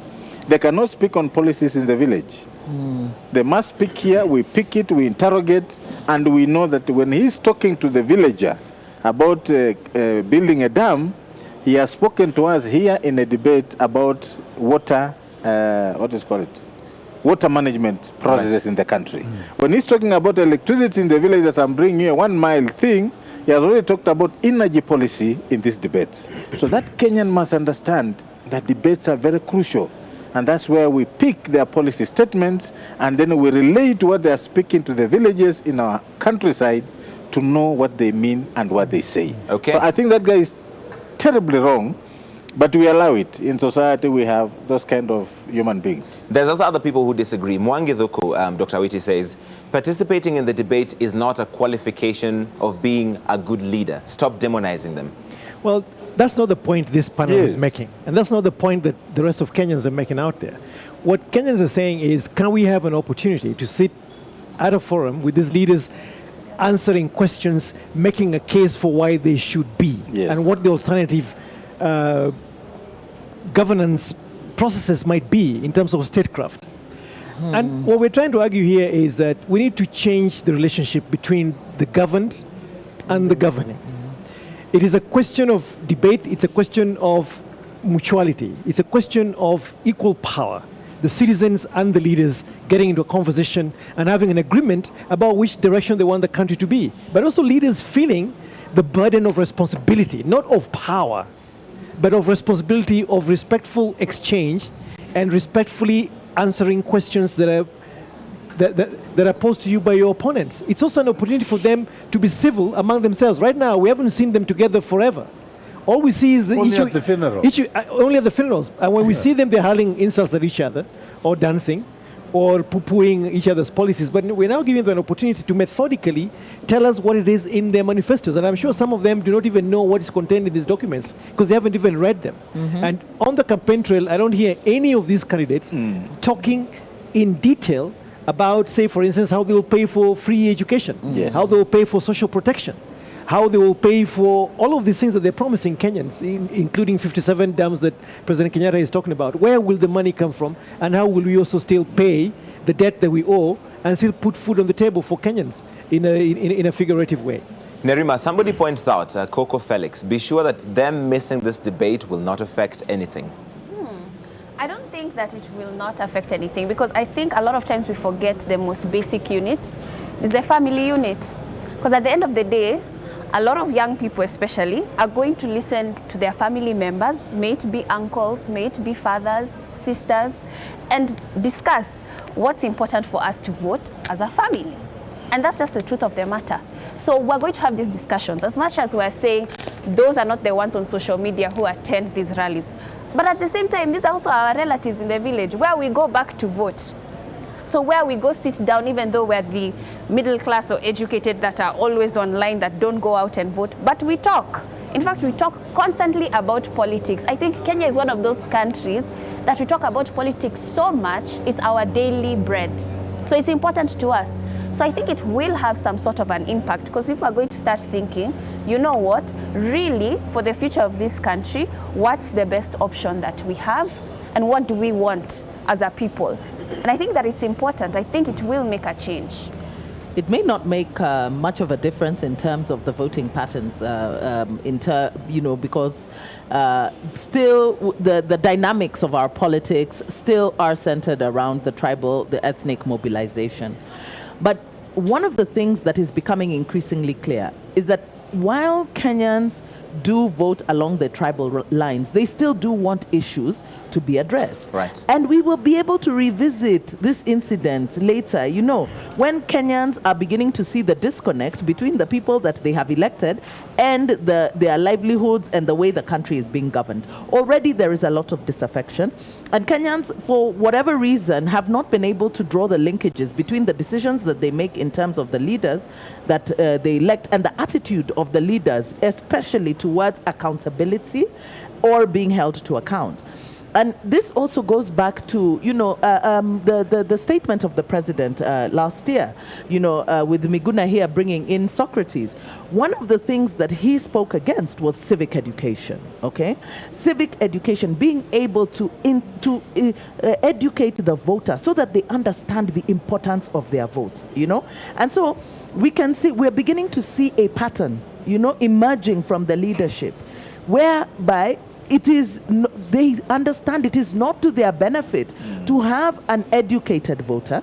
It is not to their benefit or the benefit of them, their continued stay in power, to be held to account or to be interrogated, to have their policies interrogated. Because while Kenyans are busy screaming about cost of living, here is an opportunity for the leaders to be able to address the issue of cost of living, the issues of health and sanitation, public transport, security and all that. So I think that for me, it's a great disappointment. I am very disappointed in our leaders, but I also hope that Kenyans are beginning to see and to understand that the leaders really have, they are rather contemptuous of the voter, and they must go back to what the Constitution reminds us. The first article, sovereign power belongs to the people, and it is donated to these people. So it is time that Kenyans started thinking about how do we reorganize and restructure the power dynamics in this country so that we have leadership that is accountable to the people. 34 minutes. 1 minute to respond to the cynics. Yes. First of all, the media is comprised of Kenyans who happen to be voters. We are all voters. So if anybody thinks these are not voters and have no influence, then they're just dreaming. Secondly, it's like saying you are ill or sick. You go to a doctor and you say, doctor, don't examine me, just give me medicine. And the doctor does not know what medicine to give you. Or you go, one person or a few people go to a magician, then some go to the hospital. And they say just because there are a lot of people who go to magicians, therefore hospitals have no role, doctors have no role. That's a very flawed argument. It's fallacious. Because to be able to know who the best leaders are, or that you deserve, or that can solve some of the most intractable problems that we face, we have to interrogate them. And the only platform to do that is in a debate, a structured debate, not owned by them. Perhaps the media should consider giving them a blackout for some time. Correct. Actually give them a complete Correct. blackout. Don't Of air their rallies. their rallies. Of Black their them rallies. out completely. If the media is of no importance to them, then they shouldn't worry about being aired. And maybe this, as a protest should, the media should black them out so that they see how important the media is. 35 minutes after the second running mates debate should have started, it has not. What you see on your screen are the empty seats where William Ruto and Kalonzo Musyoka should have sat. The moderator, Hussein Mohammed, is at his seat, and the rules allow for as little time of orderly waiting. That is still going on right now. The auditorium is set up, the audience is in there, but the candidates are not. And we saw statements this afternoon from both Jubilee and NASA. How long are they waiting? NASA said they would come if Jubilee came. And then Jubilee put out a statement saying, NASA should stop copying us. And then Jubilee said, we're ready to debate anyone, including the so-called NASA leaders, but they have no ideas of their own. So that's what's happening right now. 36 minutes now since they should have been here. None of them is here. Who is the real loser tonight? Is it the media? Is it the candidates? Or is it the people of Kenya?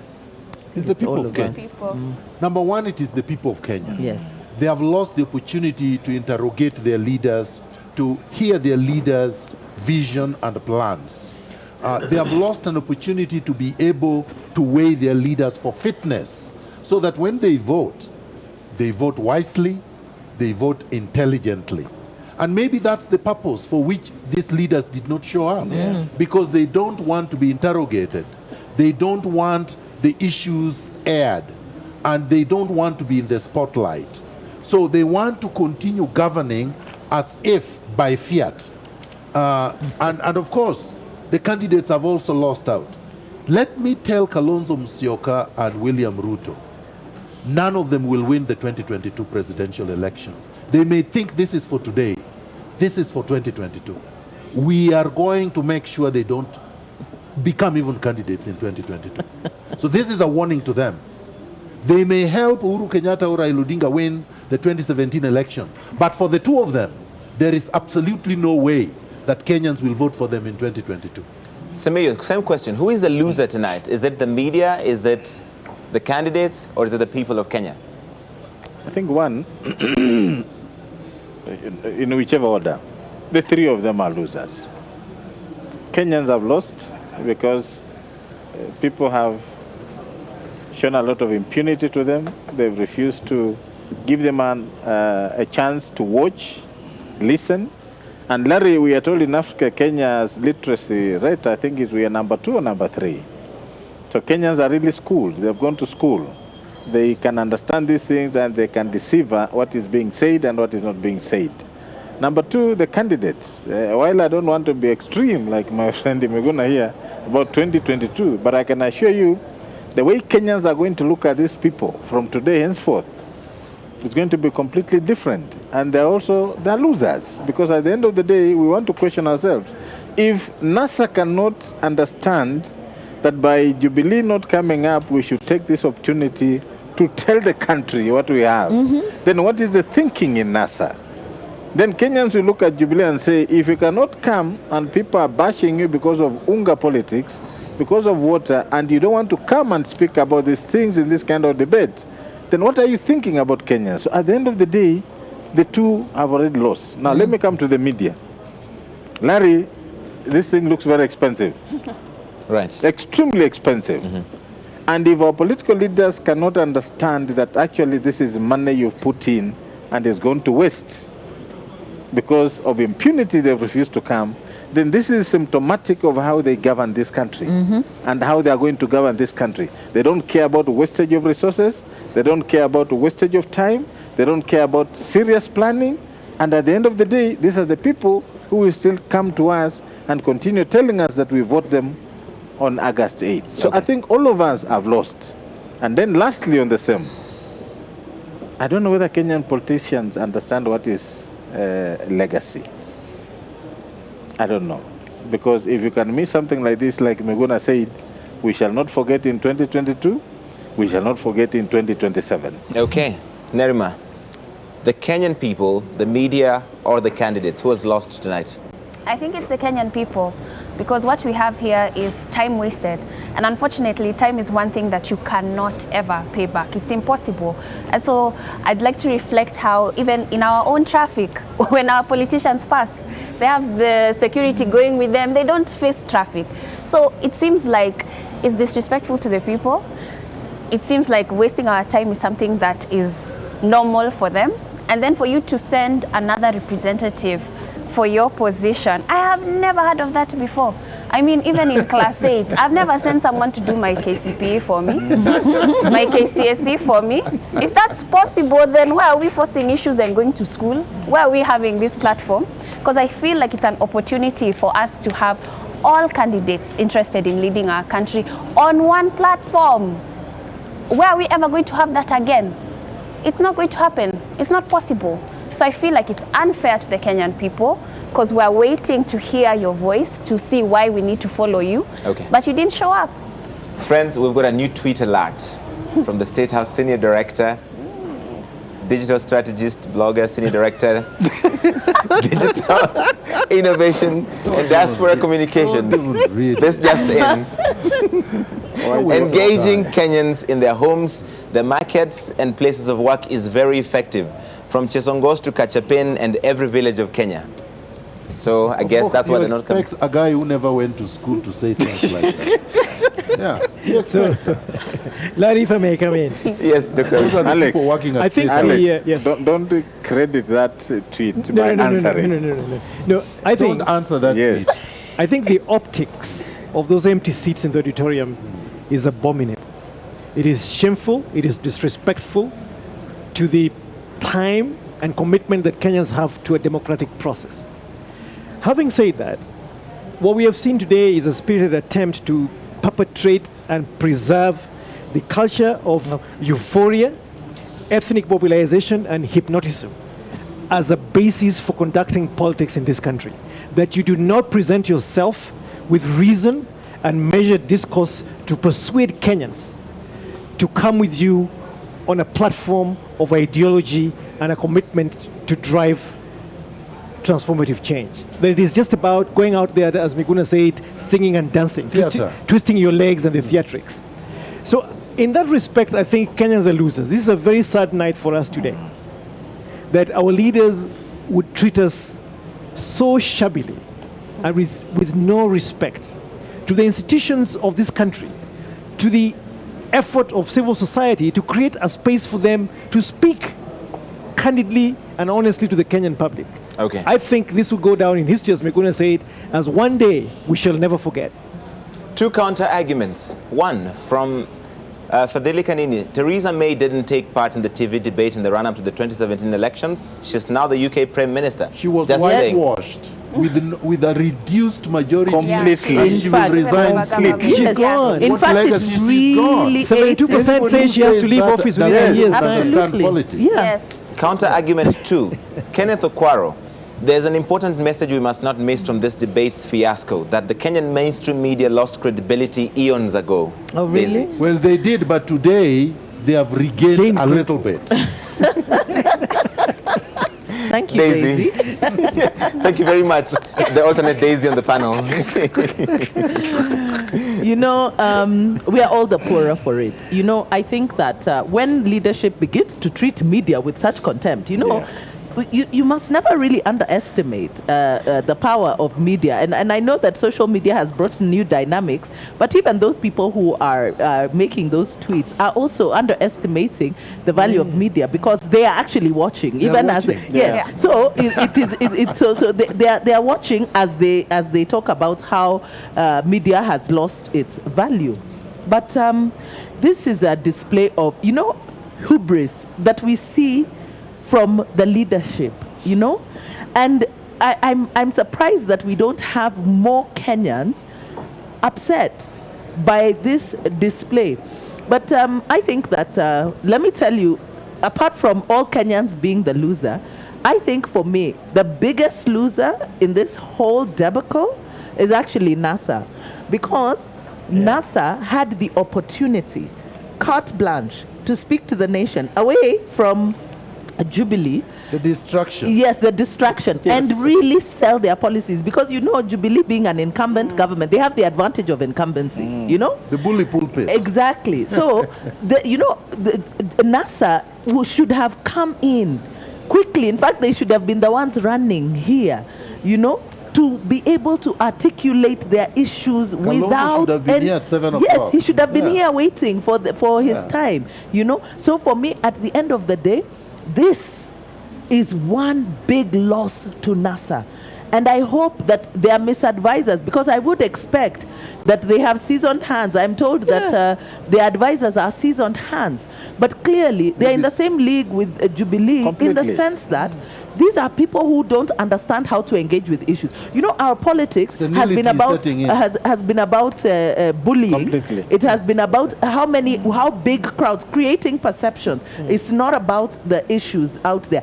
They don't know how to engage with the issues. Okay. They want, maybe they would send their experts to do this, but they could have taken time to have their experts take them through their manifestos so that they are better able to articulate the issues, if that is what they were afraid of. But on this one, Kenyans are the biggest loser, but politically, NASA has lost a golden opportunity. All right. We want to leave it there. I want to say thank you all so much for being with us this evening, debating the debate. I think it's the most illuminating. Debating the non-debate. Debating the non-debate. Simiyu Erunga Miguna, Daisy Mdany, Dr. Alex Oweti, and Nerima Wako, appreciate your time. We appreciate you watching. From me, Larry Mido, and my panel, thank you for watching. I'm going to take you now to Hussein Mohammed, who is the moderator of this second debate. Hussein. Right, it has been 49 minutes of waiting to this moment. Neither of the two running mates is here, and Debates Media Limited has taken a decision. And that decision is as follows. Debate Media Limited declares a no-show for the second of two editions of the Running Mates debate. The next debate is the presidential debate on Monday, the 24th of July, 2017, between President Uhuru Kenyatta and NASA presidential candidate Raila Odinga. But we'll leave you tonight with this statement. On the 9th of May, the steering committee of the presidential debates made the preliminary announcement of its plans to stage this year's presidential debate. Now, this was not an entirely new concept in the country, having been successfully introduced in 2013 by the mainstream media in the country. Now, at the time, there was no validly nominated presidential candidate, as the formal presentation of papers to the IEBC would come much later in May. The steering committee recognized that this process required a great deal of time and resources to put together, and the earlier the preparations began, the better it would be for everyone. This is the reason why this process could not have waited for the parties to declare who their presidential candidates and running mates would be. Nevertheless, the steering committee relentlessly reached out to all campaign teams through formal letters and informal channels. In June, the committee published the criteria for participation in the debates and, drawing from international best practice, determined that there would be 2 debates in one. The first would involve candidates who would have scored less than 5% in national opinion polls conducted by 2 research firms.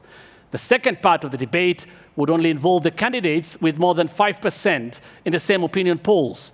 This approach was aimed at ensuring that Kenyans got ample opportunity to hear from the candidates who stood a mathematical chance of ascending to the positions of president and deputy president. But in so doing, the committee wanted to be as inclusive as possible in the debates. This is why, even when the candidates with less than 5% support were still scheduled to have their own debate. The first response to this criteria came from 6 presidential candidates who castigated it as discriminatory, insisting that they wanted to share the stage with the other 2 candidates who were now perceived as frontrunners. As a matter of fact, one of the candidates took the organizers of these debates to court to challenge the criteria. The suggestion that the campaigns did not know about these debates is therefore, at best, dishonest. These debates have never been about individual candidates. They have never been about any 1 or 2 political parties. These debates are driven by the enduring principle that the media is a watchdog for society and provides a platform for alternative visions. This is why we are committed to doing this debate, whether 1 or 2 candidates chose to stay away. We believe that as media, we have discharged our duty. I'm Hussein Mohammed. Have a good night.